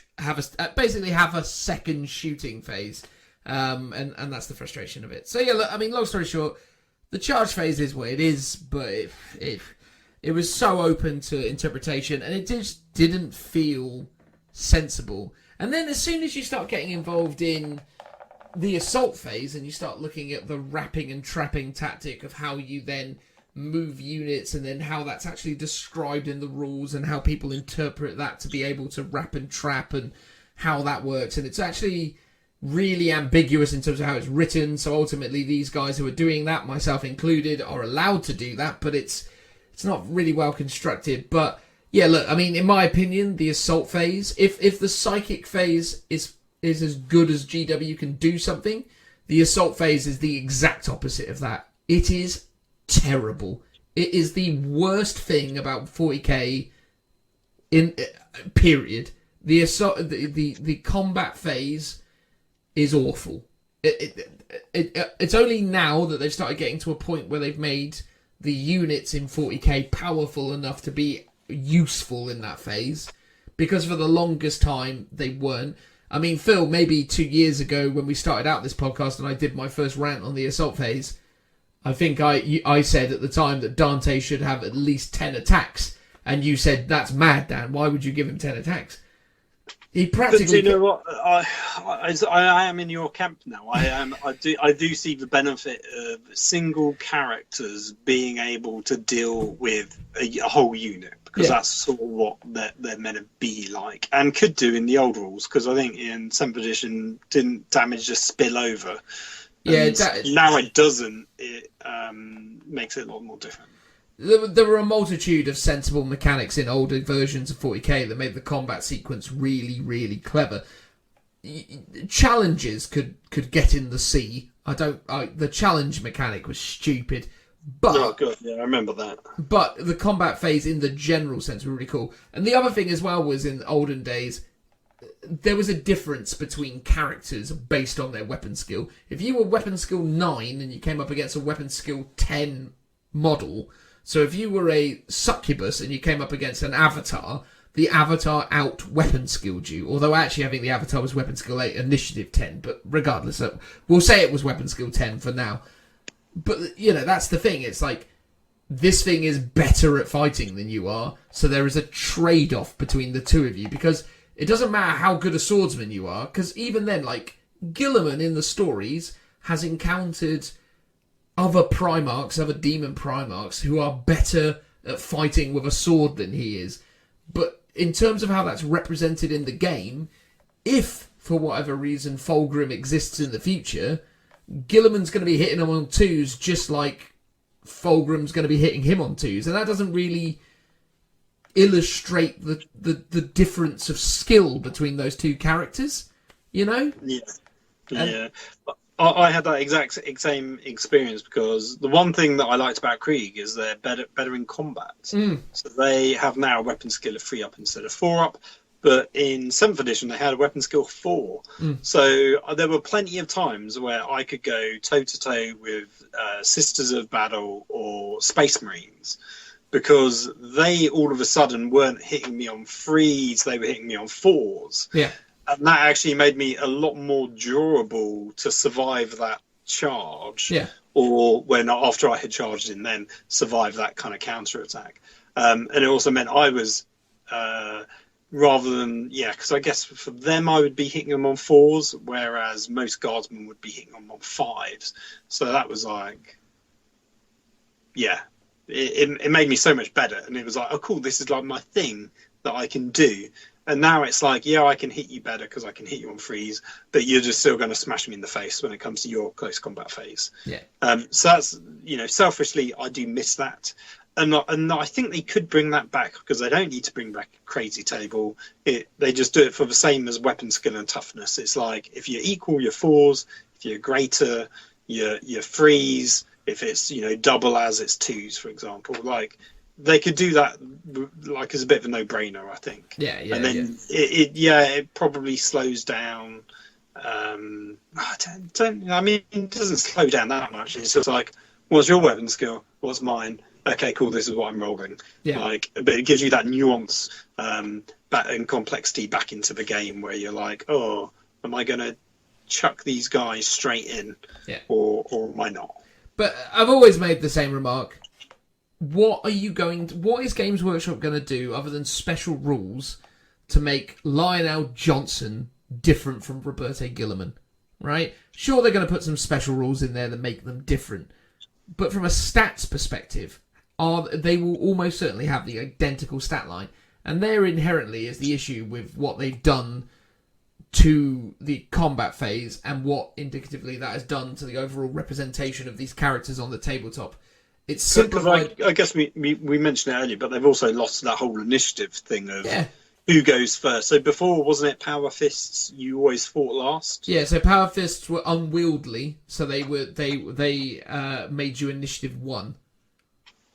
And then if you charged into cover, so if you charged into something with cover without frag grenades, because the idea was that before frag grenades you didn't throw them as an actual weapon, you used them as a defensive tool or as an assault grenade. So if you had frag grenades, the intent was that you would throw them at a building as you were charging it to allow you still to use your initiative. Whereas if you charged into a building and you didn't have those grenades, obviously the people receiving the charge were ready for you in a building, so they would be initiative 10, and you would and it would work like that. So there were all these really clever mechanics in terms of how combat worked, how combat used to work in different places. Everything was related to a step-by-step initiative sequence, and you had simultaneous combat, so you could be in a situation where I'm initiative 4, you're initiative 4, so we could kill each other. That's something that doesn't happen anymore. There's no trades, like all this stuff that used to happen. I mean, there are some simplified rules. So there's some mechanics that say you count as having charged, or now that we're seeing more stuff which is you can nominate a unit and that unit gets to fight last, like the Judicari and one of the I think Inquisition abilities, like stratagems or psychic power, something like that. so which is sort of replicating the initiative step, but in a much more simplified manner. Yeah. The other issue with the combat phase, which was really problematic, is there was nothing in the combat phase, even now, to reward elite combat units. So the problem was early 8th edition was that hordes were everywhere, and a thing that used to keep hordes in check were small elite units that used to be able to run into those hordes, cut down 5 or 6 people, and then break the unit and make them run away and then cut them down as they ran. Whereas now, if I throw... In early 8th edition, if I flung 6 Custodes at 30 orcs, best case scenario with those 6 Custodes, I'd have killed 6 orcs. Yeah, because how did it work before? It wasn't a morale step, was it? It was a... you sort of did a roll-off, didn't you, to see who won combat, wasn't it? Yeah, so before you... So basically, the way it would work is you do all your charges, and then you would basically accrue certain buffs, debuffs, based on certain stipulations to your initiative value. And then you would consult the initiative chart. Oh, and you'd issue challenges as well, and then you'd consult the initiative chart. So essentially, initiative 10 would go first, 9, 8, 7, 6, so on and so forth. And then any models with a corresponding initiative would activate, and then they would fight. If you had the same initiative, then you would fight simultaneously. If you had a higher one, you'd go first. If you had a lower one, you'd go afterwards. But it created an interesting kind of dynamic within it. And then when everything was resolved, you would roll your leadership tests, which would be impacted by the number of casualties that your squad had suffered. So you would essentially... Because as well, remember in the old version of the game, you'd roll leadership tests at the end of every phase, not just at the end of the turn. So you'd roll your leadership test to see if you broke. If you broke, then you did an initiative test, which essentially was you rolled a d6 plus your initiative. If you rolled higher than your opponent, you got away. If you rolled lower than your opponent, they cut you down. And then everything in the unit was destroyed. Yeah, that was pretty thematic. Also, I think the problem with that is it almost made combat so devastating because you would just, like I said, a 5-man squad would absolutely mow down a 10 or 20-man squad. Yeah, but you sort of felt like that was thematically accurate because it made units like Incubi, Custodes, Sanguinary Guard, all these kind of combat specialists feel powerful and threatening. Yeah. I mean, there were some fun things with that. So you could have 1 or 2 guys run away, and then they would still be on the board. And every turn you would have to do a leadership test, and they would either and I think then they could only pass with a heroic leadership roll of a double 1. If they were if they were under 50% of their starting unit size, then they had to roll double. They predominantly would. Or you had, I think, for Krieg, if you had an officer nearby, you could actually do it on a normal result. So sometimes you would have these 2-man, these 1 or 2-man units. So they're literally just running off the board for the rest of the game. And there was nothing ever you could do. But sometimes they would stick around, and they would be the most annoying unit for your opponent to have to deal with. It's like, I've got these 2 men stuck in a crater, and I'm going to always take cover, because I forgot that's the thing you can do. You can always take cover. Go to ground, Phil. Go to ground. Go to ground. That was it. Where you couldn't shoot in your turn, but then you got +1 to your save. +1 to your save, and you could only snapshot. Yeah, or +2 if it was I don't know, an Aegis defense line or something. I think. Yeah. They were fun, and they would make for really durable units that were just going to sit somewhere but not really then do anything. I mean, we've kind of muddled the morale phase into the combat phase here, I guess. I mean, look, the biggest problem with the combat phase early doors is GW didn't write rules for their models that were in line with the rules that they had created. So they had 7th edition mindsets for 8th edition rules. And I said it very early on, there's not enough attacks in any of these units to be meaningful. And that's the problem. And it's only been recently with the changes to the Space Marines and the changes to some other units and special rules that combat's become remotely usable. Yeah. I'm sort of surprised they didn't make a universal rule that when you charge, you get +1 to your attack, which is what you used to have that as well. back in 7th edition. And obviously, Space Marines get it. And I'm almost a bit like, I'm surprised they haven't just done it to everyone to make combat a bit more deadly and to give you an incentive to charge in. Yeah. But to make it just for Space Marines, I get that. Oh, fair enough. Okay, I get that. Yeah.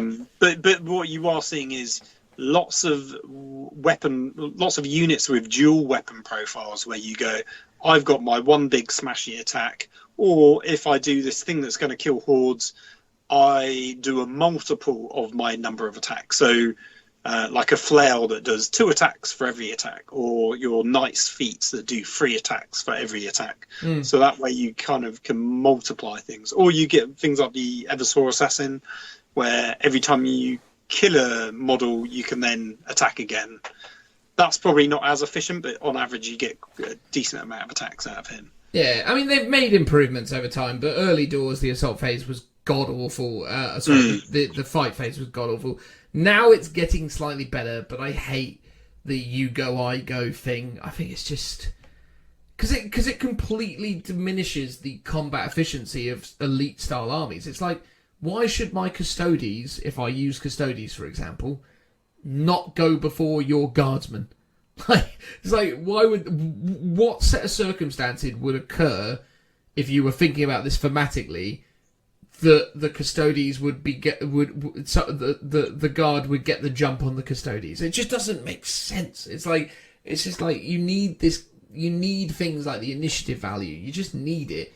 But I think the problem with that is it then just really penalised non-combat armies because, for example, Guardsmen basically they can't even because what you end up getting is you're like, I'm charging you, but you're going to attack me first. Great, that was really unfun. Even if it was sort of thematically correct, but it meant charging in never really gave you a bonus beyond I get an extra attack. But I suppose the argument then is that, could you have introduced a thing that maybe charging still lets you go first? But I don't know, because in olden days, in 2nd edition, charging always made you go first. But yeah, I don't know. They've slightly improved it now in the new edition. So charging units go first, and then the person that didn't charge. The person whose turn it is gets to pick a unit first. No, the person whose turn it isn't gets to choose to go first. Yeah.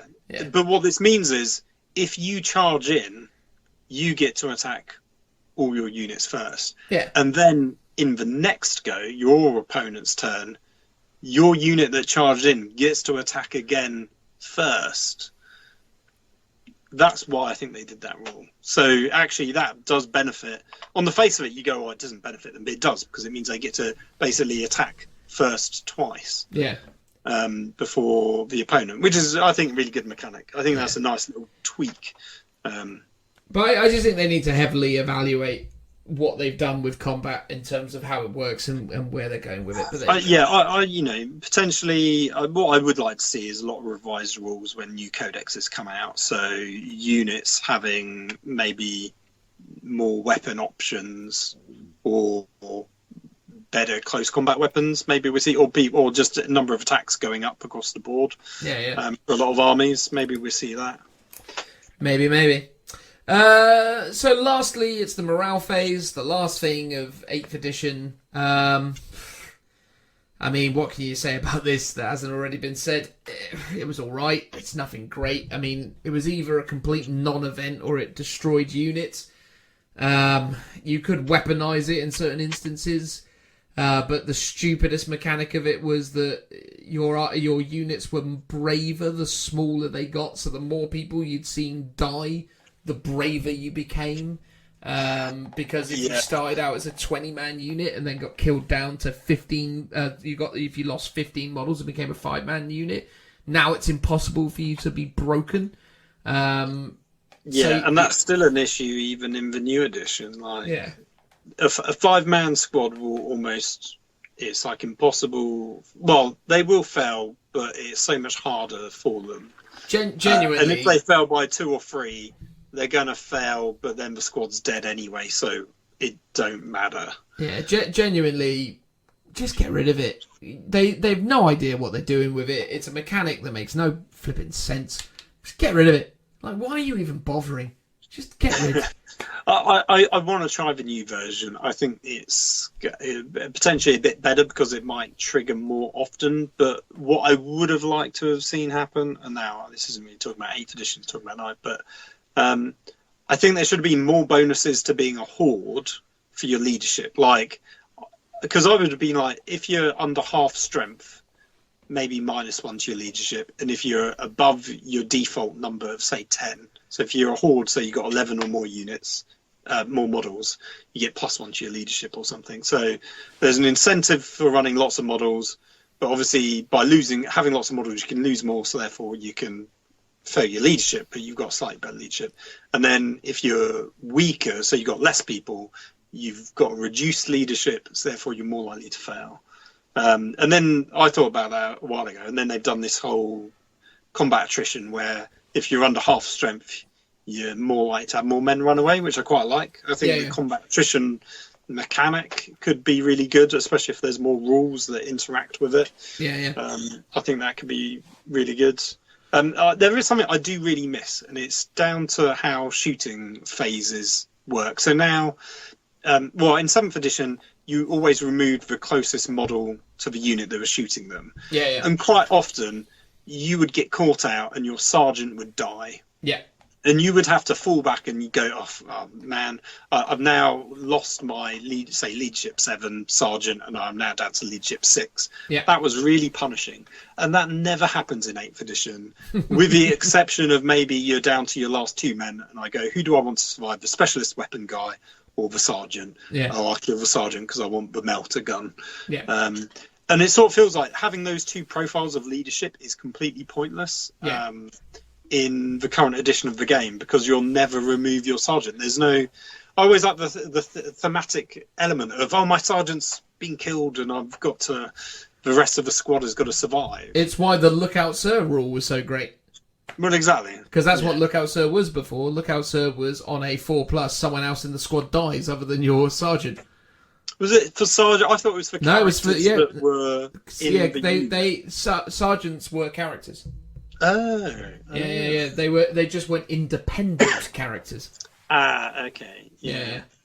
So I sort of miss those kind of mechanics around morale where you'd have a weaker squad. I still think, Phil, one of these days we should go back and play 7th edition just to try and relive it and see what the nuances of it were. But obviously, I accept that would probably be a bit of a tall order these days. But yeah, I mean, I think if we're doing that, we might as well just do a game of Horus Heresy, because that is 7th edition. Why not? I've got a lovely new Custodes army. That works in Horus Heresy. Let's get it on. That's true. Yeah. Cool. Look, here you go. Let's summarise this with our general closing thoughts on 8th edition, because we've been talking about it long enough now. We probably need to stop. So, for my side of things, I've really enjoyed a lot of things about 8th edition as a hobby experience. It's been really great to see how Games Workshop have engaged with the community to do more. It's really awesome how many events are happening all around the world, and it's really incredible to see all the people coming out and getting involved in the hobby. And that's been hugely motivating for us doing this podcast, because ultimately we really wanted to start to, get involved in that and to kind of give back to the community and do something to try and help people, sift through the quagmire that is, getting into a game like Warhammer 40,000. And yeah, look, I mean, 8th edition has been a really inspirational, really fun, really great edition of 40k that I'll remember really fondly.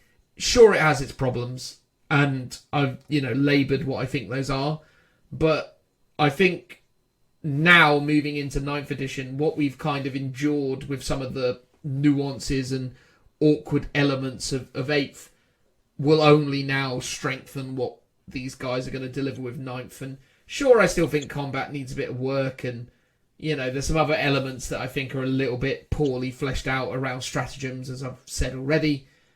But overall, it's just been a really, really great few years playing 8th edition. I've had a lot of fun, met some great people, and that's largely because of 8th edition. You know, people were not coming out in their droves to play 7th edition because of what, you know, GW had sort of done with it. So yeah, genuinely, overall, I would rate this edition, ironically, a solid 7 out of 10. I would say, in terms of my in terms of the edition. I was thinking there, why I said ironic, I was thinking of giving it an 8, but then I was like, no, I'd probably have to net it out to a 7.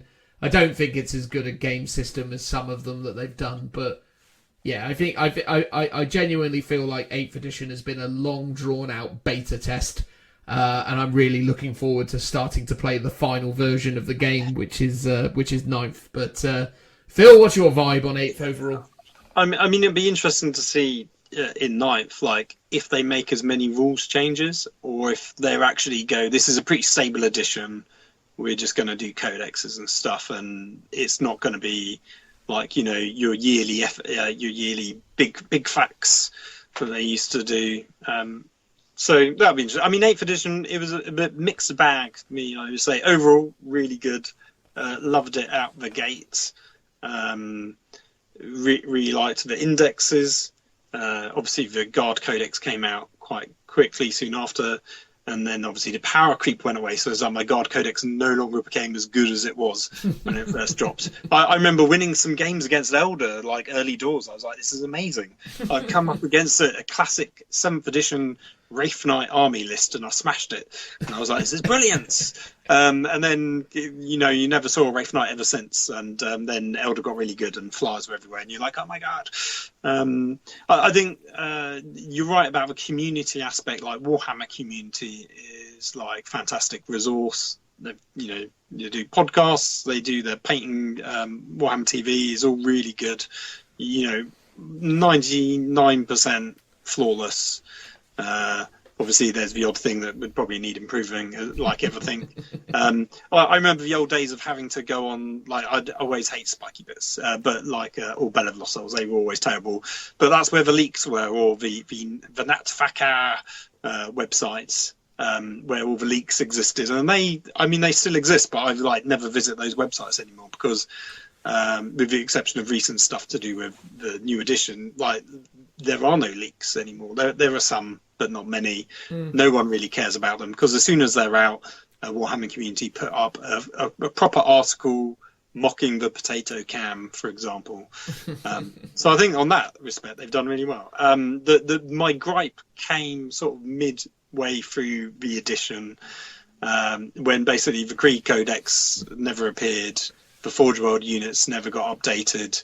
And it's been 3 years and they still haven't been updated. And it's like, that's been a real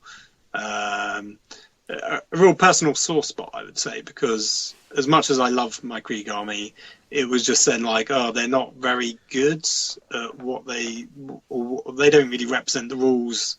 They're not supported in, I mean, we didn't talk about Vigilus all that much, but you know, there's such a discrepancy between the rules that they have access to versus every other Astra Militarum army, and that is great if you're just, you know, maybe wanting to do narrative games, but then, you know, if you want to be able to go to a tournament and just not lose every game, it was a struggle sometimes. And it was also like a lot of models have been discontinued. Some are just temporarily but forever unavailable because of issues with the production of those models. And that's sort of why, you know, last year I was like, I'm going to make an Inquisition army and I'm going to do some Assassins because I can just add them onto my Krieg in a very thematic way. So I went down that route. And then this year is all about my Minotaurs army because I'm like, I just want to play something with some new rules that is actually supported and gets new models. And that's a very interesting feeling. Because I've not experienced that before, where I'm like, oh my God, look, there's these new models coming out for my army that I collect. Oh, this is cool. Because normally with Krieg, it's like all their models came out 10 years ago and the range is just getting smaller. Yeah. I 100% think there will be some, you know, they've said there are going to be Forge World books coming out. I hope they're good. I hope they're well supported going forwards, because they're now integrated into Games Workshop's, rules writing team. Mm-hmm. But I mean, like 3 years. Like, I would have loved it if they just put out a book like last year, like with some new rules in to update them. That would have been brilliant, and they never did, so that was always an issue. But with the exception of that, I think, like I said, it's a really good addition. Enjoyable for the most part. Pretty solid. Like I said, there were times and there were a lot of meta chasing. There were people clearly abusing rules as rules as written versus rules as intended, and then they would have their army nullified in a few months' time because of the big FAQs. And it was always like, just wait until the big FAQ's out, then make your purchasing decisions based on those rules that are finally set in stone, not the, can I take a ton of Iron Hands dreadnoughts and give them like these crazy mad saves? Yeah. And it'd be interesting to see how much of that happens going forwards. Like, if it'll happen. It always happens, mate. That's just how the game is played, right? But it's interesting for sure. Yeah. I think the thing with 9th edition going forwards will be like the mission packs, like the books. What kind of... I mean, there's Crusade, which I'm keen to try, but who knows if that's any good. What other kind of campaign systems they do, or... Yeah, I'm interested to see what they're going to do. Well, there you go. The only last thing I'll say on 8th edition as we transition into 9th is... do they say pour out a beer? That's what you do, isn't it? When you're sort of doing something in mourning for something, isn't it? Yes. Yeah. Pour out a beer for Maelstrom, everybody. Oh God, yeah. But the thing is, I really love Maelstrom. Like, it was all right when it first came out, but it was massively swingy. Yeah. And then the final edition of it, which was in White Dwarf and then in Chapter Approved, I really loved. I thought it was really cool. It was a lot more balanced because you could pick. It's effectively like picking your secondaries, but they're in a deck that you've got to randomly, draw from. Yeah. But I thought that was really good. And again, Games Workshop should stick to their guns. They should have pushed that hard for 9th edition as a thing, but obviously haven't because of primaries and secondaries that are very similar to ICC. Indeed, mate. Indeed. But there you go. Goodbye, Maelstrom. We knew you well. I mean, I hope to see you again sometime. Exactly, me too, mate. Me too. I mean, technically, it hasn't gone away. You could still pull out that deck and still use it. That's true. But that's true. Depends on. I mean, are we going to talk about open war cards? Like, I remember buying my deck. No, we've gone 2 hours and it's enough. It's enough. I was going to say I played 2 games with it. Yeah, exactly. That was a waste of a £5. That was definitely a waste of a £5. But there you go. Cool. All right, we're going to transition on there to the end of the show. Thanks, guys. Woo! And that's it, guys. The end of episode 54 of the Lookout Sir 40k podcast. Sadly missing Joe in his entirety. I held up some hope that he might have appeared at some point throughout the show. But we couldn't convince him, could we, Phil?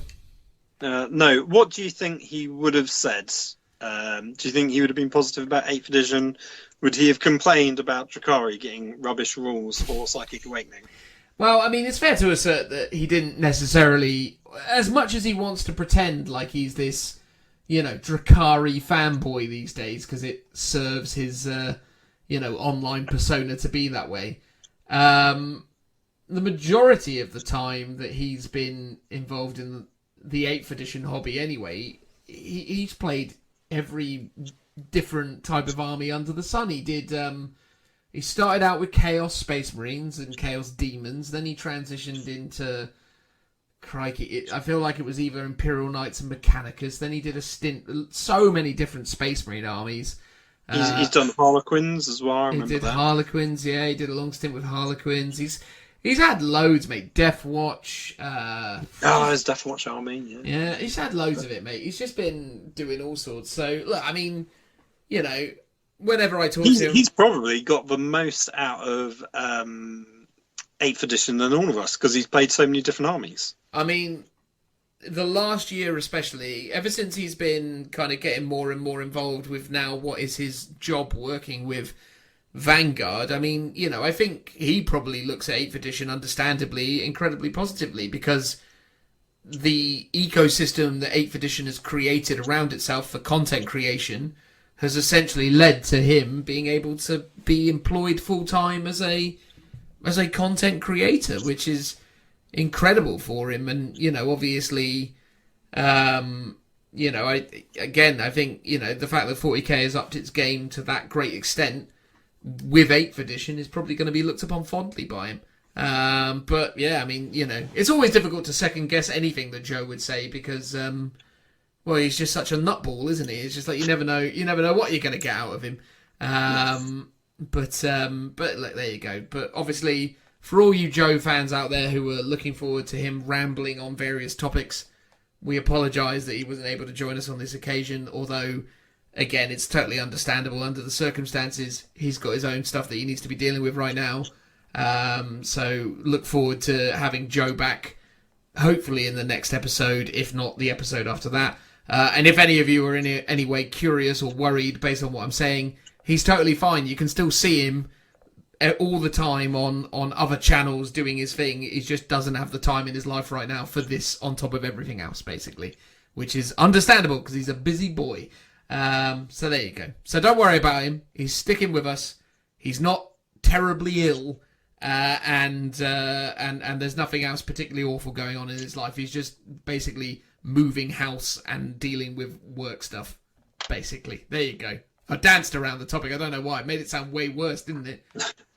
You bigged it up a bit. I bigged it up a bit. I think people thought he was going to be on death's door with corona or something. Yeah, exactly. I mean, you know, obviously that would be a horrific thing to suggest that for poor old Joe. But yeah, no, thankfully that isn't his scenario. He's literally just, his life's been turned upside down by needing to rapidly move out of his home, and work's ramping up like crazy because 9th edition is coming out. So him and Steve are filming loads and loads of stuff around the clock. So it is what it is. We'll get him back soon. Don't you worry.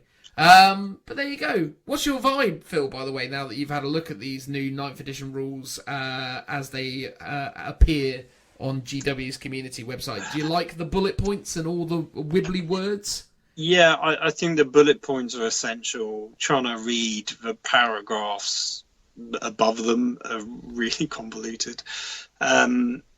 Yeah, it's 90% good, 10% faff and a bit too wordy, but I understand why it's wordy.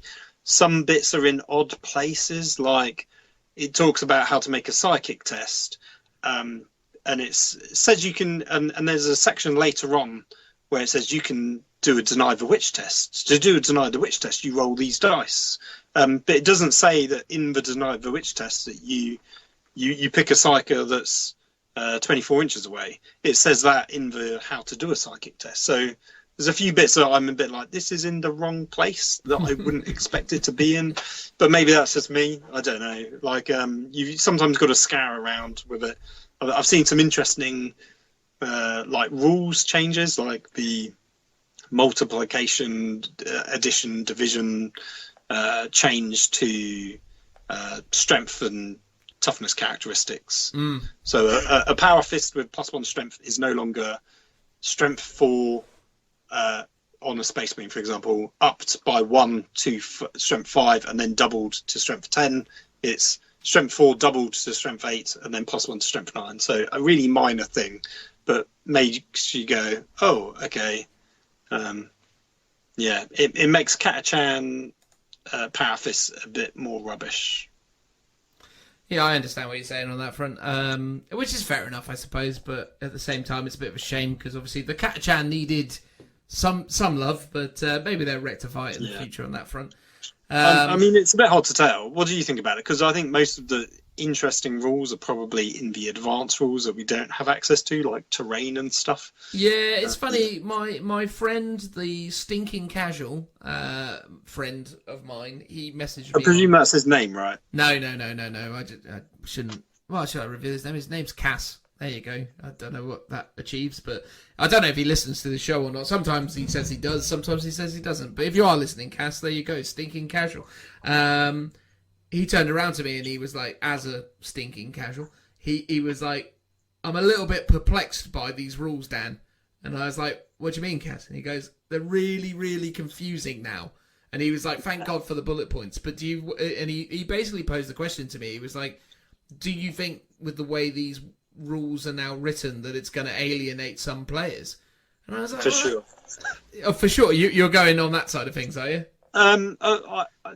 Yeah, I honestly think if you're getting into the game now, I think it requires a lot more work to read through. I mean, before it was like, what, 4 pages or 6, and now it's 20 odd pages. So you can skim through it with bullet points, which is great. A lot of the things are sort of wordy and convoluted in a way that makes sense when you have the big picture, but when you're looking at something individually, like the whole unit coherency, the unit coherency about having 6+ models means you've got to have 2 models within unit coherency. And you go, oh, but that actually doesn't change anything, because most models, with the exception of the ones at the end, are within 2. And it's only then when you read that there's the coherency check in the morale phase that then that kind of ties in with that, oh, actually you can't daisy chain things in a single line anymore, that you need to have like 2 by 2 and stuff. And you go, oh, okay, like I sort of get that. I suppose that's the thing, and obviously it's interesting to get your side of it, because I think it is a bit of I do worry a little bit about that, because I think it is that situation where the inmates have taken over the asylum a little bit, where GW have obviously given up a lot of authority and influence over rules writing to the bleeding edge of competitive play, where everything needs to be written in this horrible kind of like lawyery speak. And then we end up in a situation where, sure, there's no way that you could technically misinterpret this rule based on you understanding every single core mechanic and inherently, understanding how the game works on a conceptual level. But if you're just a casual picking it up, you're going, what does this mean? Like, why have you written it like this? Just say it does something, And I think that's the thing. It surprised me that GW didn't sort of try and go, okay, cool, here's a version which is intended for newbies, and then here's the advanced version of it intended for when they're ready to go to the next level, It's like, why not just do a version that sort of reads like the 8th edition version, and then go, and then, by the way, here it is advanced, and then, based, because again, I don't know, it's sort of, at least it gives it in layers. Put a 4-page, 6-page PDF document in someone's hand and go, this is broadly what we mean when we say these things.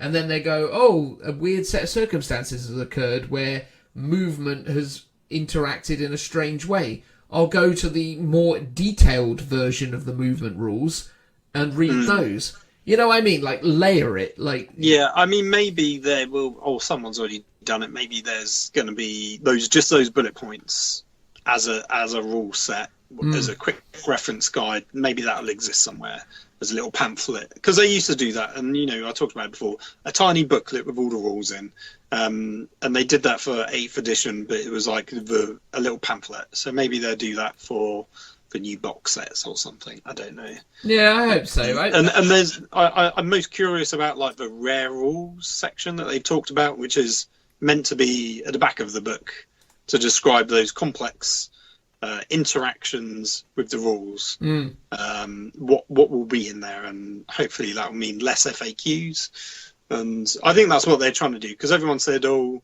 the rules are simple, but the FAQs make it more complicated. So they've had to put as much effort in they can into making the rules readable but still complicated, so you don't need all these FAQs, which I think is admirable, but I also sort of don't think they've done a great job at it.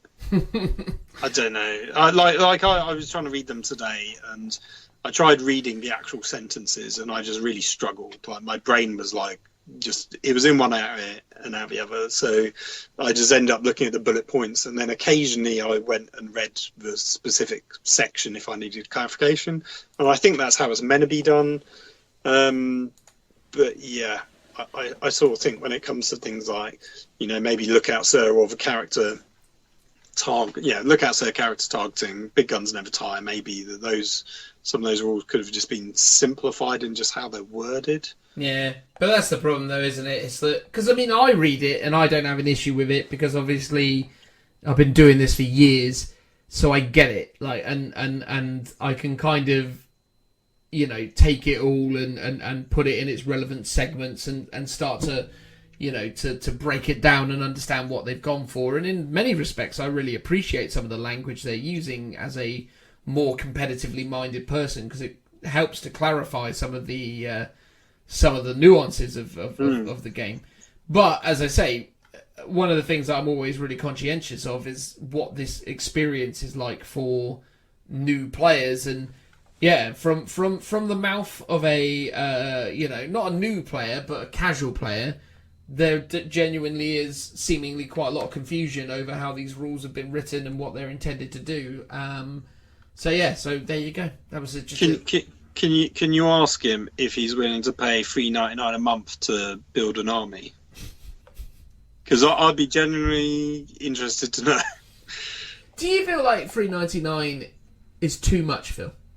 Far too much, yeah. You really feel like $3.99 is too much for that service? Yeah. I mean, yeah, I really do. Like, it's not. So for the listeners at home, today is Thursday before this podcast comes out, and they just previewed the Warhammer app, where it's free to get the basic rules, and then you got to subscribe for $3.99 a month if you want access to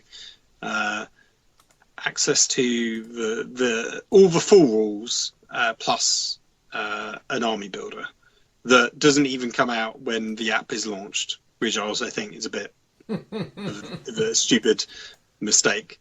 I mean, devs aren't clearly doing enough crunch time on that one. Well, clearly not. I mean, really. But yeah, $3.99 I think is too much. The AOS app is 99p a month to get the list builder, and even then, there's a kind of list builder on the free version. But Phil, Age of Sigmar is probably 5 or 6 times less popular than 40k. So if you think about it, they're doing you a service. They could have charged $5.99 or $6.99 for this. Look how generous they're being. Yeah, but the problem I think here is, pretty much everyone. Like, I have not written a list on paper at all in 8th edition. I think I tried it once, actually a few times I've had to calculate it because Battlescribe isn't always accurate. But everyone I know uses Battlescribe to create their lists. Mm-hmm. That costs, I think, £5 a year for like the ad-free version. Oh, not even that. I think it's like $2.99 for the year. It's pretty cheap. Yeah. That is what they're up against. I can use a slightly ropey, not always 100% accurate version of the rules, but 95% of the time it's pretty spot on. It's supported by the community and is, for the most part, free or, as we said, really cheap annually. Well, I think I've already signed up to like 6 years of Battlescribe just to be nice. Yeah, but it's like, what's Games Workshop doing that's making me want to spend, let's say, £45 more a year to go over to their app? Because that's the thing. It's not about... they've got to convince me to ditch Battlescribe for their app. Because...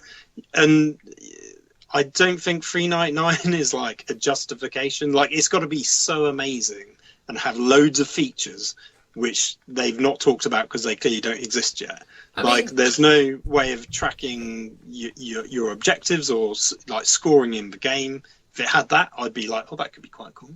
Yeah, I like the way. Look, I like the way it interacts with the books. So if you've got a book, for sure, you scan the QR code or you dial in the numbers, and then boom, your book's in the app. That is a win. I like that. That's great. For sure. And I'm definitely going to have the app on my phone for that functionality just for that alone. Yeah, because sure. that's really cool. And if over time they get to a point that when working with those books that you can get like a quick reference tool in there where you can basically load in all the units you've got and then you can see any specific stratagems that you want loaded up into a specific deck. Like those kind of tools, if they come along. Well, I think that's the army builder, is where you go, here's my army, and here's every rule that I need from that unit, and potentially stratagems. I can access that, but I've got to pay $3.99 for it. Yeah. And I think if you're a casual player who is only going to play a game once a month, are you really going to want to pay $3.99? I mean, if you've got a disposable income, you might go, I don't care, it's nothing. But for someone that's maybe got a kid who is 12 or 13, and he's like, oh, Daddy, I want to play a game of Warhammer. Oh, I'm really struggling to make an army list. Oh, can you pay for this subscription for me? He might be like, well, actually, no, because that's quite a lot of money for a parent, maybe. Or a teenager or a student or someone that doesn't have might not have a job, or a low-income job. Yeah. I think, $3.99 is a bit of an ask. I think if it was £1 or £2, everyone would be going, this is brilliant. But I think £4 just seems too much. Yeah, I suppose GW has the advantage that there's always a certain percentage of their audience that are going to eat up everything. Oh, just jump over it, yeah. Yeah, of course. I will definitely, day one, try the app for a month. Will I stay on the app after that month? We'll see. I'm surprised they haven't already stated that they're going to give you the first month for free, especially considering the fact that there is nothing on it from the outset. They're going to give you give you all of the 8th edition rules, which is awesome. But by the way, a little bit irritating given the fact that I bought all those rules. Yeah. I mean, so there's a weird thing with that. It's like, so they said if you subscribe, you get all the old 8th edition books for free while they're available. Yeah. So let's say new Space Marine Codex comes out in 2 months' time. Does your old Space Marine Codex or the rules just disappear? Or do you have the old, or do you have the old out-of-date ones? Yeah. No. If it just disappears, you'll be like, oh, great. So it doesn't encourage you to go out and, like, imagine you're trying to get into the game, or you like, I want to play test. So I just want to write some lists to see what these rules are like. Have I got to go out and buy the codex? Have I got to pay all, like, $3.99 a month just to, see what my mate's going to be bringing in our game? Yeah. Like, does the army builder have all the codexes pre-built into it, or do I then have to, if I want to do a Tau list, have I got to buy the Tau codex to unlock within? That would be mad. Like, because then you're going, I've got to pay $3.99 a month. Plus, I've got to buy the codex to then be able to build that faction army. Is it mad though, Phil? Is it mad, or is it that your life of thievery on Battlescribe has warped your sensibilities? Well, this is the thing. This is what you're sort of fighting against. It's like Battlescribe is a community-based thing. I guess it's got a moral grey area where it's got content that is, IP protected, let's say, or copyrighted. But if it wasn't for Battlescribe, 8th edition would not be anywhere near as popular. Can you imagine trying to list build in match play with points? I mean, here's the thing, right? Because I own every book in 8th edition, every book. You're like, it doesn't bother me. It doesn't bother me because technically, from a legal standpoint, I'm all right with Battlescribe, because it's just me basically taking something that I own and then basically taking that information and then turning it into a reference point. So as because the fact is if for whatever reason someone came around to my house and said, you've been using Battlescribe, do you own the Tau Codex? I'd be like, yeah, there it is, and there's the other version of it, and there's the other version of it, and there's Well, this is the thing. It's like I use Battlescribe to make lists for my Krieg or for my Space Marines. It's like I have those books. Yeah. Occasionally, I might very rarely create an army list for something else just to check out some rules. Yeah, which is totally fair enough. But I'm not using that to play a game, and I'm not trying to go, oh yeah, I'm going to play everything as Space Marines, and I don't have the Space Marine Codex. I mean, I'm sure people do that. Plenty of people do that. But that's kind of madness. But I'm not saying that's bad, or I'm not saying that's wrong or right, though. By the way, Here's my take on it is that, you know, I'm a heavy user. I mean, I'm sure GW would describe me as a whale if they were using that kind of terminology. I mean, Fat cat.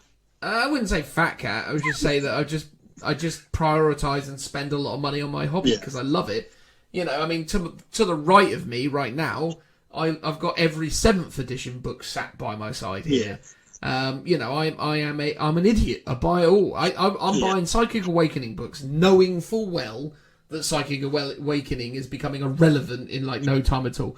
But whatever. They say they're still valid, and they will be. But I think though, like having it available for free or much more accessible cheaply encourages more people to join the game, to play the game, to test lists out, preview rules.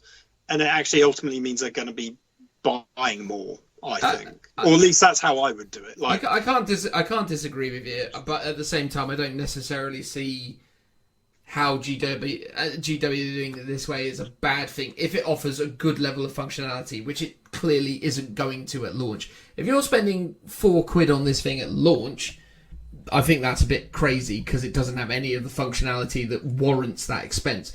3-4 years from now, I could very comfortably. 3-4 months from now, I think early doors. What we're going to see, hopefully very soon, is all the points are going to get released. That's going to get data mined, put onto Battlescribe, and then you're going to get your app. And then on the app, you're going to be basically like, cool. I'm going to put all my codexes into this, and then at some point, something's going to happen. Like points are going to change, or things are going to occur where you're just like, I'll just transition over to this. You're going to eventually, but you're not going to do it. That's the thing. Like, I can imagine the Battlescribe will have up-to-date points before the army builder on the Warhammer app is live. In which case, most people will be like, I'll just still use Battlescribe. And you've completely lost your trump card to play as Games Workshop. Short term, yes.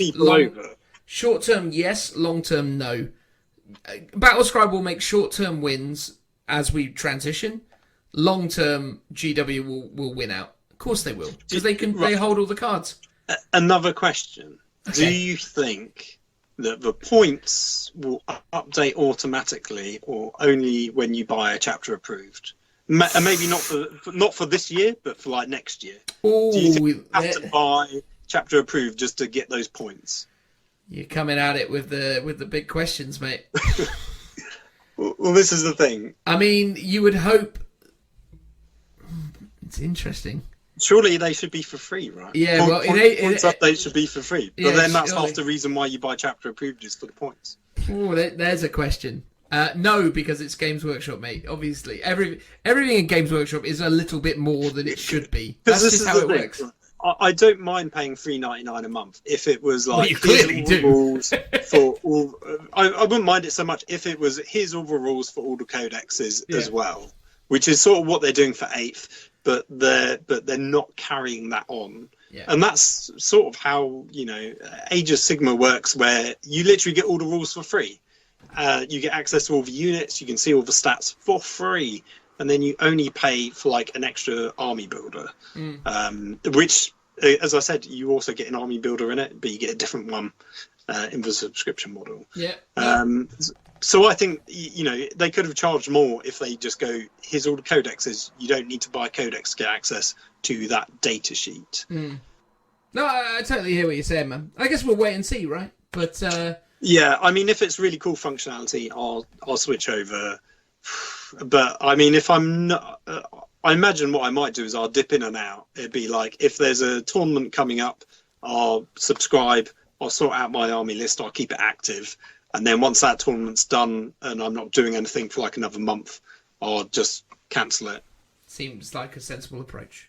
I don't know. I'm one of these people where I don't subscribe for any apps on my phone. Netflix, Spotify. Right, Spotify, I use the free version. Netflix, I don't have it on my phone, but my partner has Netflix. I mean, I use like Now TV and Amazon Prime are the two I subscribe to, but they're not on my phone. Okay. Like in terms of apps on my phone that I subscribe or pay for, it's very rare, and I sort of think very hard about it. before I make such a frivolous purchase. I also think, like, for me, it's like, I think long and hard before I buy 40k stuff. It's like, I am purchasing the Indomitus box, which is a lot of money. It's like 120 quid. Yeah. It's like that's my next couple of months worth of hobby spending. That's your birthday and Christmas present in one, is it? Sort of. Which ironically is practically the same day, but let's not dwell on that. But it's like I'm getting that, and I've got to get the chapter approved book because you can't have to. So it's like, okay, there are 2 purchases I've got to do off the bat, and then they're like, do you want to give us $3.99 a month as well? And I'm a bit like, not really. No. Like, I've just given you over 100 quid. I'm a bit tight now. But but they're just charging you for the convenience, mate, and that's what it always comes down to, right? Like, I suspect that actually list building by hand might be easier in 9th edition if. What I suspect is they're rolling a lot of the weapons costs back into the units. They've also seemingly rounded out the points a lot more. Like, I noticed, like, lieutenants now are 65 points rather than 69 points, which is... Yeah, because I think the problem before is, like, okay, you've got your individual cost for each model in the unit, plus you've got grenades and war gear, plus their main weapons and stuff. And it made list building really fiddly in 8th, which is why I swear to God, 8th edition wouldn't be anywhere near as popular without Battle Scribe, because you need Battle Scribe to make a matched play, points game. You can do it by hand, but it's not very fun or enjoyable. It's not as easy as it used to be back in the day, where it was like a squad of infantry is 50 points, and you add up a couple of those, and then you got your army. Yeah. Well, I don't know. It's always been complicated to an extent, but then you just got to the point where... But again, you're dealing with a much less bloated game as well years ago, right? Like, there were less relics, less other stuff. It was much easier back in the day. Like, you knew how many points a Dire Avenger was, and you knew how many points 10 of them were, and you knew how... because you could memorise it because it was pretty straightforward. But yeah, no, there's a lot of extra nuance to it these days. But... there you go, guys. Look, that's been episode 54 of the Lookout Sir 40k podcast. Thanks very much for joining us as always. If you'd like to, why not get involved and say some nice things wherever you're able to do so. 5-star reviews are obviously encouraged, as are subscribing and liking and commenting and reaching out to us on social media. So yeah, thanks very much, guys, for checking out the show. Look forward to seeing you next time, hopefully with Joe here. Wait and see. But there you go, guys. Goodbye. Bye-bye. Bye-bye. Bye-bye. Bye.